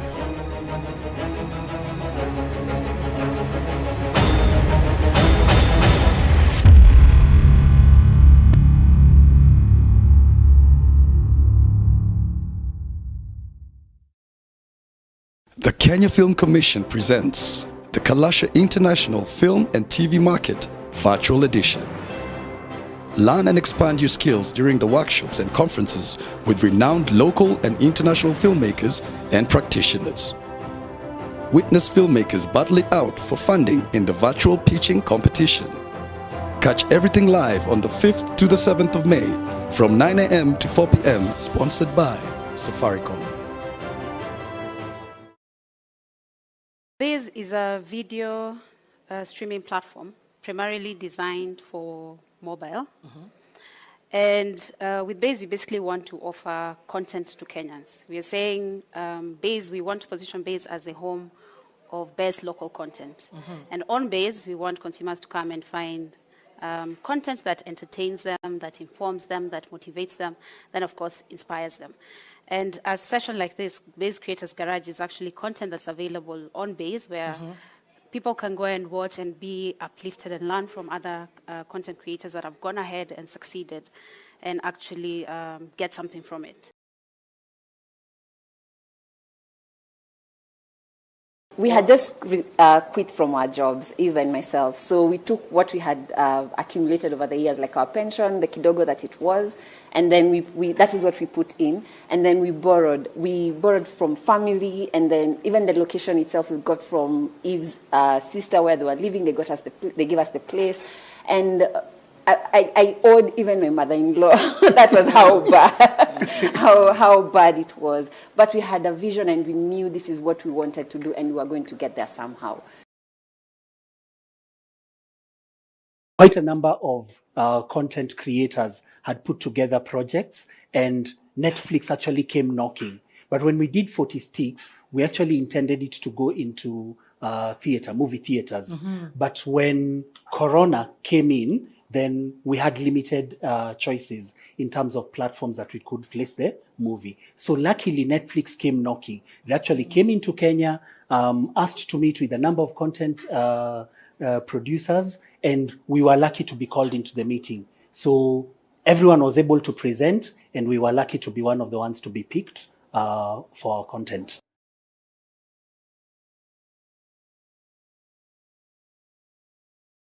It's very important early on in your career to understand ownership is the end goal, and you're in this for the buyout. I love it. I'm making this Sauti Sol music right now because it will be valuable for me in the future. And so I have to really make sure that my split sheets are in order and all the rights holders in my music are in order. In fact, if you look at Midnight Train, your average song has even 3 to 4 writers. Yep. And it's deliberate so that we get the best. But also, it's important that your stakeholders, your writers, and everybody knows what they own, where, how.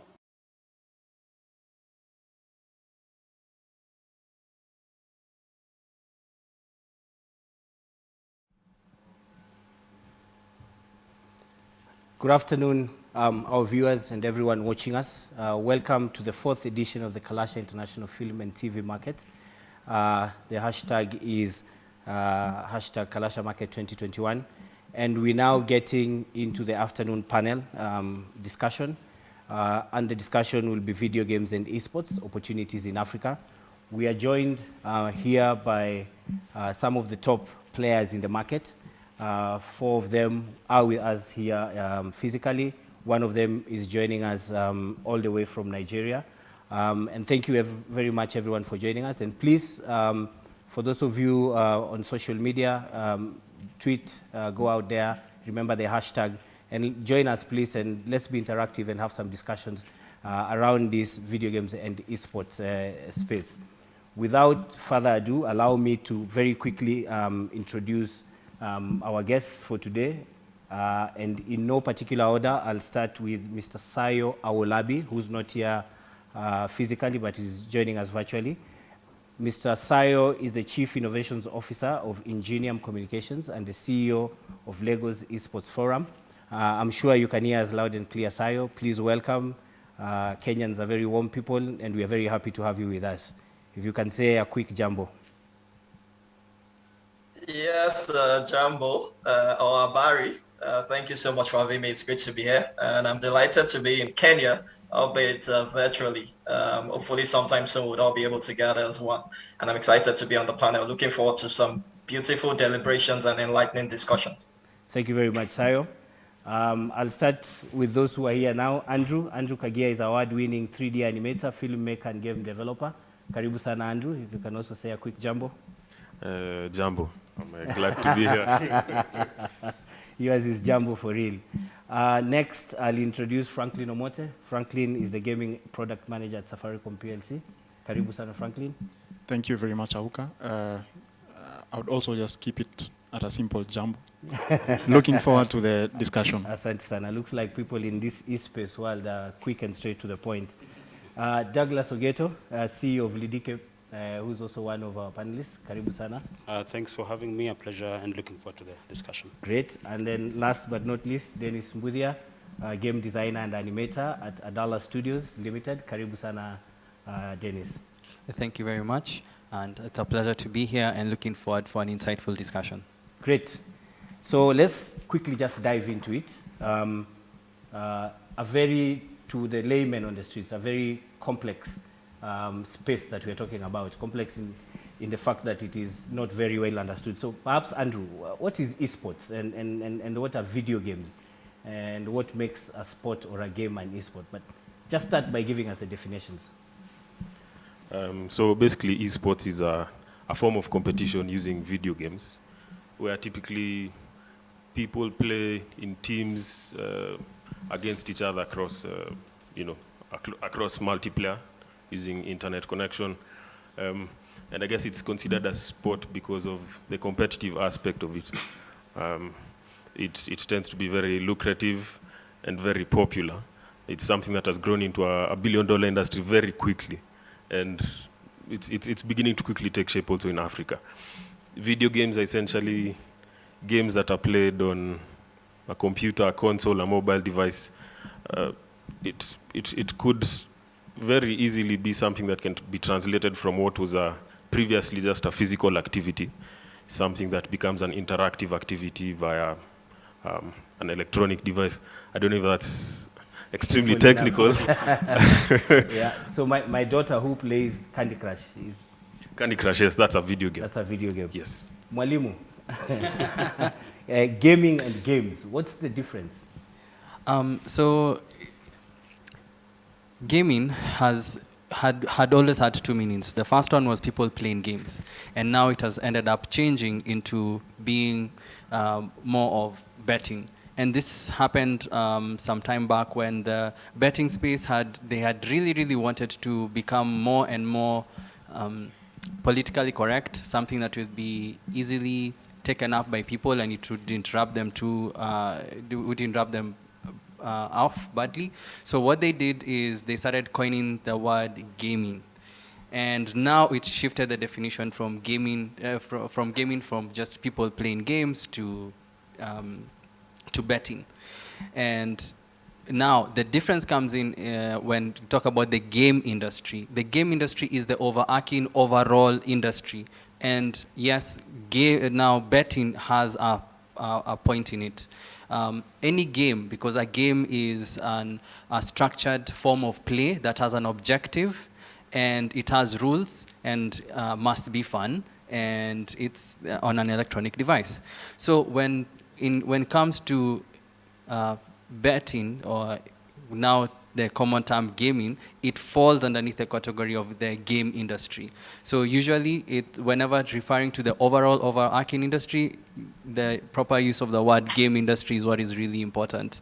But people really don't understand it. I've never for one moment thought that I would be seated here distinguishing the word game and gaming, and it being very elaborate like that. Thank you so much. To the layman, to those of us, Frank, who watch movies at home, our understanding is that this whole e-sport gaming thing is for some unemployed geek, young 20-year-old locked in the basement, trying to hack into FBI, whatever, servers. Is that the case? Well, I actually agree that I think the gaming, even just from the previous discussion that we've had, there are some gray areas around what gaming is all about. Yeah. And we know for one thing is that, we've been told, it's been considered betting, yet really there's a very clear line of separation between gaming with regards to the mobile games or the video games that you play through an electronic device and the actual betting. Now, the other bit of misconception is basically what you're referring to. That when we speak about gaming, then we are thinking about some, maybe say, very troublesome children who have decided to hide themselves somewhere, and all they do is play things that people don't understand online. Exactly. And maybe have a big bag of chips along with them. And therefore, that's really the view that people have about gaming. But really, even if I'm just to pick from what the other panelists have said, gaming has come a long way. There's been quite a big trajectory that gaming has taken, that it's no longer just something that people are doing just to get the entertainment aspect or face of it, because gaming has taken quite a bit of steps towards giving people careers. Okay. There are quite a number of careers that people are having within the gaming industry. We have game developers, we have game publishers, we have statisticians, we have quite a bit. We actually have teams and coaches. So it's really quite a big thing. So it's no longer just a point of entertainment only, yes, but the misconceptions are starting to clear because we are seeing it taking a big leap even in Africa. We really hope that after today we will have cleared this in the minds of a lot of people. Coming to you, Douglas, who are the players in this esport industry? What's the basic competition structures? Who are involved? And then just mirror it and compare it to traditional sports, where we have a lot of challenges in terms of infrastructure, in terms of getting the facilities and what is required to get the games going. And tell us, are those also challenges that are faced in the gaming and video space?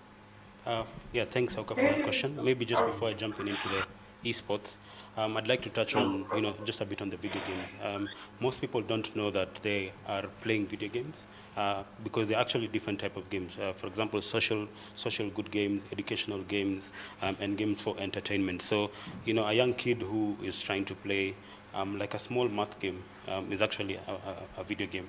So I think there are games for entertainment, there are games for health purposes, and also games for also general social good. To your question around esports, esports, as Andrew mentioned, is the art of taking the competitiveness of these games. So in terms of the esports structure, how it usually is that you have a game publisher. This is the person who owns the game, so he's able to give, just the same way like in traditional football, you have Sekafa, who are the governing body. Okay. So a publisher would have the rights to the game, and then there's the operator. So the operator is the tournament organizer, Okay. Who gets the rights from the publisher to play this game. And then there's the players. So the people now who are competitively playing around each other, either as an individual or as a team. Okay. And then there are the people around that who are also providing the infrastructure. So the internet provider, the event organizer. So you have to have the physical facility, like this one, where people come and play. With COVID, now it means that people are also playing online. And then you also now have the sponsors and advertisers, because esports is, eyeballs. There are also platforms, for example, Twitch, where people play, you can stream these games. So the good thing is esports has quite a broad diversity in terms of players, people supporting, and the people who are actually engaging in the, tournament itself. And the good thing is that, this can be played across on-site or online as well as offline. Great. So maybe I should bring Sayo in here. I hope Sayo can hear us. Does Africa have the infrastructure for esports? Do we have the broadband speeds? Do we have the latency? Is there affordability of smart devices? Africa has always been considered the dark continent, and that's literally from just an electricity supply perspective. From what I gather, involvement around the e-space, you require basically to have electricity to even charge the device or power it on. Does Africa have the infrastructure to run and manage esports, Sayo?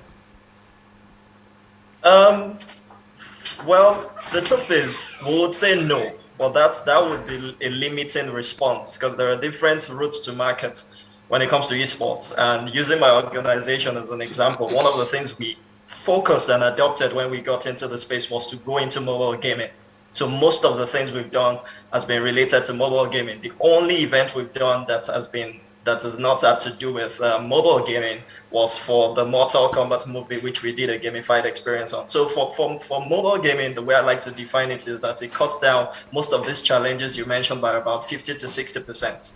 So when you're thinking of playing on your device, which also serves different purposes. So yes, there may be challenges with getting on a console, PlayStation, Xbox, Nintendo Switch, because of the prices and so many other factors. There may be issues with internet broadband. Most of the continent is not even on 4G yet, and the other places have moved into 5G. So it's usually easier to get people to play on the mobile devices, because it's even affordability is there. Access is also very, very much in that state. So as much as possible, yes, those challenges are there, but when you look at it from the angle of mobile esports, mobile gaming, as we like to say it, then you cut down some of these challenges, and we can then begin to say that, yes, there's actually a probability for Africa to stand out and look at things from a different angle. And that's another way for operators to look at it. If you're going to get into the space, we should not think of how Asia approached it. We should not think of how the Europeans did it or the Americans did it. We should look at our peculiarities and look at how we can solve our problems by ourselves before we get into the space. Clearly, African problems require African solutions. Frank, from where you're seated, I'd like to hear your response to this, purely just because you're seated in that space where you're better informed than maybe some of us in terms of infrastructure for this industry. I mean, true. I couldn't have put it better than Sayo has, because that's the actual truth. When you look at how our market is constructed, not very many households will let me say, trade off food for a console for their children. There are things that are coming up there on just the basic needs of life. Yes. That some children will probably find it very difficult to even just explain to their parents that, you know what, I need a console, I need an Xbox, I need all those kind of things that are very difficult. So the truth of the fact is that we are limited by just our economic situations and our economic circumstances. But that does not mean that all hope is lost. Now, I don't know how that is going to play out in the future, because from where I see it, what I see is that even the developers that have been developing for console are now moving towards a mobile experience much more.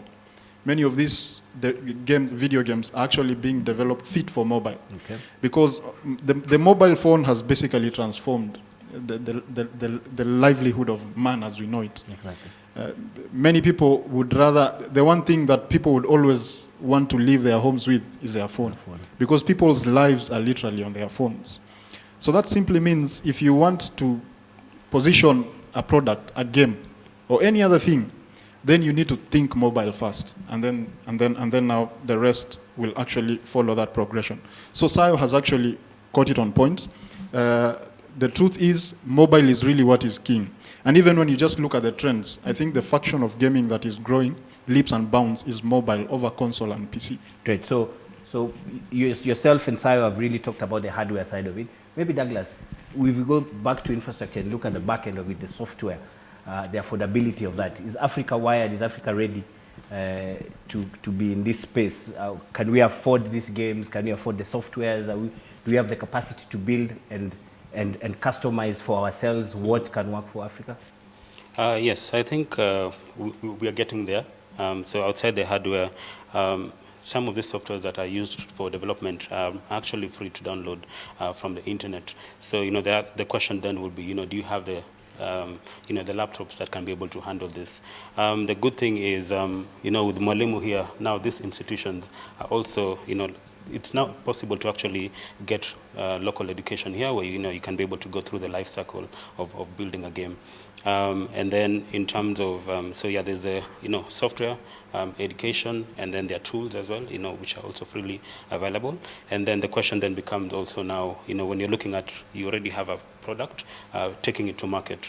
That's where people like ourselves come in. How do we then take this, products and games into the market? So the life cycle is slowly becoming complete, and as the industry grows, definitely more resources will become much more valuable. Andrew, where is the money? Where is the money in this all e-sport thing? I mean, where do we fit in this value chain, and how do we extract value from this e-sport and gaming space? I think there's money in a lot of, essentially it's a hierarchy. So it depends where you want to place yourself. I'd say the main bulk of the money to be made is in the playing itself. Because, for example, there's a certain player called Ninja. I'm sure everyone here knows Ninja. Other than me. So Ninja is one of the biggest esports players on the planet. And his estimated net worth is $100 million, which is ridiculous to think about, because if someone playing video games makes more money than the person who developed that very said video game, it kind of flips things around, and it's like, it's insane just to think about that. True. $100 million. True. So, and while he might be at the very top and not everyone will get to make that kind of money, the prize pools tend to be very high with esports. So as long as you can develop your skills to a sufficient enough level to be competitive on a global scale, there's money to be made in being an esport player. And there are people who are living very comfortable lives because of that. So, yeah. Mwalimu, if I get Andrew right, does it then mean that this is very niche and is restricted to just a certain caliber or person who will break through and make the money? Or do we have more opportunities? Do we have more revenue points within the value chain in the esports space? So that's just one of them, and that is the playing aspect of it. Then now there's a whole other ecosystem around it.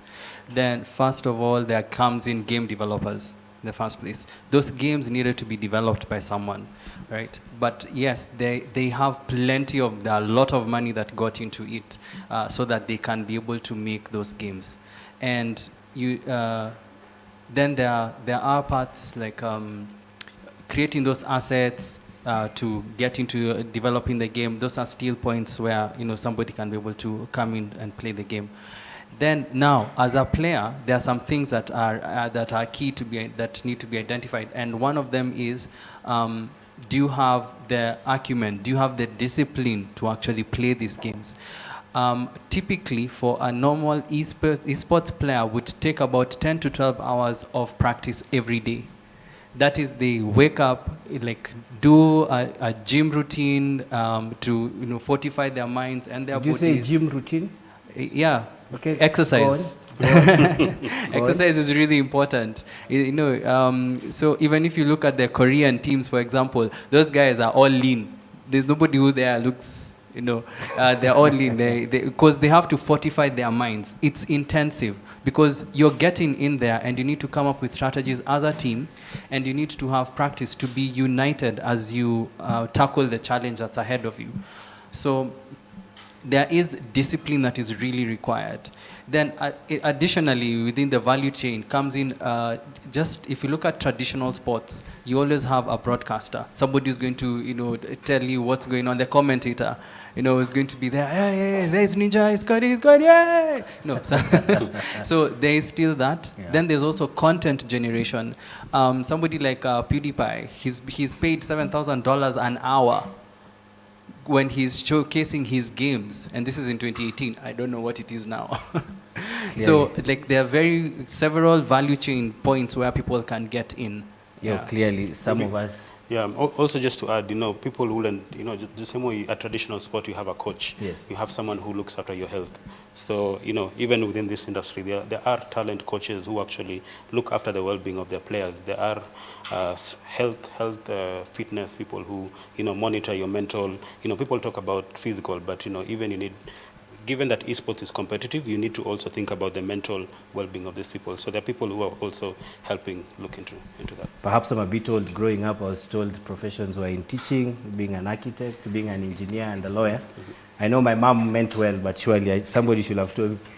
Sayo, if I can quickly jump to you. From an African perspective, what works for us in this ecosystem that Dennis and Andrew have talked about? What works for Africa? What are the easy gains for us? What are the low-hanging fruits for us to jump in and say, this is what we will extract first from that ecosystem before we develop ourselves to have the capacity to get in and do more? Okay, so if I got the question right, I'd say easily is from, I'll look at it from the title angle first, and easily I'll say maybe the football games. We're Africans, we love football. No matter how little you are, you see a kid kicking the ball here and there. And that's why the FIFA title and the PES title, those two titles still become, it's strange that they haven't really caught on. And that's because of one of the things I mentioned earlier on. Most of the games that are really doing well on the continent at the moment are the games that have been able to give a user-friendly format in the mobile in the mobile gaming. So we're talking Call of Duty Mobile, we're talking PUBG Mobile, and I'm sure someone like Douglas would agree with me. He also is a tournament organizer like myself. We find it easy to have more people actually come into those games because it's easily accessible for those people. So the low-hanging fruit should actually be the football game, because there are more interest that will be generated from there. What you will begin to imagine is a digital format of the Cristiano Ronaldo, a digital format of the Lionel Messi. That's the kind of thinking you will be having in your mind if you were to think of how much we can do with the football games. Imagine an AFCON tournament happening with South Africa bringing the team. South Africa is doing well, by the way, in pushing the guys who play on FIFA, and Nigeria brings the team, Kenya brings in their guys, and everyone gets to compete. Trust me, it would actually catch on really, really fast. To dive into the question earlier on as regards where the money is, and I like the way you put that question, really the truth is where the money is on the continent at the moment may not be some of the things mentioned by the guys. That is a futuristic approach. And that's because at the moment we do not have content creators here in Africa because people don't necessarily want to go in there and view what you're doing because you're thinking of data. So at the moment, the best route to market for us as Africans is to create value for brands. I'm glad an organization like Safaricom sees the essence of gaming, and I know a couple of other organizations in Kenya, and kudos to them, who see the value of the esports ecosystem, and they're already playing in that space already. That's why Safaricom can have a gaming product manager within their setup. So if we can create value for organizations, for corporate organizations, they will be more than willing to part with the funds that we can use to drive these competitions. And from that competition, there's already value being created because you're paying the guys in the media, you're paying the shoutcaster who are the ones who will run the commentary during the games, you're paying the gamers their prize money, you're paying the guys who will be the moderators, and everybody has a bit of value from whatever the sponsor has put into that particular tournament. So more than anything, I think we should begin to look at how we can create digital activations for organizations to tap into that value. Works a lot for them and they will be able to play in that space, and that's really, really at the moment where the money is, because we are evolving and we're at an certain stage in esports in Africa. Great, Sayo. Back here to Franklin. Broadcasting and media rights, that's really where the money is generated in the sports environment. Are we seeing esports claiming its fair share of the pie in that and getting in and commanding broadcast and media rights? Yeah, I believe so.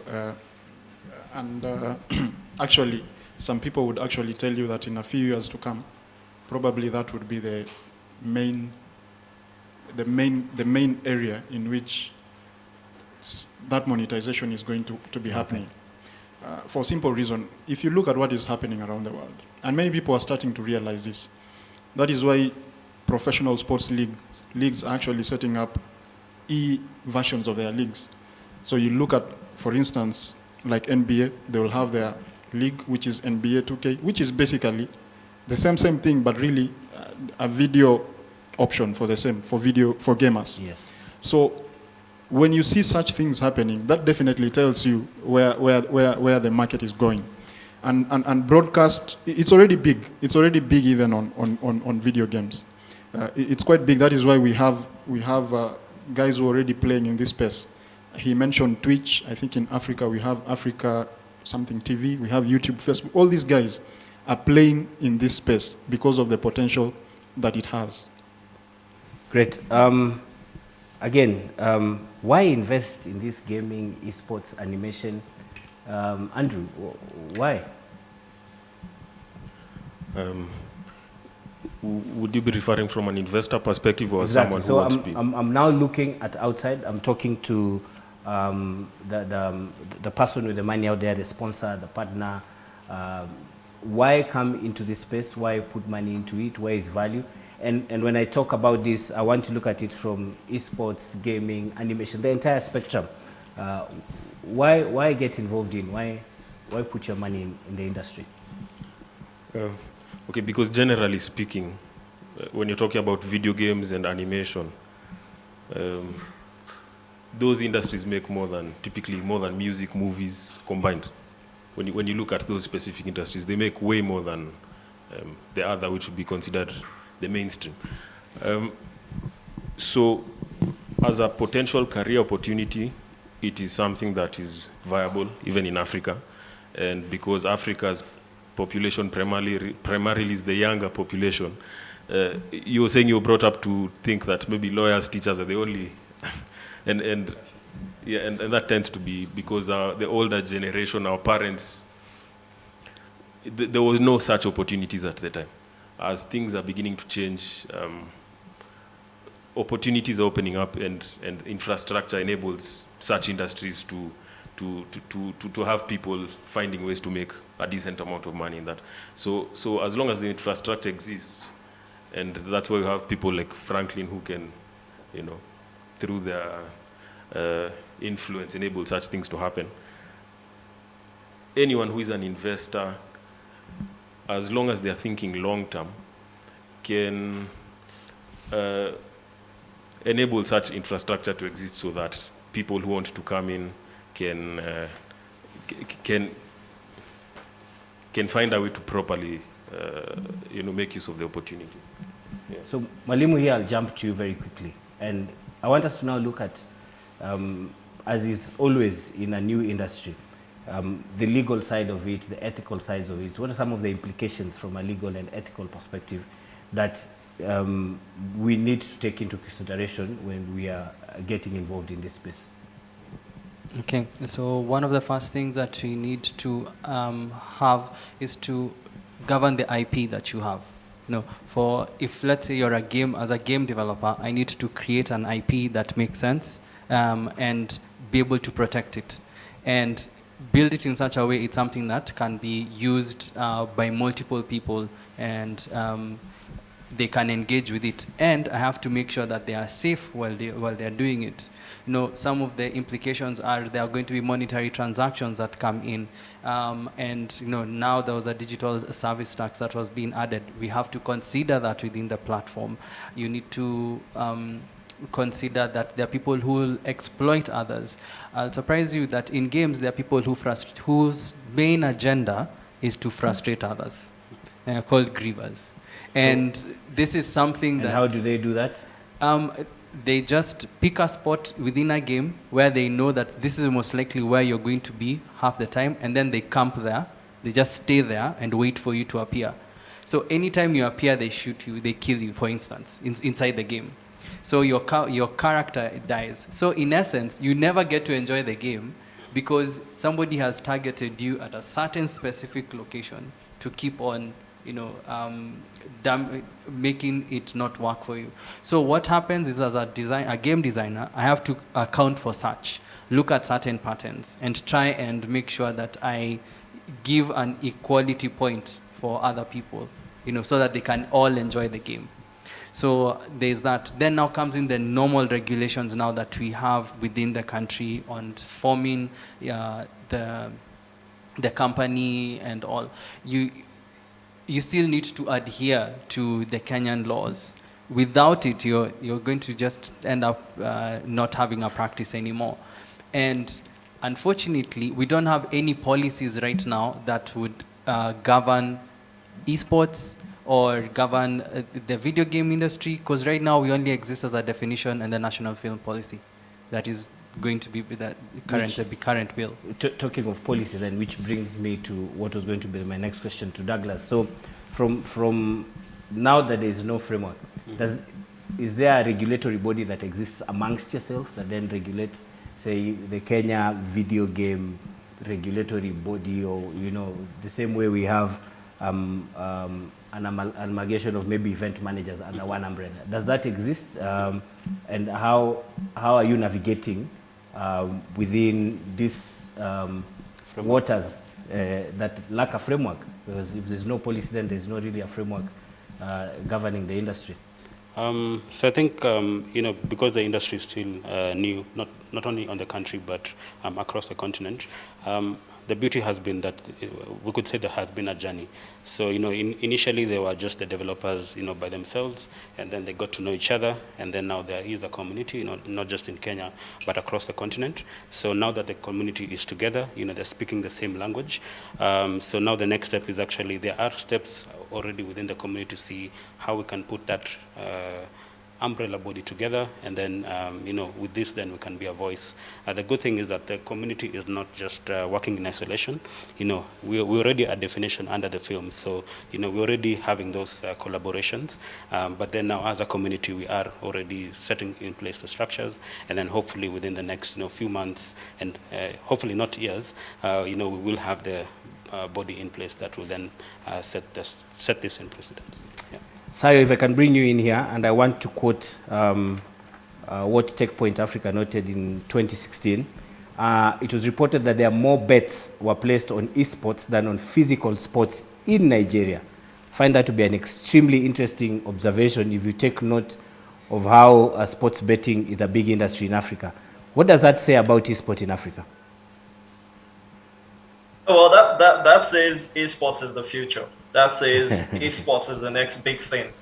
And that says whoever knows what they want to get to achieve within the next few years, then they need to begin to think about esports. I've been on different platforms where I've said that esports is at the point where fintech was about 5 years ago on the continent.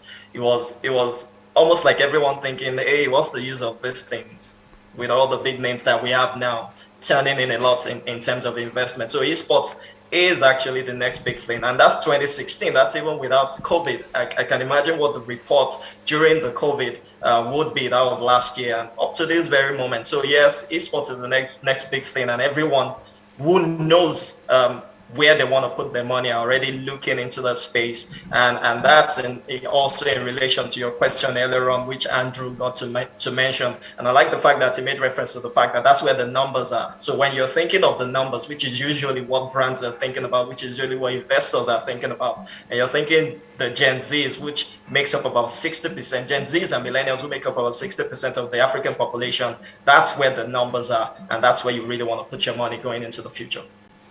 So, Sayo, I'd like to keep you on here. My next question is really an open one, and I want contribution from everyone seated in this panel. So, how do we involve the governments? How do we rope in the governments to be involved right across Africa? And let's start with you then. Maybe in each of our own individual spaces, we can then see how to get government involvement. Sayo. Okay, so the first concern, and this is going to all African government. The first concern will be for government to be thinking of regulatory rather than contributory or building the ecosystem. So most of the time you see the government is thinking about regulating it. Let's regulate this. Yes, it's good to regulate. Yes, it's good to put framework in place, especially legal framework. I have a legal background, so I'm a stickler for getting things done legally and in the right way. But as much as possible, for us to get government involved, I think government should see esports as a tool for youth engagement. When we see it with that kind of mindset, then we'll begin to reason out ways to empower and engage the youth. And I think the first stop for every government in Africa at the moment is to use it, is to approach it from an educational side. If we take it from an educational side, which I believe is even the biggest missing link on the continent at the moment, because so many people want to get in, but they do not have the education or an understanding of the ecosystem. So if the government themselves starts with themselves to learn and understand how esports works, because the truth is we've seen organizations, we are a private organization at the Lagos Esports Forum, we do not have any government backing and we're already playing on the international scene, I make bold to say. So why would we need government? But the truth is we still need government to come in, because with government, it means we can actually impact and influence more numbers within our country and of course within sub-Saharan Africa. So government, I believe, should not come with a regulatory mindset.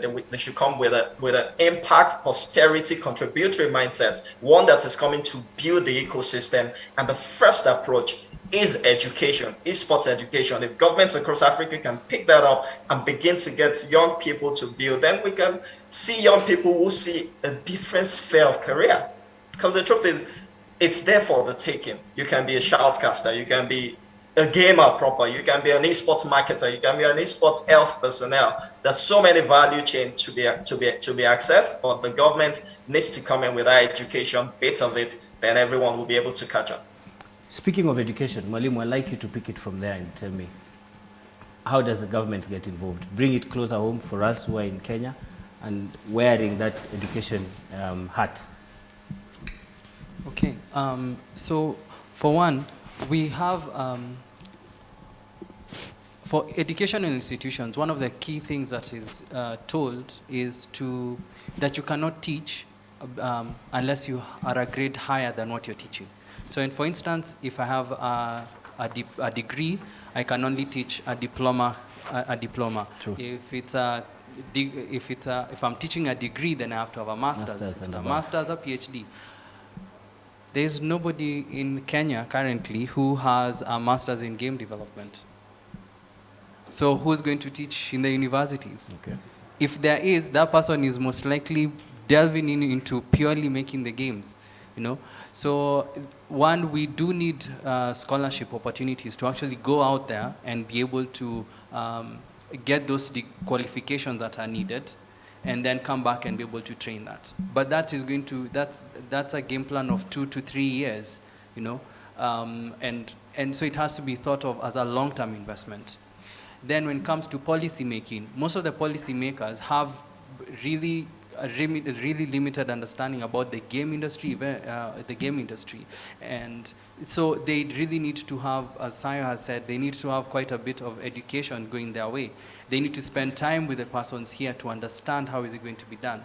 And as institutions, what we do want, we are educating the persons who want to learn game development. Then if the government is willing, we can be able to even show them the same thing, having training opportunities and showing them, hey, this is exactly what happens within a game. Now, can we see how we can be able to give those policy makings that are coming in from our point of view, as you get to at least get the entry point of learning what the game industry is all about. Frank, for sure I want to hear your perspective on this. How do we get the government involved, speaking with a corporate hat? Yes. So I think a lot of it has already been mentioned. The truth is the space in which we are attempting to break in, because I believe there's quite a bit that we still need to do, is a space that is not well understood across all structures of, let me say, society, and that even includes government. So the very basic things need first to be done, that there needs to be a willingness of government to first listen. So it would just be simple things such as just having dialogues with those who are already in the space, to just try and get a grasp of what exactly this e-sport, these video game issues are about. And that would go a long way because the government's role really and responsibility should be an enabler. Because the government is supposed, my view, the government really would really give a lot of value if they enable, let me say, the next generation to be able to settle into this in a very smooth way. And Mwalimu has rightly put it, the best place where you can do that is through our learning institutions. Have something that someone can actually go in and aspire to become a game developer. Exactly. Aspire to become something within this space. If the government is able to figure that out and actually put in the, let me say, infrastructure that is needed to be able to deliver that, then, because the government is doing a lot of things, when you look at infrastructure support, even within the internet space, the government is really trying. Investing a lot, yeah. But now, beyond the hardware, the opportunities that now are in there also require government support.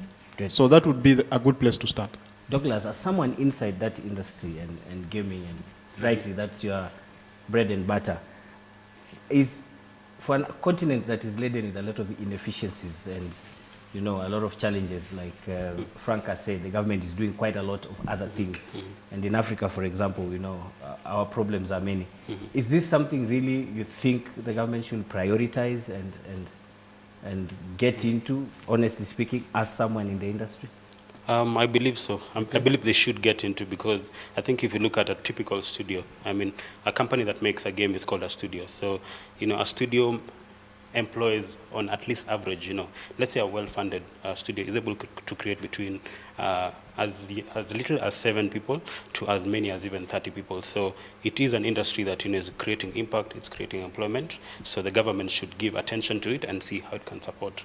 The video game is considered within now what is called the digital or online business. We recently saw that the government put the digital tax. So this is already hurting the business, because video games is what is considered a long-tail business, something that you need to invest for about 3-4 years. The highest quality game is called a AAA game. This takes about 3 to 4 years to build. So you can imagine if you're building for about 4 years and you're still being asked to pay a digital tax, this is already hampering the growth of your business. I'm happy that there has been a pause on the digital tax. It's still a debate. So hopefully this will not lead to that downfall. We know we are just an industry that is starting. Yep. So imagine you're starting out and then you're already being pushed down. I'd like to bring to the attention that Australia just this past Wednesday, they have given the creative space and video games a 30% rebate. So COVID has had a lot of business. Imagine now the government giving you 30% rebate. This is a boost for the industry. Abu Dhabi also just early this year has created a 3-year free tax-free for people within this business. So it means that you already have, within these different countries, you're already given the acceleration to grow. So I think the government, if implements some of these policies, as with people like Mwalimu draft these policies, this, I know this is throwing him into the deep end. You already have a job out of here. But hopefully with things like this, this is what will help accelerate the industry. Thank you. Mwalimu, I'll come back to you. Yeah. You talked about gamers going to the gym. And are esports and gamers, are they athletes? Yes, they are. They so are. You see, as I mentioned, look at a typical game. Let's look at football, for instance. The objective is to score the highest goals. Yes. The rules are, yes, there are different kinds of fouls that you get. You need to stay. You need to play within a certain boundary. You can't handle the ball with your hand. Yeah, you can't handle the ball with your hand, and you can't be physical with another person. Then, already that's a game. Esports is the same thing. When you come into esports, you have rules that govern a game. You have boundaries that you need to stick within. If you go outside, then most likely you'll not succeed in your objective. And you have an objective that you need to meet. And with the same, you have to have a mindset that is ready to actually execute when need be. When somebody's in the military, because of the number of drills that they keep on doing, they know exactly the positioning that they need to be able to attack, to carry out an attack, exactly, or to defuse a situation. So in the same way, when an esports person is playing, they need to become one with their gadget. That is the console that they are using, whether it's a keyboard or a keyboard and mouse combination or a gamepad. They need to consistently interact with it. And that means that your entire body is always going to be in a fixed position that you're going to be concentrating for a couple of hours. So when you're doing the exercise, and just as Kipchoge was running and all, he has to wake up 3 a.m. every day to run.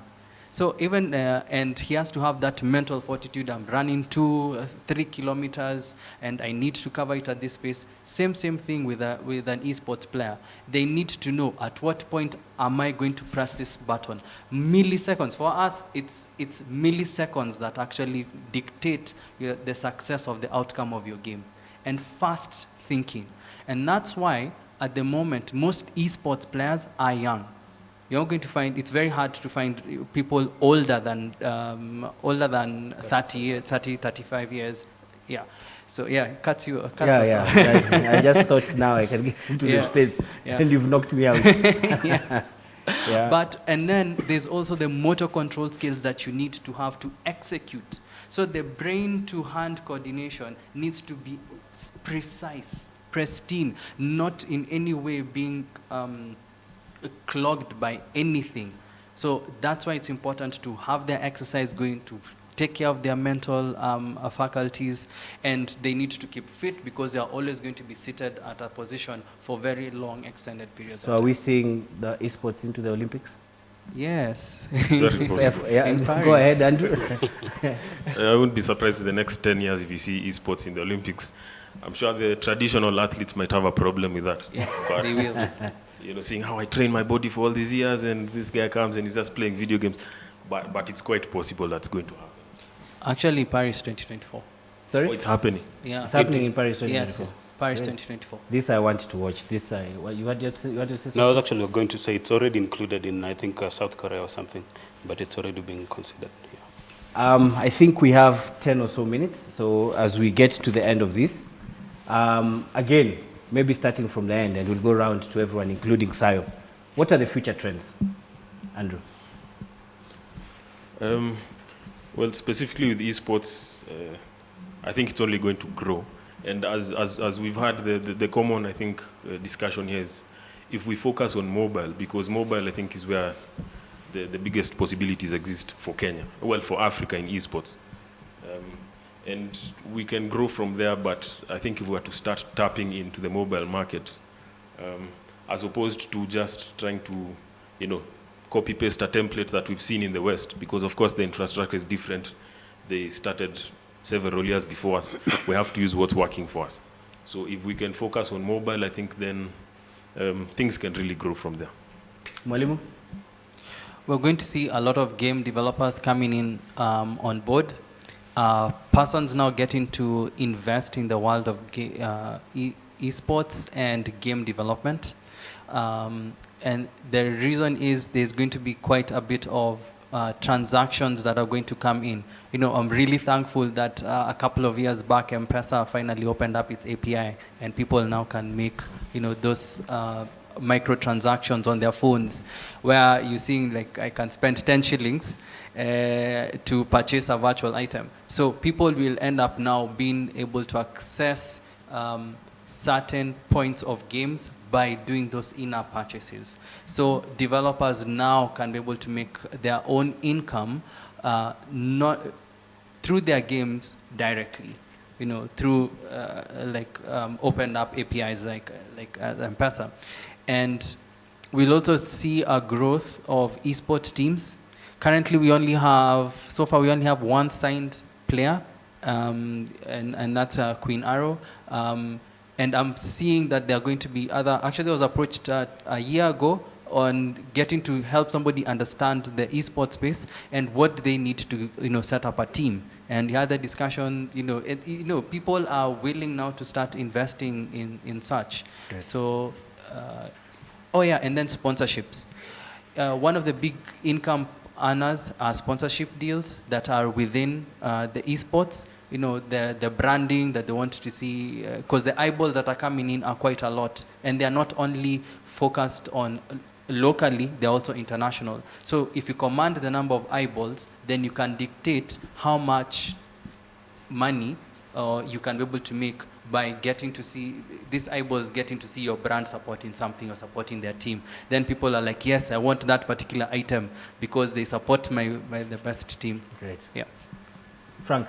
Yes, I think looking at what is going to come in the future with regards to this space, the good thing about it is that the future is there to be shaped now, because this is a growing space. It's a space that really, it's taking form. So a lot of the things that will happen now will shape the future, especially when we're looking at Africa. And that's why it's very important to think of it from a perspective of not just taking a copy and paste approach, like Andrew has rightly said. When even just, if I just take a local approach, looking locally, just in Kenya, I see very many opportunities, especially in partnerships and growing this space. Of course, we cannot emphasize enough the growing smartphones. Just look at, for instance, what we are doing with even our home footprint, which is growing gradually. And I think that's a very big opportunity. It's a low-hanging fruit for someone who is just able to innovate around that. And then we have something there that could be a game changer in my view or in my perspective. So there's quite a lot, but I think for us, the activities or the things that the decisions we do right now are going to shape the future. But the opportunity is so great. Great. Yes. Douglas. Yeah. So I think for me, on the video game side, I think the beauty about the market is that, you know, Africa in terms of the next frontier has, you can't exhaust the amount of content that exists, but we need developers to actually build this content. So on the video game side, I'd say, please, we need more developers. If you're a developer, please look into, you know, shifting into the video game development space. Do you want to look into the camera and tell the parent at home to send the kid to school to develop? So please, if you're a parent, please encourage your son, daughter to actually become a game developer. Yeah, on the esports side, I think as Frank has mentioned, we need more collaboration. It's happening, at least on the corporate side.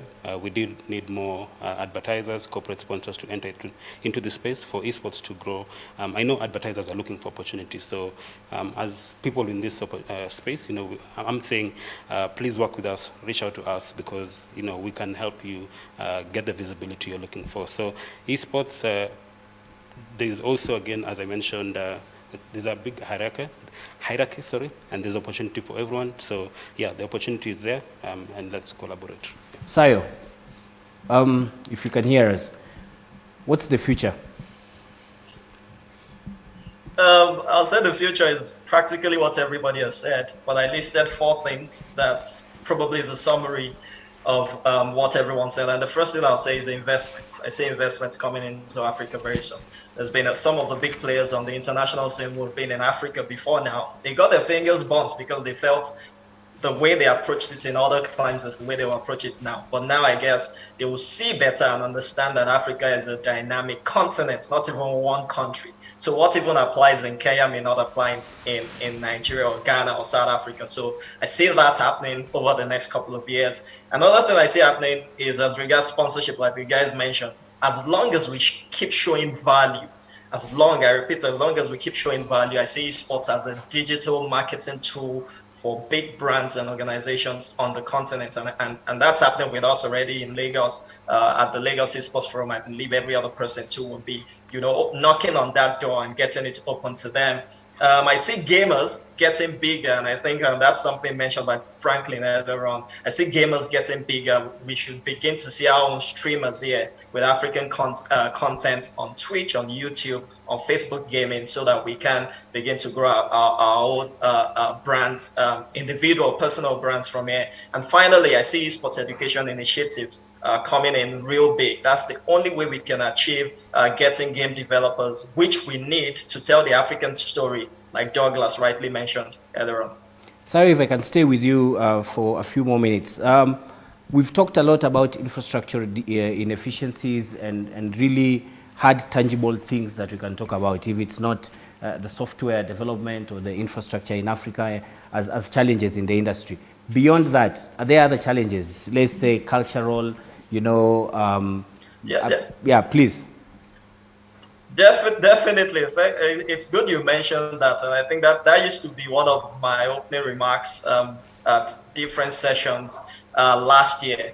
There's the cultural challenge, because it still can make sense to some parents how your child will sit and be playing games and you would say that child will become a big name or a big timer in future. And I guess that's where we were in the 80s. I'm a millennial, so in the 80s and the 90s, when you tell your parents I want to become a footballer, I wanted to become a footballer and it didn't make sense to my parents. So I needed to go and study law first. By the time I was done with law, there was definitely no way I could get back to becoming a footballer. So I needed to do something else within the sports industry. So yes, there's a cultural challenge, which is huge at the moment, but I believe esports education would actually unearth some things. It will show parents what they need to understand. It will show the government what they need to know, and it will show the kids themselves. Because the truth is, we even have gamers who are not serious about taking this to the next level on the continent at the moment, and that's a big challenge. Because if you can personally be convinced in yourself, how do you convince your parents? How do we convince the government that you can actually become an e-athlete who can play on the big stage and on the internationals, play big on the global and international scene? So yes, there's a cultural challenge, but I believe with esports education, we'll be able to actually mitigate some of these factors, and we're set for the next level. Great. Before we get to go around and get closing remarks, I'm reminded that we expected to take a couple of questions from our viewers, so we are waiting for those questions to come. Please, our viewers, go ahead, send the questions. Remember, the hashtag is Kalasha Market 2021. We will be waiting to hear from you before our panelists leave today. Now, if I can get the final remarks, and again, I'll go around and start with you. What will be your final remarks? What will you want to tell young kids wanting to come into this industry? As Sayo has named, what will you want to tell parents about this whole space? What message will you want to convey to the enablers that we require, the regulators, the governments, and everyone else involved? And I'll start with you, Andrew.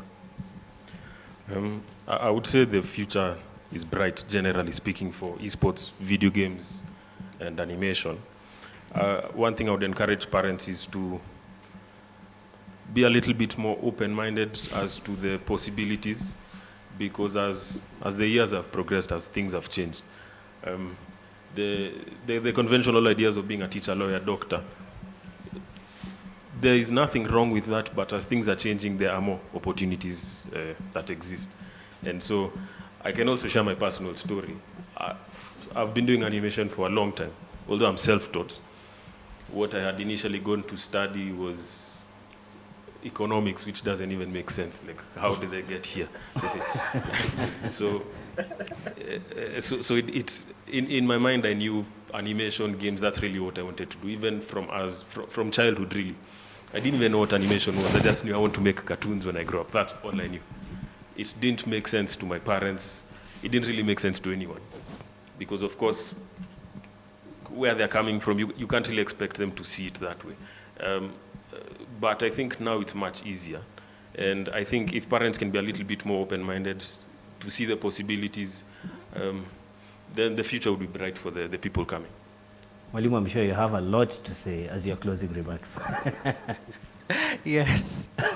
And just to, go on from what Andrew has said, that first of all, it starts with the parents. Encourage your your kids at home to venture into new fields. Anyone who's getting into these creative industries right now have the opportunity to make an impact like never before. And we are giving them the support that we need. We have teachers who have experience, who have gone through rigorous training to just make sure that they develop content that a student doesn't need to have be self-taught and take so long in being able to achieve their dreams. So have faith in the learning institutions. And for government, we want to give thanks so far for ADMI has had an opportunity to establish a diploma in game development in East and Central Africa. It's the only one so far. And through assisting through support from the French Embassy and AFD, they are able to now get an partner institution that has that's Rubica, that has enabled the curriculum to be developed for students to be able to learn proper game development from a school that has been winning at the GDC, the Game Developers Conference, that is usually global. This is a call out for government to see the potential this has and not to just water it down. Invest into the game space. And for those of you who may know your nieces and nephews who really love playing those games, yes, all you need to do is make sure that you regulate their time, of course. And it will be an opportunity for them to interact with this kind of content. And other primary school institutions, high school institutions, if you need persons who need to tell and expose these students to these new forms of creative industries, we are here, we are available. All you need to do is just reach out to us, and all we do, get a timetable together and show them the new things and the new skills that are possible. Investors, this is a new opportunity for you. Take it to heart and just do your research and get to see how this is a potential space that will grow in the next couple of years or is already growing. Thanks. Thank you very much. Frank? Yes, so I think there's a lot of exciting things that are to be explored in this space. So the thing is, we just need people who are willing to take up the challenges and try and innovate around these areas. The other issue would be that I think as a corporate, we have shown that we are interested in taking a part in enabling this environment.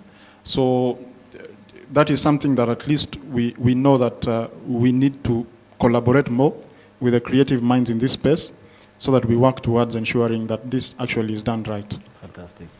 Douglas? I think for me, I couldn't say it any better than they. I think I'd just like to make it a bit more practical. On the video game side, I know any viewer is probably thinking, has it been done before? So I'd say yes, it's been done. We do have a South African and a Kenyan who, during their last year in campus, their thesis was actually to make a game, and it's the first game on the continent that got accepted into the Nintendo Switch. So Nintendo is like, it's not a PlayStation. It's one of a gaming device. So Africans are already making it possible. On the esports side, we have the Africa Esports Championship, which is looking to identify and spotlight these people within the esports space. We've created content that has been supported, by Safaricom in the past. So it's actually, supporting the player, who's able to earn revenue. We've had cases in South Africa where someone won prize money, their parents lost their job, and this money is what actually sustained the family. So just to add the practical element, it's happening, it's sustaining families and also helping people move to the next step. Thank you. Sayo, any closing remarks? Yes, indeed. Two actually. The first one will be to you, our moderator, as the secretary of SICAFA. And I would like you to take word back to CAF that it is time to activate football on that level. I believe that if CAF takes it up, just like FIBA is already running the tournament in basketball. There are some African countries participating in it. So if SICAFA can even spearhead it, let's have Kenya, Rwanda, and some of the countries in your region play a tournament, maybe a showcase we can present to CAF. Then maybe the whole continent can catch on, and we can have a bigger platform to showcase esports, e-football as it is. And like I said earlier on, football is big on the continent, so there's no reason why the football games should not be thriving as they should. And the second one is I believe I'll be reaching out to some of the gentlemen very soon. The Lagos Esports Forum tied up a deal with HP for the HP Gaming Garage, which has a lot of modules for game developers. And that is something we are excited about, especially for the continent. And I believe it's something everyone should be latching onto and tapping into the potentials that are there. Thank you very much, Sayo. Someone has just been waving at me that our time is up, but before we go, we have two questions from our viewers. Ale would like to know, where does one find the Kenyan gaming community on social media? And Grace is asking, if I'm passionate about gaming, where do I begin? So who will take those questions up? Which one do you want to take? Yeah, okay, I'll take the first one. And you'll take the second one. Thank you. Okay, so where do you find the gaming community? You can go to Meetup. That's meetup.com, and then you can find Kenya game developers. We usually meet, so this is part of the Africa game developers on the continent. Every second Saturday of the month, we do have organized different sessions and workshops. And then on Telegram, just search for Africa Game Developers Community. And then both on Twitter, so just look for AGDA and KGDA. Yes. Thank you. Okay. You can visit admi.ac.ke. We actually have an open day running currently, where our campus at Caxton House in Nairobi CBD is open for people to come and have a look at what the services that we offer in school. And you'll be able to meet with our representatives, or even myself, to be able to help you further understand what exactly is needed within the game space. And that's where I can tell you to start off. Yeah. And maybe one more appeal that I had forgotten in my closing remark is sponsorships. We really, really need sponsorships, because now you'd find like I had a student who really, really wanted to come, actually 3 students who really wanted to come in to study game development, but they were unable because they couldn't meet the funds. And getting scholarships for this is not easy. So for those investors out there, and you're willing to get to see this game industry come up, please try reach out to us and get to see the opportunities that you can give some other children who are passionate about game development and would want to carry it forward. Come and let's partner together. Thank you very, very much. I believe this has really been an eye-opener for someone like me who's very green in the industry. To our panelists, asante sana for your participation and your worth contribution, including Bwana Sayo. Thank you so much for joining us from Nigeria and for participating in this panel today. To our viewers, it has really been nice having you with us. It's really been nice engaging, getting your questions. Thank you very much to everyone, and that's it from us. Do have a lovely day.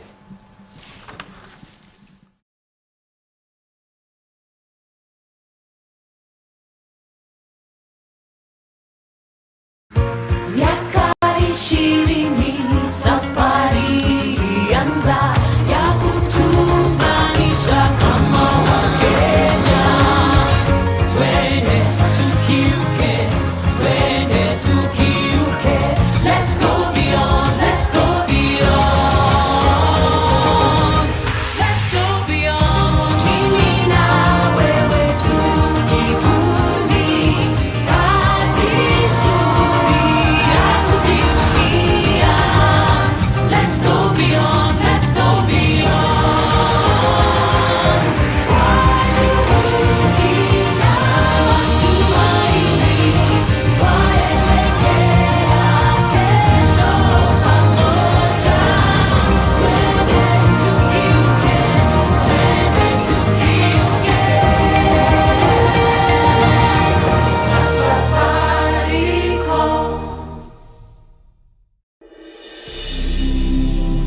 nearly 5 decades now, Daystar has been stirring passions, supporting and shaping career aspirations as it develops transformational servant leaders for Africa and beyond.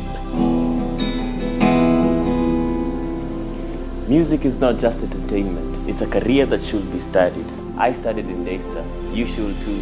Book your intake now and be the next. Call us or visit www.daystar.ac.ke for more information. The means to a great story is a believable write-up that transcends borders and sets to ensure the audience get glued and the crew are motivated enough to engage. The movie is on. Yani tukundani. Kila shot lazima iwe perfect because every angle matters. Nikundani boss. Great shots are coming right.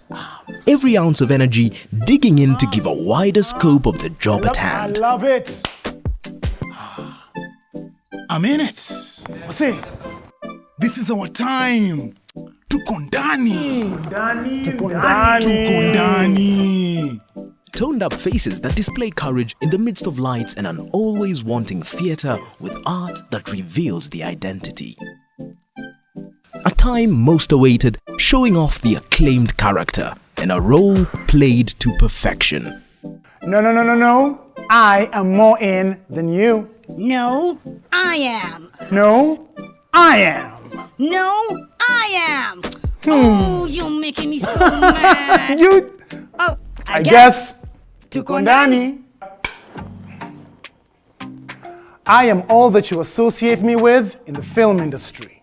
I am Kenya Film Commission, tasked with ensuring your filmmaking process is a smooth sail.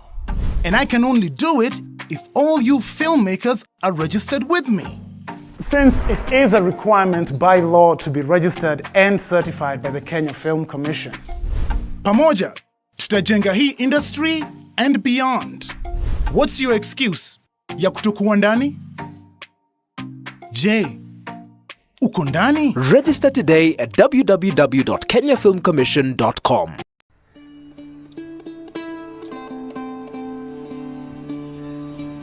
Mimi kuzaliwa kwangu nilizaliwa mwaka wa 1925.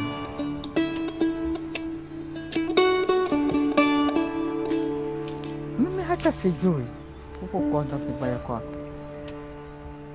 Sasa wanasema ni mimi ni mchawi nimewaroga. Na mimi nililia sana tena.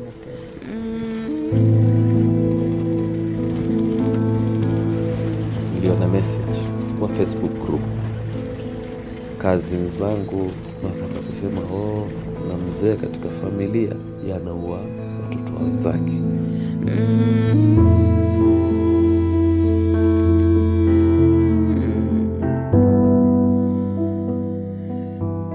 We had a priest who came round here and prayed for this house. He said there is an old woman there and she is the cause, she's the reason for all these problems.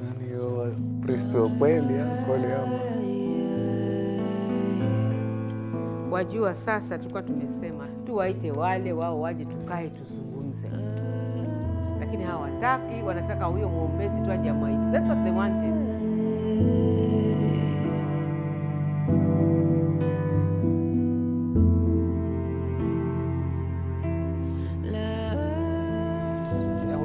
Piriwa baya akosa panga temwe haya ti abuke malazi haha sikano ba adremzi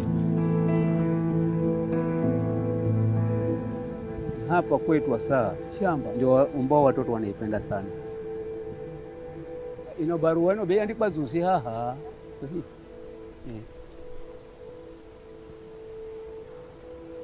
onyo. Nasikia sasa.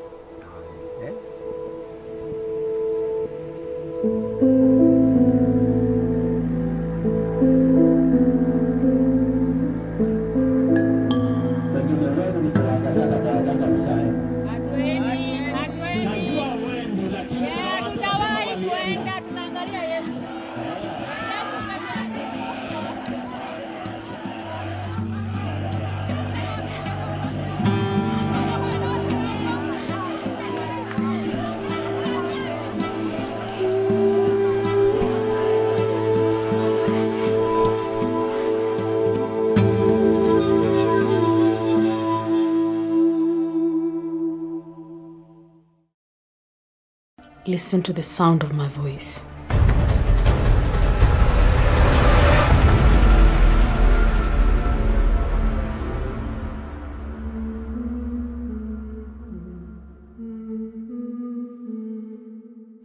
Try to be responsible. Yes, sir. Give him a break for once. He's really been trying of late. Takes more than trying, Jude. He can be trusted.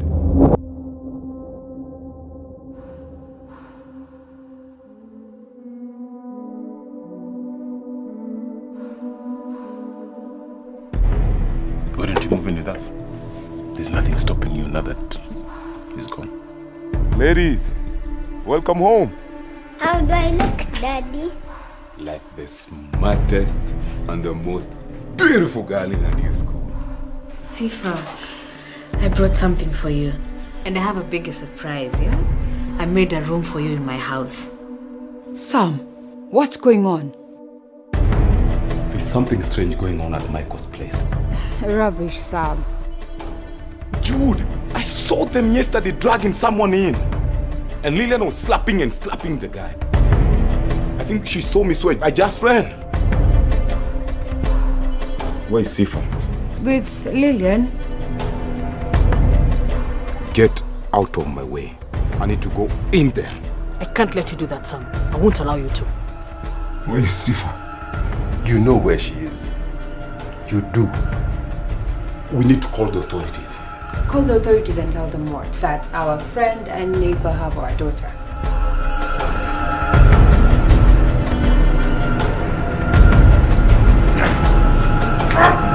Where's my little girl?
Base is a video streaming platform primarily designed for mobile.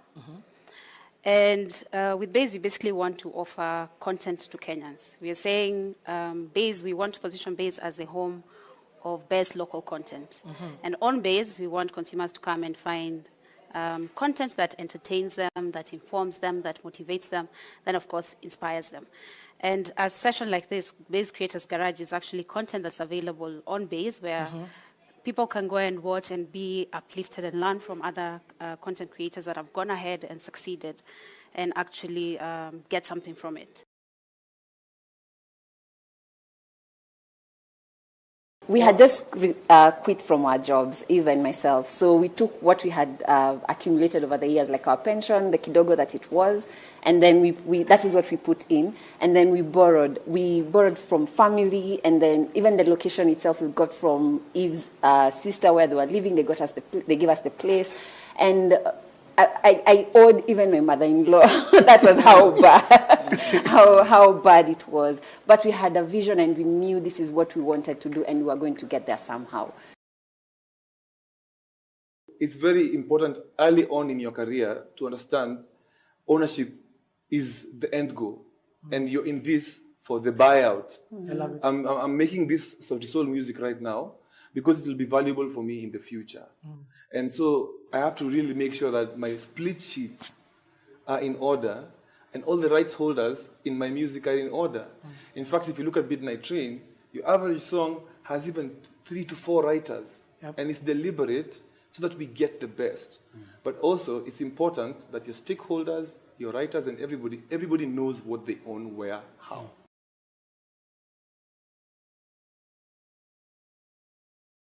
Quite a number of content creators had put together projects, and Netflix actually came knocking. But when we did 40 Sticks, we actually intended it to go into movie theaters. But when Corona came in, then we had limited choices in terms of platforms that we could place the movie. So luckily, Netflix came knocking. They actually came into Kenya, asked to meet with a number of content producers, and we were lucky to be called into the meeting. So everyone was able to present, and we were lucky to be one of the ones to be picked for our content.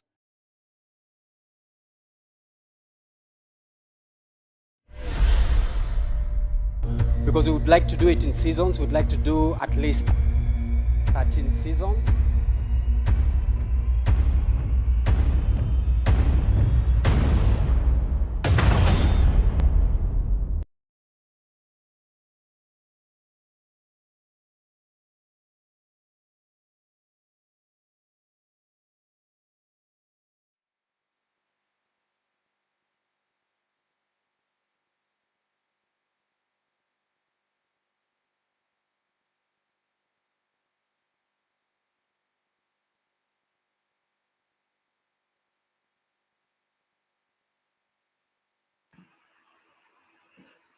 Hi, everyone. There we go. We are live. Okay, excellent. Welcome to the 4th edition of the Kalasha International Film Festival. My name is Joby.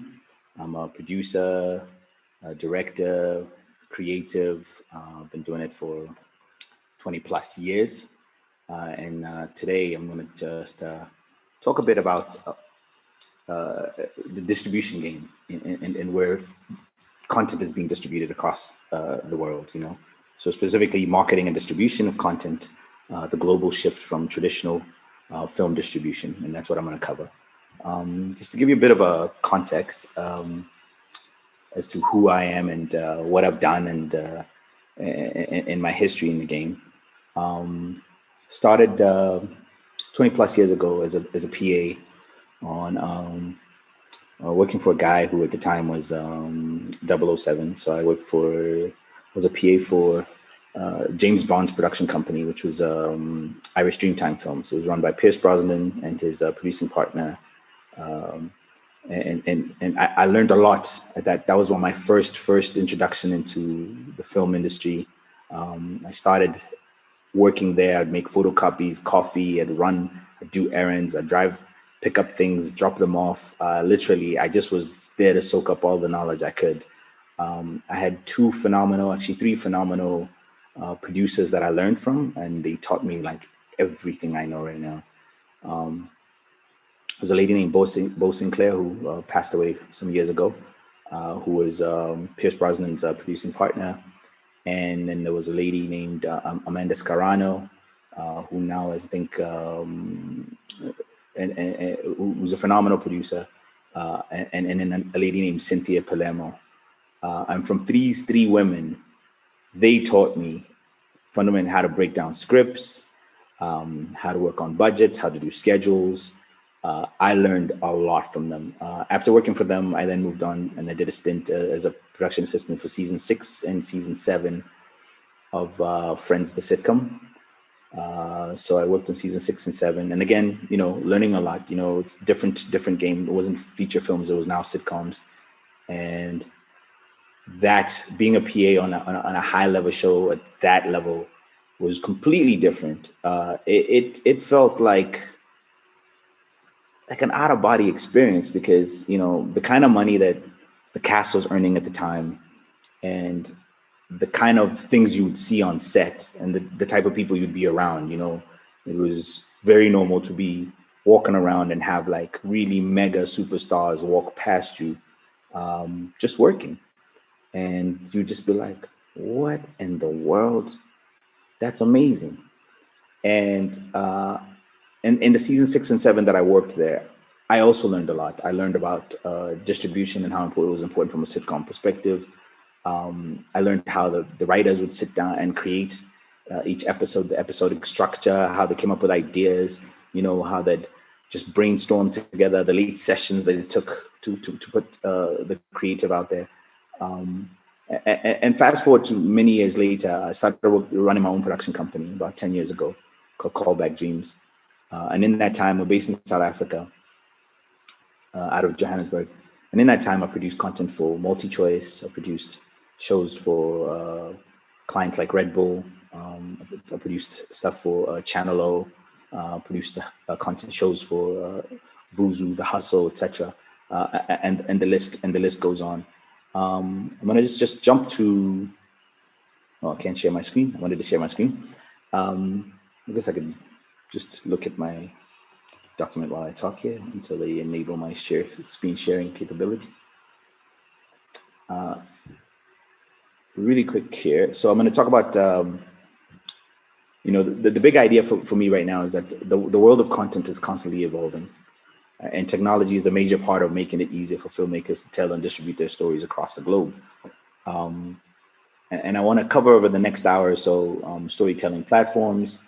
I want to cover fundraising platforms. I want to talk about production and post collaboration tools. I want to talk about the rise of the content creator, which for me has been one of the most phenomenal things to witness. I want to talk about the fact that we are all essentially broadcasters. That's what we are. All of us as creatives right now, we live in a place where you can't even run around and say, that dude's just like a YouTube guy, or that one is just an influencer.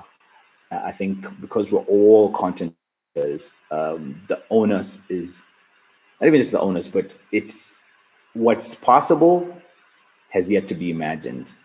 So you can't limit anyone just because of the moment that you find them in, and it's a very dangerous place to be at to do that. One of the things I love to tell people all the time is that it's not the sword, it's the swordsman. And what I mean by that is that, and I'll just put up my keynote here real quick. Let me share it with you. When I say it's not the sword, it's the swordsman.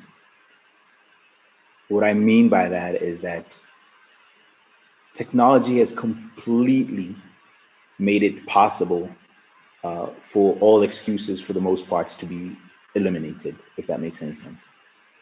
And one of the ways it's done that is that, people always want to compare their cameras, like, I've got this camera, I've got that camera, and that doesn't matter anymore. It's literally completely, I want to say it's irrelevant, What matters is that you have a story to tell and you want to put it out to the world. What matters is that you have something fun you want to share, or something important, or a discussion you want to start. That's what really matters. So for me, it's fundamentally, it's not the sword, it's the swordsman. And meaning that you could put the greatest, biggest sword in the wrong hands, and that person wouldn't know how to use it. And the same applies for the digital tools that we have today.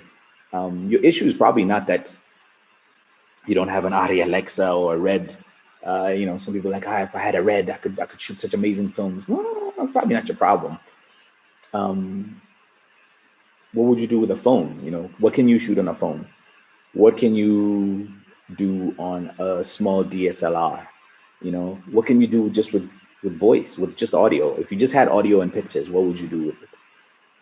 What are you doing in edits? What are you doing in post specifically? Like what are you going to do to capture the audience's imagination? And that, for me, more than anything else, that's fundamentally what we mean by when we say it's not the sword, it's the swordsman. You, as the storyteller, the onus is on you to get your story out there, and to really make something that'll be amazing to the rest of the world to see. Right now, you see so many different cool tools that people are using. You know, whether it's drones to get really difficult shots, or whether it's not only drones, but whether it's small little 360 cameras, your GoPros. It's absolutely fascinating what people have been able to do, and how they've managed to get their stories out there. You know, I love seeing what gets spread on social media. I like seeing when people use phones to shoot something. You know, let me just zoom this out a bit more, so just fit a bit more in this slide. That's better. Yeah. The other thing is, you know, you're now seeing high-end music videos being shot on very cost-effective cameras. You know, cameras that just the price and the image that you get now is just incredible. Like, who would have thought? A few years ago, this was like what? But now, yeah, we're shooting like completely incredible high-end videos. I mean, this is just a video that I shot and I produced, and I directed it. But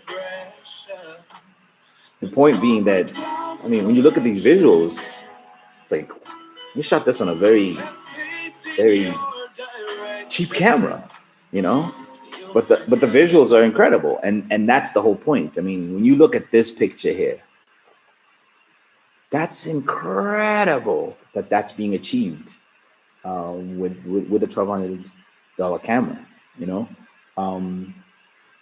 Again, swordsman versus the sword, you know. It's like we knew what we were doing, so we put a plan together. A very good team. The DOP was amazing. The editor and the guy who graded it is amazing. So all of this is we're able to pull off because the team had mastered their craft, you know. There was a great example I saw where legendary director X, he shot a 14 location music video using a mobile phone just to prove that it could be done. You know, now granted, he still had a crew, etc., etc.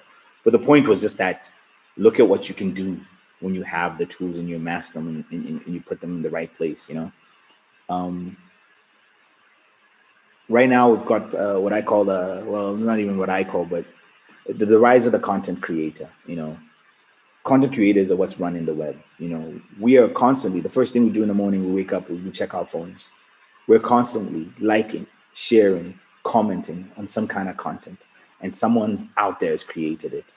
You know, whether it's something raw on the street, some kind of news clip, something that brought to your attention an injustice somewhere, or whether it's just some amazing post-production, CG, visual effects driven piece that somebody, an artist created, or a music video, or a short film, or even a feature-length film. Right now is the time for the content creator. You know, I read in Forbes magazine, 2 million plus global creators are already making six figures in US dollars, with many more amateurs aiming to achieve similar status. The fact that 2 million global creators, this job position didn't even exist a few years ago. A few years ago, if you were running around shooting stuff, you were either like a wedding videographer guy, or so it was either like you were a pro, like a serious professional, you know, so you worked in broadcast, feature film, you were on set, you know, you had all the gear, or the opposite of it was you were just, you know, videographers, you know, and I don't mean that in any kind of disrespectful way, but that's kind of how we spoke about it at the time. You know, you're just like, oh yeah, these guys that do wedding videos, and then, oh yeah, these guys that do like church baptisms, etc., etc., etc. But oh, how the tables have changed. You know, now the little guys are winning, and they're winning at levels that you never. Like, are you kidding me? The kind of money some of them are making is just absolutely incredible. Now, it inspires me and makes me excited, because what's happened is that the wall of distribution, or the place that that there used to be gatekeepers. You know, you had to like go through a guy in order to get your thing distributed. Now it's like the walls have been completely smashed down. Now it's a question of like, it's on you again. Like, you're the one slacking if you're not getting it out there. You're the one that's not on your hustle, you know, because the myriad of ways and the combinations, literally, it's almost like a math algorithm. Like, there's so many layers and ways to get your content out. There's so many ways to then monetize it. There's so many ways to reach an audience, to build an audience, to, you know, and to have that audience support you. The list is almost damn near endless as far as the combinations. And that's what I mean by that. So it's just a brilliant time. And I've never been so excited to be a content creator or somebody who works in the visual side of things, just because I'm just like going, what in the world? I mean, when you see stuff like this, you know, this guy, he just a clip from YouTube. But as he's walking through, like, look at that. It's literally just a one camera with a light setup that he's put together, and he can run his entire YouTube channel. I mean, look at that. It's really simple. It's just not that like super intricate. And it's moments like this that just get me like really hyped and excited. When you can get clean images like this, when you can podcast or create your thing without needing to go, for example, usually you'd have to go to any one of the big dogs and beg and plead and say, hi, dear broadcaster, here's my pitch. I hope it impresses you enough to sprinkle some crumbs on my plate and that I can take those crumbs and feed my family. You know, that literally was kind of the sequence for many years. And I say this with all jokes and all puns intended, just because, yeah, I can. But that's what you had to do. You, as a creative, man, you had to put together some crazy pitch deck. You had to go in there and you just had to do your prayers all the way there. You sat in the room and you pitched and you hoped. You made an impression they even cared to call you back. And that's funny enough why I called my company Callback Dreams. It was just about the fact that a lot of us, the content creators, whether you were a writer, photographer, whether you were a singer, dancer, actor, producer, DOP, grip, gaffer, it didn't matter what department you were in the creative arts. All of us relied on some place we had to go, audition, dance, pitch, and hopefully they called us back. And that was the dream. It was the callback dream. Somebody call me back. But now it's so exciting that a lot of these walls have kind of been broken. It's kind of like, yeah, well, we can do it differently, you know? There's lots of platforms that one can even go look for freelance jobs, you know? For example, you know, as a video creator, filmmaker, etc. There's websites like Genero. You can go on there and you can pitch for ads. You can pitch for jobs globally against other people. There's websites like 90 Seconds, you know, Vidsy, Fiverr, even Behance, which went from being a portfolio site to now like, hey, you can even look for and source gigs on there. Vimeo, which was just a platform from, okay, I've showcased my work here. Now it's like people can contact you and then they can hire you for something. And you can put yourself out for work. So, and this is just my small list. I'm talking about this is just the first 6. If you start Googling these, the other ones will pop up.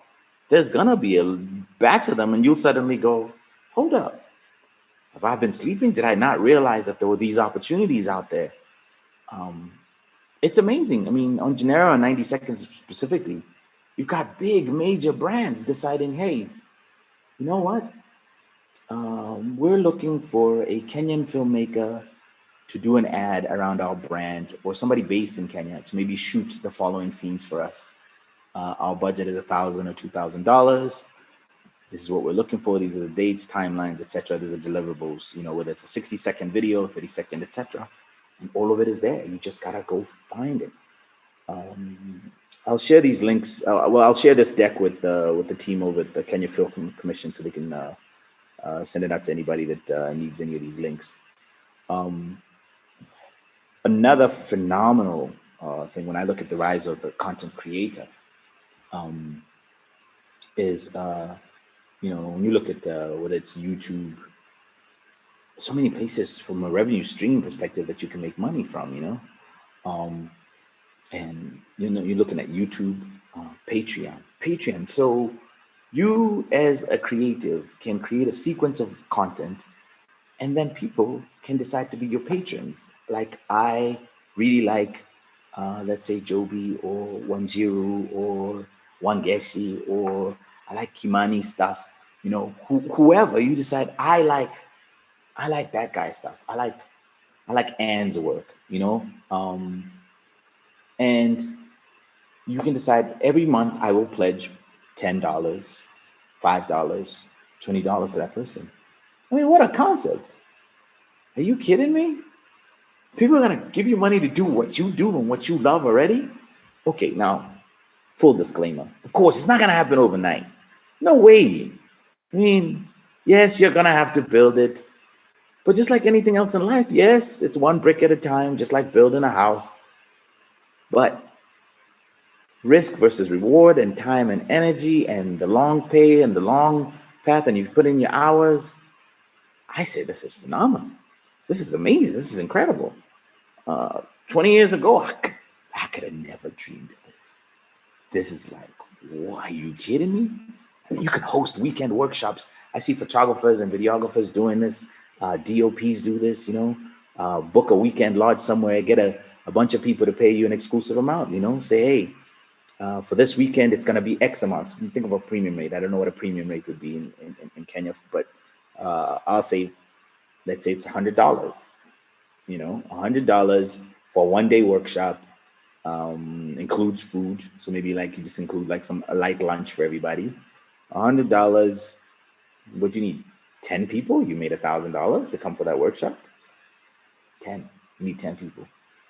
20 people? Hey, what do you know?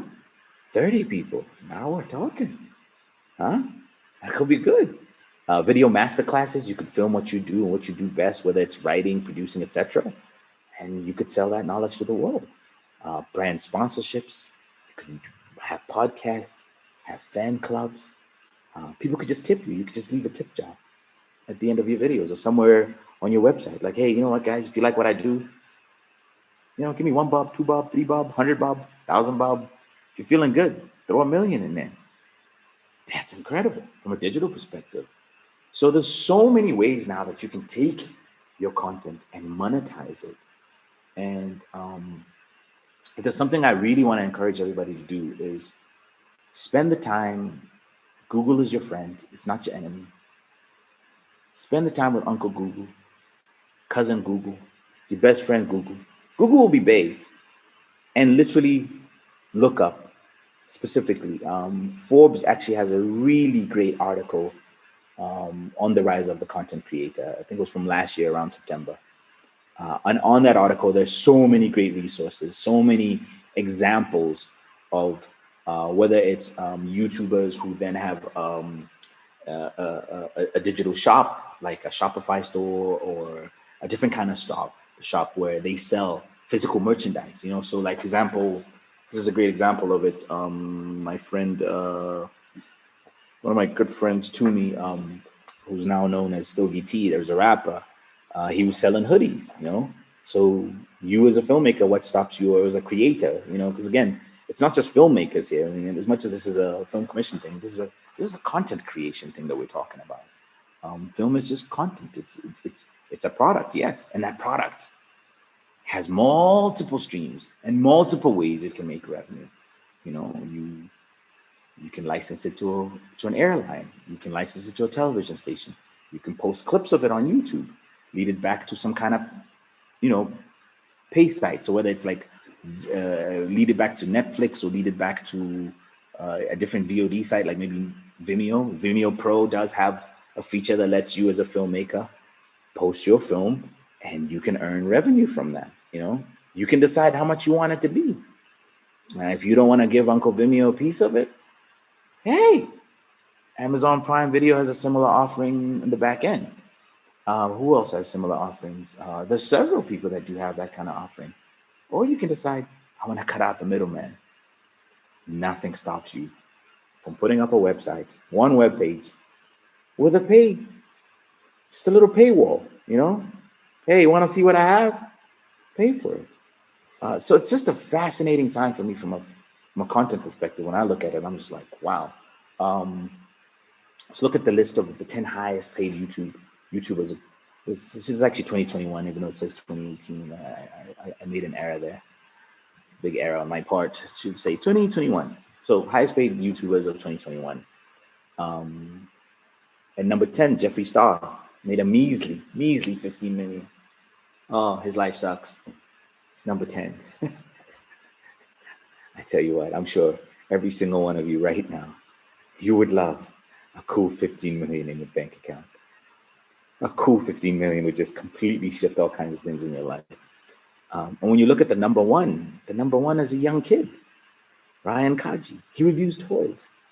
He's like, what, 7, 8, 9 years old? Little kid. His parents run it, of course. He's got a whole team. He's got a serious production team. But this team is cranking.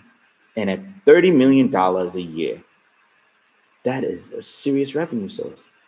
So it's getting to the point when you add up all of these YouTubers, their earnings here, when you look at it, you suddenly realize that some of them, if not all of them, are making more money than some of the broadcasters that we watch. And that's a fact. Here are YouTubers. These are singular personas with a team, of course, but they're earning TV station type revenue. Let that sink in for a second. That's a lot of money. Do you get why I'm excited? And I don't even have anything to sell to you. I'm excited just because I'm like, I cannot believe that from a distribution perspective, in this digital moment that we're in right now, as a content creator, that there's this much out there that's possible. Incredible. Let's look at what are Ryan's World. This is a screen grab, and it's an old screen grab. But here's Ryan's World versus the guys who was the guy's number. Dude Perfect was number 3 on the list, and Ryan is number 1. Cool. So look at Ryan. Here's Ryan at the time, 22.6 million subscribers, with 1,574 videos he's uploaded with his team, and average video. What were they? When it was 2 million views in a day or so, 1.7 million views 3 days ago. I mean, there's Ryan, little kid, playing with piggy banks, painting houses, building with daddy. Oh, that's smart, dad. I think I'm slacking as a dad. I should be on YouTube with my kids and we should be painting something, because clearly, if they're going to paint the walls in his house, can it bring some money in? And then there's Ryan earns his halo with lots of good choices. Then when you look at the Dude Perfect here, who are number 3, I mean, again, they actually have more subscribers than Ryan. So Dude Perfect has 47.4 million subscribers versus at the time Ryan's 22.6. Now with double the subscriber base, Dude Perfect seemed to have less of an engagement, less the number of videos, because Ryan was beating them on the number of videos. He's got 1,500 videos. These guys are making very crafted videos, so they've only got 219 videos. But you get to realize that it's a combination of things. It's not just how many subs you have. It could be also the output, could be also the type of content. And it's not that you have to go do what Dude Perfect and Ryan are doing. In your way, your lane, in your unique perspective, it's up to you to decide. If you decide that YouTube is one of the outlets that you want to really pursue, it's up to you to decide how to best approach it and how to best utilize it. One of the things that I just want to repeat over and over is that we're all broadcasters now, because with our phones and all the other tools available to us, we can go live on Facebook, YouTube, Instagram. We can launch a Netflix-like platform.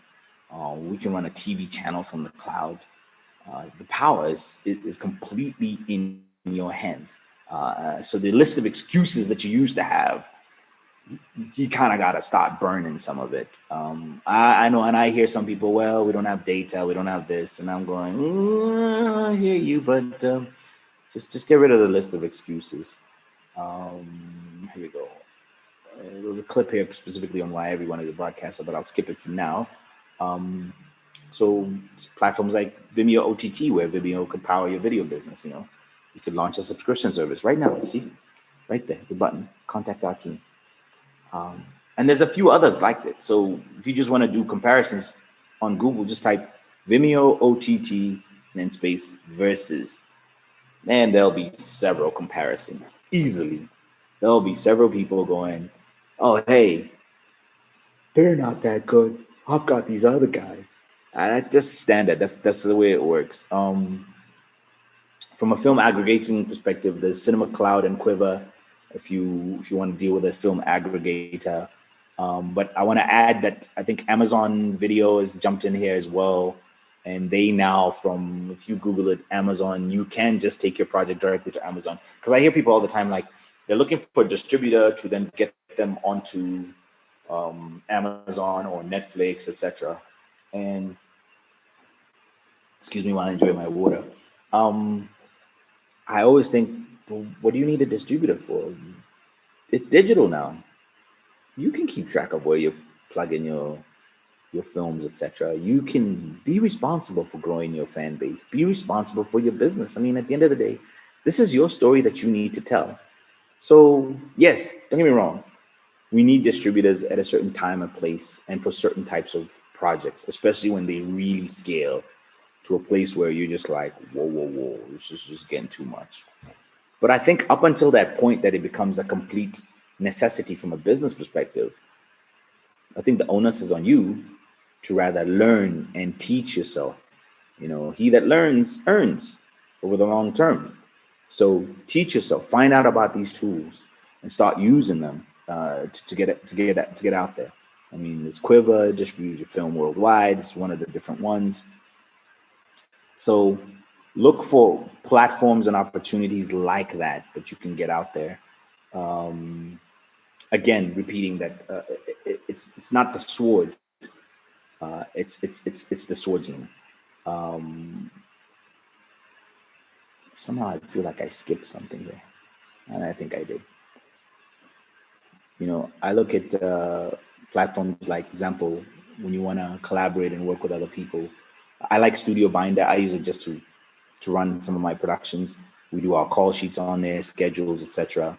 When I'm working with the team and I'm reviewing stuff for clients, we like frame.io. It's one of the platforms we like to use for reviews and comments, etc. But those aren't necessarily distribution tools. Let me jump here.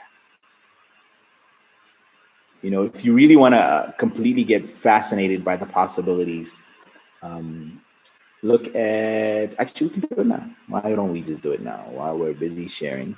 Let's just put a new share here. And we'll go to Safari. Boom. And we'll share that. And on Safari, first here's the highest paid YouTube stars of 2020. Go on there, read that, weep, so to speak, or be joyful because like, hey, this could possibly work. What then gets me really geeked is, from a TikTok perspective, is looking at what the earnings are from a TikTok perspective. And that is, again, mind-blowing. Here's this thing, TikTok, and it's just one of those things, you're just like, are you serious? So when you look at the 7 highest earning stars, just look at what the potential is here. Again, this is about potential. Yes, you're not there. Yes, nobody in your neighborhood's there. I get it. I hear you. But this isn't about that. This is about possibilities. This is about the fact that distribution, as you know it, has completely changed. And every one of these young people is earning at least $1 million a year making these funny videos or whatever they do on TikTok. So here we go at number 1, $5 million in earnings. Addison Ray Easterman. $5 million. This is like $5 million from this. Guys, come on. Okay, you've got a very scripted, dramatic, episodic sitcom thing. This isn't your thing. I get it. I'm not mad at you. I get it. This isn't you. All I'm saying is that it's absolutely mind-blowing what's out there, you know? So number one here, let me just skip this. We'll go to who's number two. Number two, Charlie D'Amelio. She made $4 million. Seems like the dancing video thing is the thing that's going. Yeah. Number three must be related to Charlie because they've got the same surname and they look kind of similar. Yeah, that's probably her sister. 2.9 million. So this household basically, man, the parents must be so proud. The kids are earning $7 million dancing some videos on their phone. And you don't understand, how is it even possible that they're earning this kind of money? It's fantastic. Number four, Lauren Gray. Yep, there's a theme happening. Hey, guys. You probably can see what the trend is. And there you go. And number five is Josh Richards. He's also doing these whatever. I love the fact that you have got to be kidding me. I love the fact that this is the new economy. They're making money in ways that we never thought of. And one of the great, if you go to that article I spoke about earlier, where I said go to on Forbes, there's a really great article on the creator economy. And it really has great resources inside of it. It really breaks down what some of the opportunities are, what some of the income streams are, and how some of these creatives are earning that money. And a lot of what Forbes mentions here is actually based on this article on the creative economy by, who wrote this? It's Yuan Lin Yuan and Josh Constantine. Really great article on Signifier blog. The Signifiers blog, and it just really breaks down the creator economy market map. It shows you across the different platforms how different creatives are earning revenue from that. So let's stop this share. Go back to me. Cool. I don't know if there's any questions so far on anything I've said. Let's see here. Just checking. All right, let me close my chat. Clearly it's open. Boom. Yeah, that's pretty much my session for the most part. I don't know if we want to jump back and forth and maybe ask some questions and review anything I might have missed here. Let's see, here we go. I'll share back to my keynote. There we go. So coming back to the whole point of, I'm actually going to go over some notes that somebody had sent me earlier, and then I think I'll talk about that while we're still here, because clearly I think we're still good time-wise, if I'm not mistaken. I'm trying to find a place to minimize that. Oh, perfect. It set itself up. There was I was in Kampala about a couple of years ago. I remember being completely blown away by a young filmmaker I met there, and his name was Lukman Ali. He was a phenomenal director, visual artist, creative. Like, he's just disgustingly good. And what I loved about the drive that this young man had at the time that we met up with him was specifically the fact that even though he hadn't finished filming his feature film at the time, is this one called The Girl in the Yellow Jumper. The artwork, the poster artwork had already been done. He knew the fonts, he knew the colors. Like he was very, very, very precise. And what really blew me away at the time was the amount of preparation that he'd spent on it. And I don't know if this clip plays here. When I sat down with him in the hotel, was the fact that he had completely, there we go. He'd already storyboarded the entire feature down to like a really insane detail. And there was a shot list. He had his shot list, he knew the scenes, and he knew the storyboard, he knew exactly what the shots were supposed to be. And it was around that same time that I met another young filmmaker, also while I was in Kampala at the time. Another young filmmaker whose name just eluded me right now. But we met literally like a couple of days after I'd already met with Lukman. And that young filmmaker was an animator. And what was also mind-blowing was just the fact that he also was self-taught on YouTube. He'd learned everything he could he'd learned everything he could from watching YouTube. He literally self-taught himself on how to animate on YouTube. And when he showed me his work, I'm sitting there like, you taught yourself this. It's amazing, you know. Okay, there's some questions that have just come in. What should a Kenyan content creator do to get opportunities in the international market? Oh, great question. I'll tell you what you need to do. You just need to work. I know that's a very simplified answer, but it just simply is that. The beautiful thing is the international content market, right, it's here.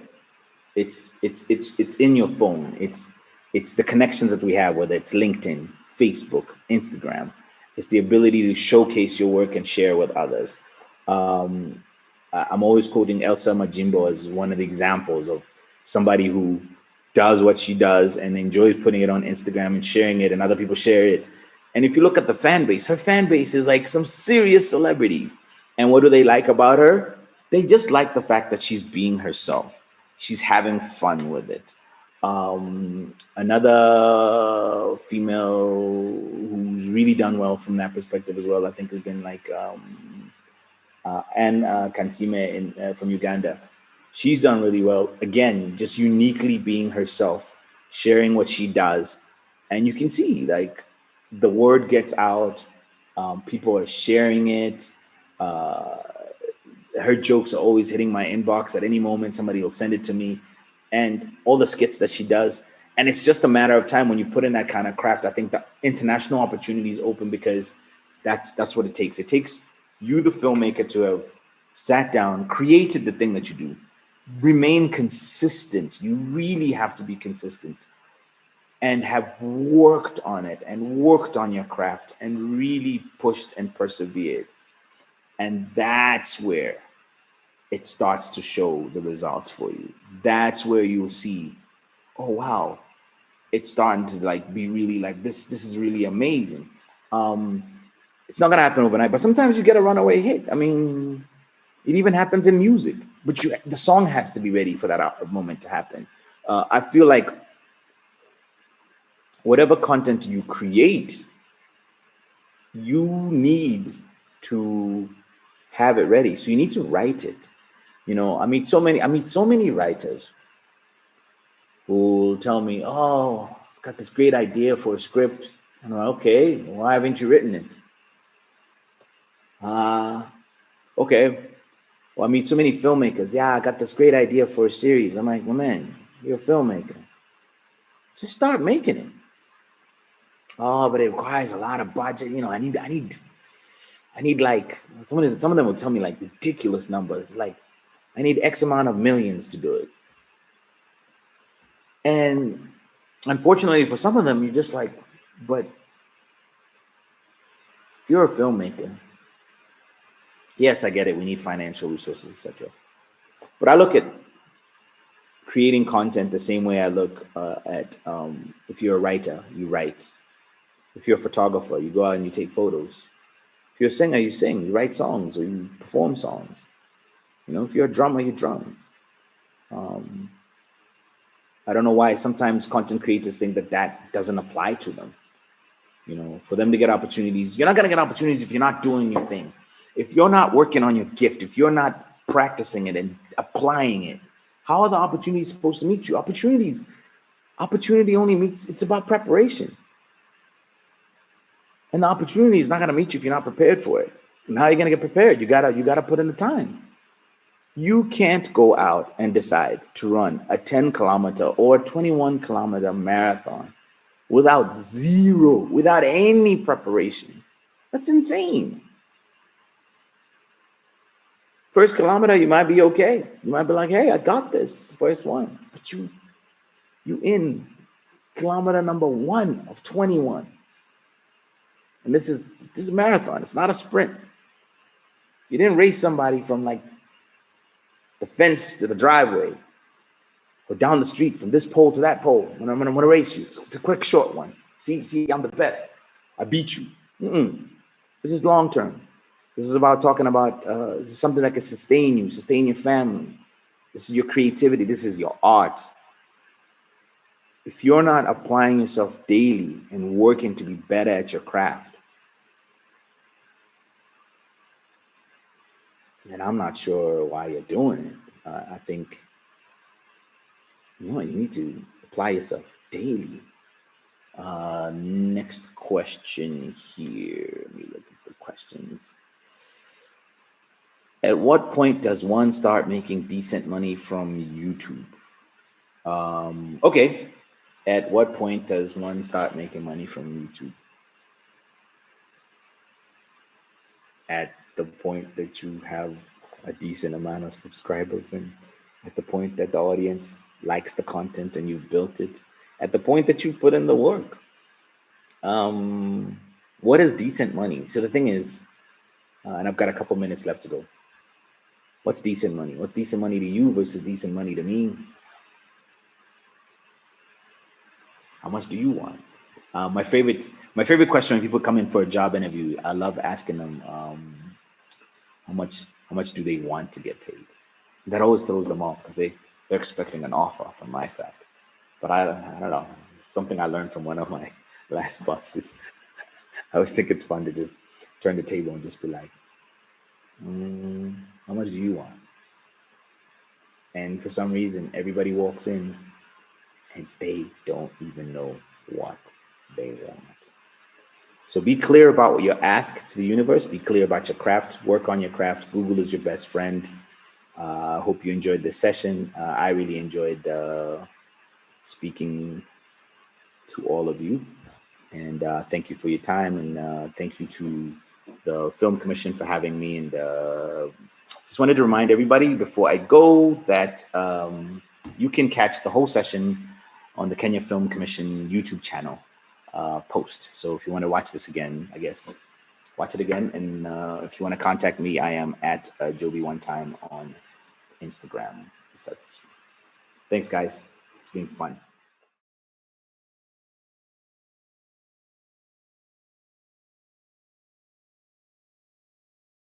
Shushu, wamesema hakuna harusi.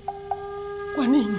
Hapana, haiwezekani. Maisha ya harusi lazima itaendelea. Pike Brian record tustrimiwe do. Nasema Safaricom iko na 500 MB free kila siku. Sasa tunaweza kustream hii wedo. Hi Shushu. Get 500 MB free kila siku and never miss a moment.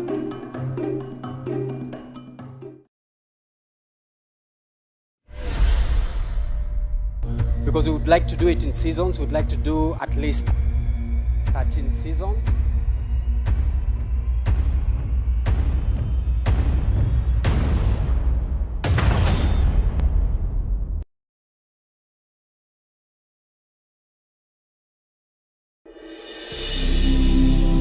For nearly 5 decades now, Daystar has been stirring passions, supporting and shaping career aspirations as it develops transformational servant leaders for Africa and beyond. In the whole of Africa, Daystar is the only university that has championed the thought of developing technical communication practitioners. I was made at Daystar. You too can join the pace setters. Book your intake now and be the next. Call us or visit www.daystar.ac.ke for more information. Different kinds of justice.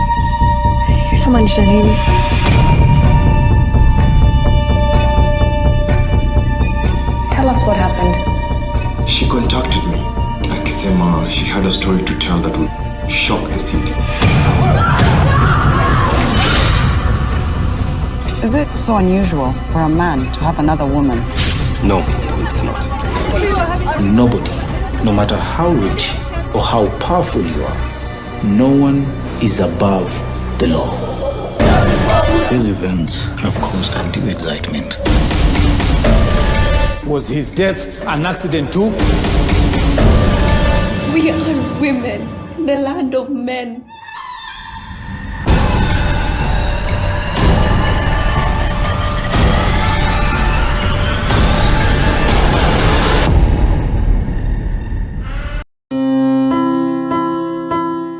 So, I have your passport and your ticket.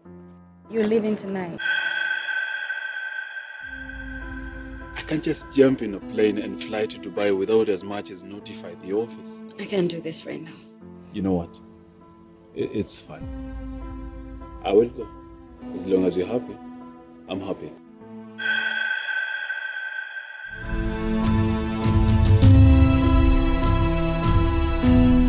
Here's your baby.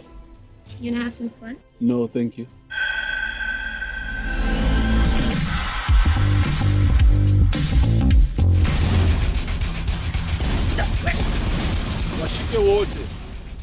Where's my bag? Bag gani? Stop with your nonsense. Emesme.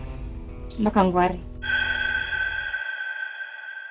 Where are we going? Lavington.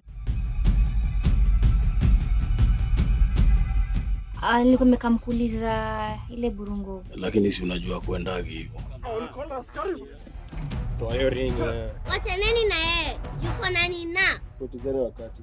Piga hiyo kitu. Piga.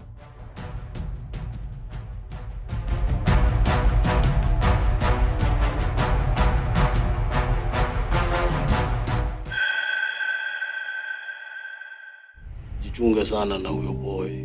Unajua hivyo ndio watu ingizwa box ya Kibabylon. Ni vile unafikiria.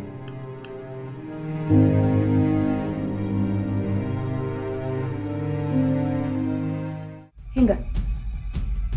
What the hell is going on here? And who's that bitch downstairs? Tumetoka worlds tofauti sana. You don't know who I am, you don't know what I do.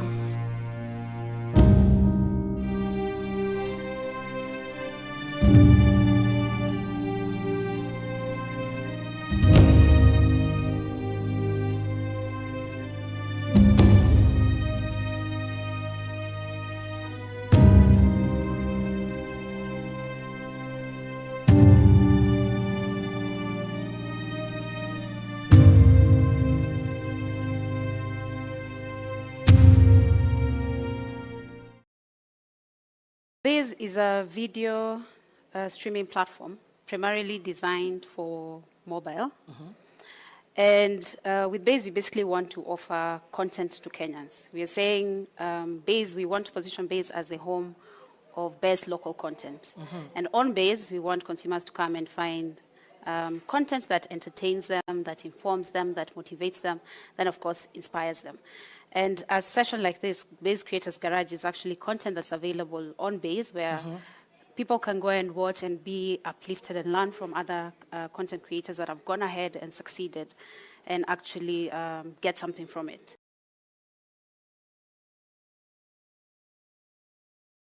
Quite a number of content creators had put together projects, and Netflix actually came knocking. But when we did 40 Sticks, we actually intended it to go into movie theaters. But when Corona came in, then we had limited choices in terms of platforms that we could place the movie. So luckily, Netflix came knocking. They actually came into Kenya, asked to meet with a number of content producers, and we were lucky to be called into the meeting. So everyone was able to present, and we were lucky to be one of the ones to be picked for our content.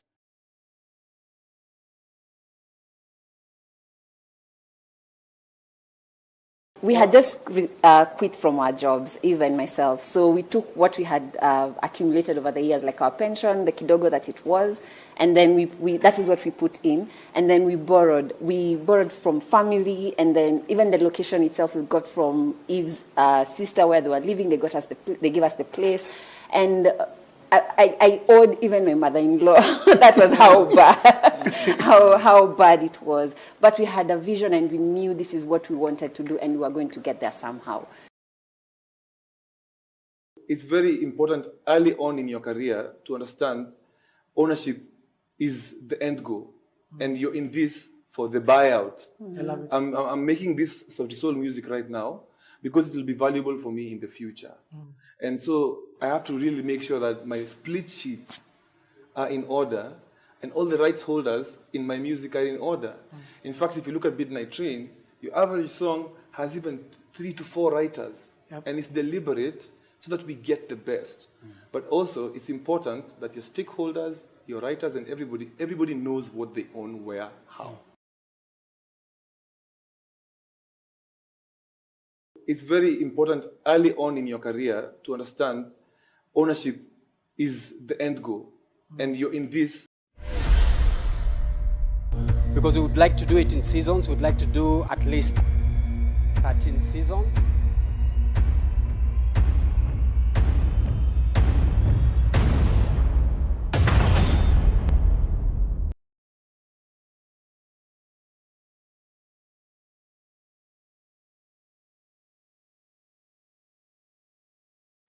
Good afternoon, everyone, and welcome this afternoon to the 4th Kalasha International Film and TV Market. This is the final session where we'll be talking about legal framework and effective management of audiovisual projects. My name is Liz Lenjo. I'm an advocate of the High Court of Kenya, and I will be taking you through this session today. I think the most exciting thing about the Kalasha film market is the fact that we get to sit and exchange ideas. The past 3 days, we have been exposed to awesome knowledge, very important issues that we've been discussing around the film market, around local productions and how we can scale up. So I'd like to thank our sponsors and partners, Safaricom, Daystar University, Ada Animation, and Nation Media Group. Thank you so much for being part of this event. So today we're talking about legal framework and effective management of audiovisual projects. So basically we'll be looking at what does the law provide for, what does policy provide for, what do you need to be looking out for as an individual or as a business in the film industry. And we're talking also about the future of the law as we look at how the online space has enhanced how we practice business in the film industry. Now, today I am joined by a very superstar. This is a superstar panel. So I want to thank you guys for being available. Thank you, Karibuni Sana. I will introduce, I think I will start with our visitor. I don't know if Ms. Udwak is here. So we'll be joined by Udwak Odok from California. Hi, Udwak. Welcome. Yes, Ms. Uduak is here in the building. So glad and excited to join you all. It's very early here, but the topic is definitely worth being present to share as much insight as I can. Wonderful. Thank you so much. I'm also joined by Ms. Josephine Oyombe from Kenya Film Commission. You can say hello to people. Hello, everyone, and welcome for this session. Thank you, Liz, for the introduction. I will introduce our only man, Mr. Paul Kaindo from Kekobo, Kenya Copyright Board. Please say hello to the viewers. Thank you, Liz Lejo. Hi, viewers. Oh, and last but not least, we have Miss June Gashui, the Queen of Nyami, Advocate of the High Court. Please say hi to everyone, June. Good afternoon, everyone. Good morning to you, Udwak, and anybody else. I think this is an international conference, so from wherever you're tuned in, good morning. It's lovely to be here. Thanks, Liz. Wonderful. So we'll get straight to it. And I will start with the first question to Paul. When you talk about audiovisual work, how is it protected? Where do we start from? And I think you sit at the helm of the body that does so. Thank you, Liz. Now, when I think of an audiovisual work, what I would think of is it is a series of related images, which, if they are shown sequentially, they create an element of motion. So when you look at it, you will feel like the motions are actually moving. They may be synchronized with sound or not. And actually, when you look at in the copyright perspective where I practice it, the audiovisual work is described as a fixation of images which are capable of being reproduced. And to add on to that, the Act says that it includes video games.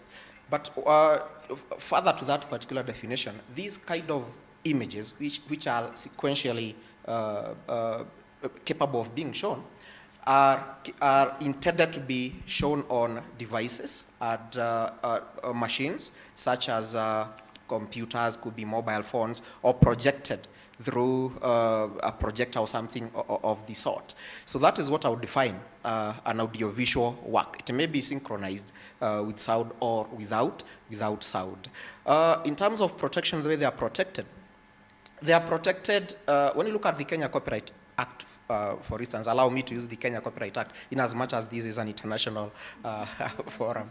But they are described, when you look at the Kenya Copyright Act, it says that it is an act of parliament that is intended to make provisions for copyright in literary, musical, as well as audiovisual works, together with others.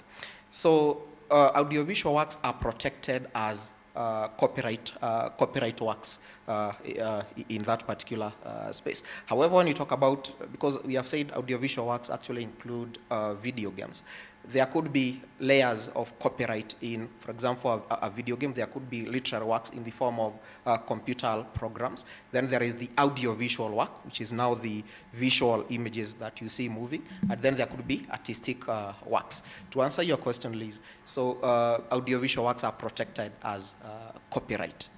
Thank you for that, Paul. So I'll move on to Josephine from the Kenya Film Commission. I think my question for you is the legal framework that you have that supports Kenya Film Commission and the work that you do and the relevance in terms of sustaining audiovisual projects. Okay, so thank you so much, Liz. Kenya Film Commission is by law established under legal notice. This is number 147 of 2015. And this legal notice gives us certain mandates. And all these mandates are linked into the audiovisual aspect. So part of our mandate include promotion, marketing, and developing of the Kenyan film industry. And there are very many mandates that we have, and all of them are linked to ensuring that we cater for the protection of the audiovisual works for our industry. So these mandates also include, we do liaison services, we are able to facilitate market research and data. We are mandated to ensure that we have a national repository when it comes to film.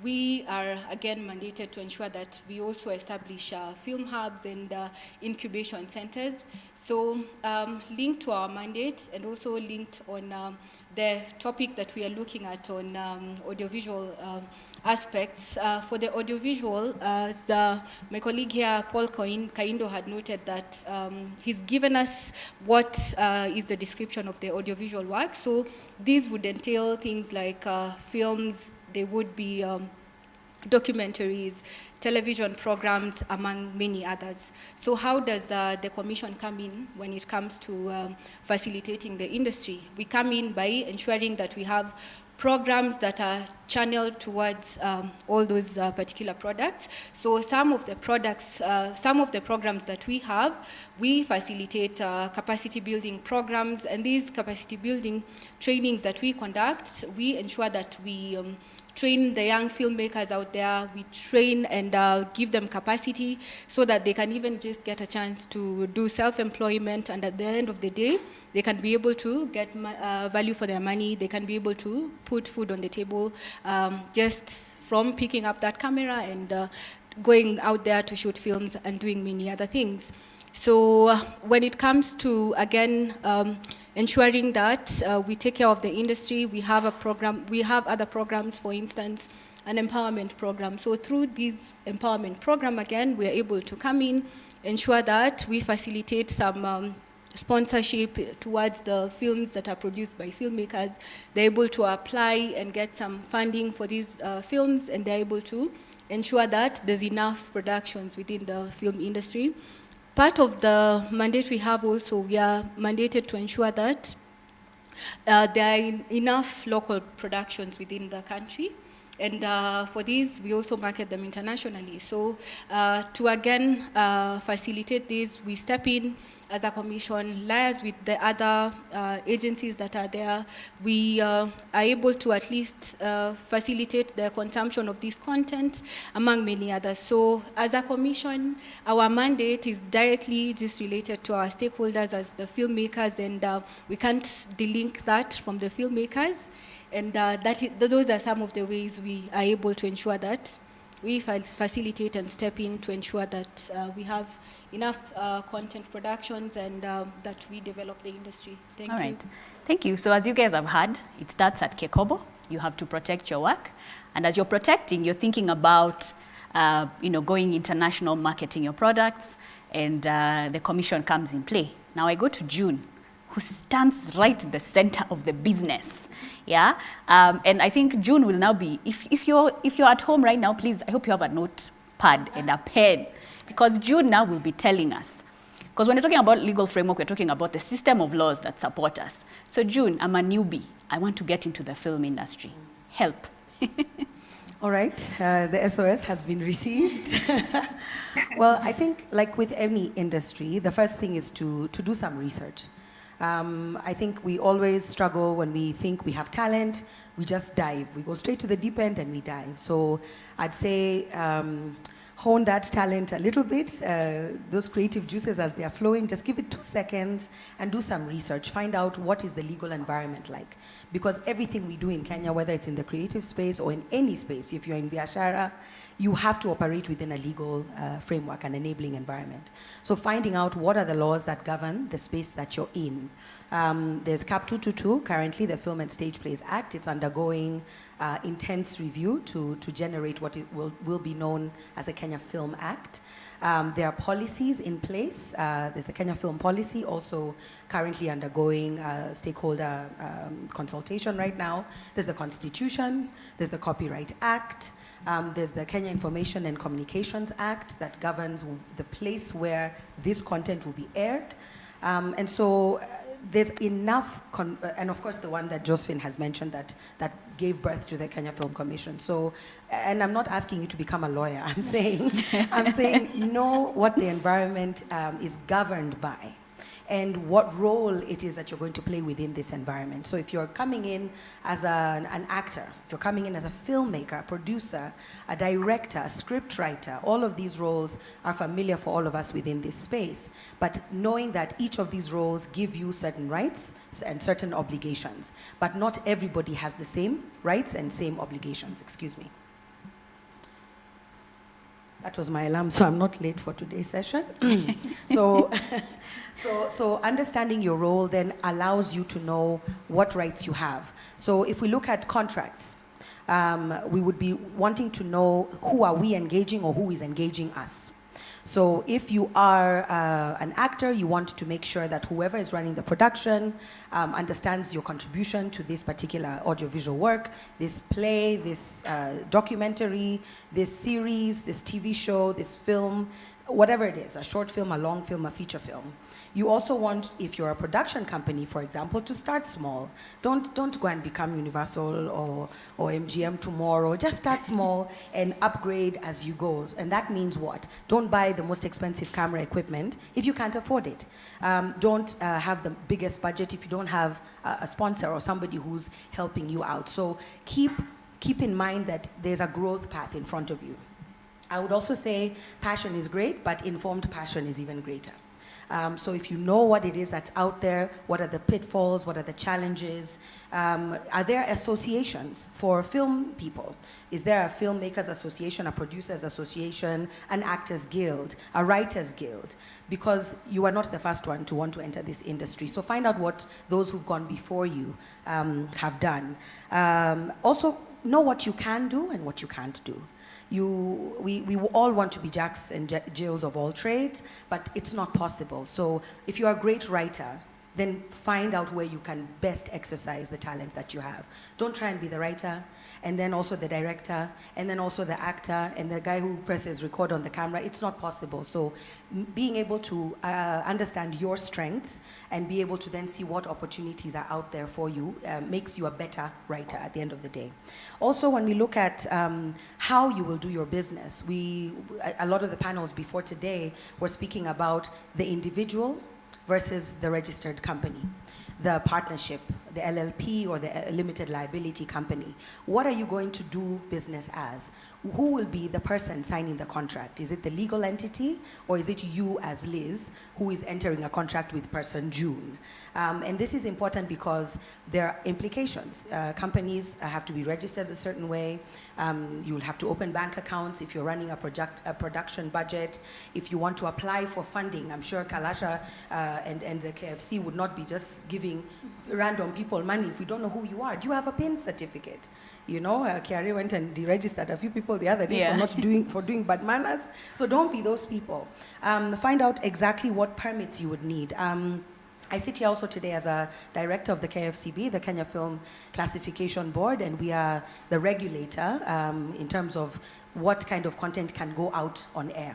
And so part of our mandate involves being able to give guidelines as to how films can be classified, all driven by the need to protect the youth, the children, from harmful content, but also within the Constitution not to step on, for example, the freedom of expression. I think then look at your budgets. Look at your financing aspect. Are you borrowing money? Are you fundraising? Are you going to do your own harambe with your family members? Accounting is key. So there's cash, there's credit, and then there's social capital. I love the last one because it means you just go and talk to all your friends and say, that camera, you just do me a solid, I'll put your name on my, whatever it is. But try when you're starting. Finally, the contracts, I think, would be important just to mention. Non-disclosure agreements, how you keep the project that you're working on secret so that the very magic that you're trying to create doesn't, fly away immediately. Investor or funding agreements would be some other ones that would be important. What are the investors expecting? Do they want return, or are they doing this out of the goodness of their heart? Casting director agreements, now the crew, the people that you're hiring to make this thing a reality. And of course the list goes on. There are release forms, image rights. I could literally run a class on it. Yeah. But for the sake of today's discussion, I think I would summarize it by, there's a lot of information out there. There's a lot of qualified entertainment lawyers. There's legal professionals such as Paul and Josephine, and their counterparts at these organizations who you can just consult, and that would be the perfect place to start. All right. So as you heard from June, and you can see the legal framework is very, very robust, which means then you cannot run what we like to joke about, called, among others, that you as the creator are ultimately the one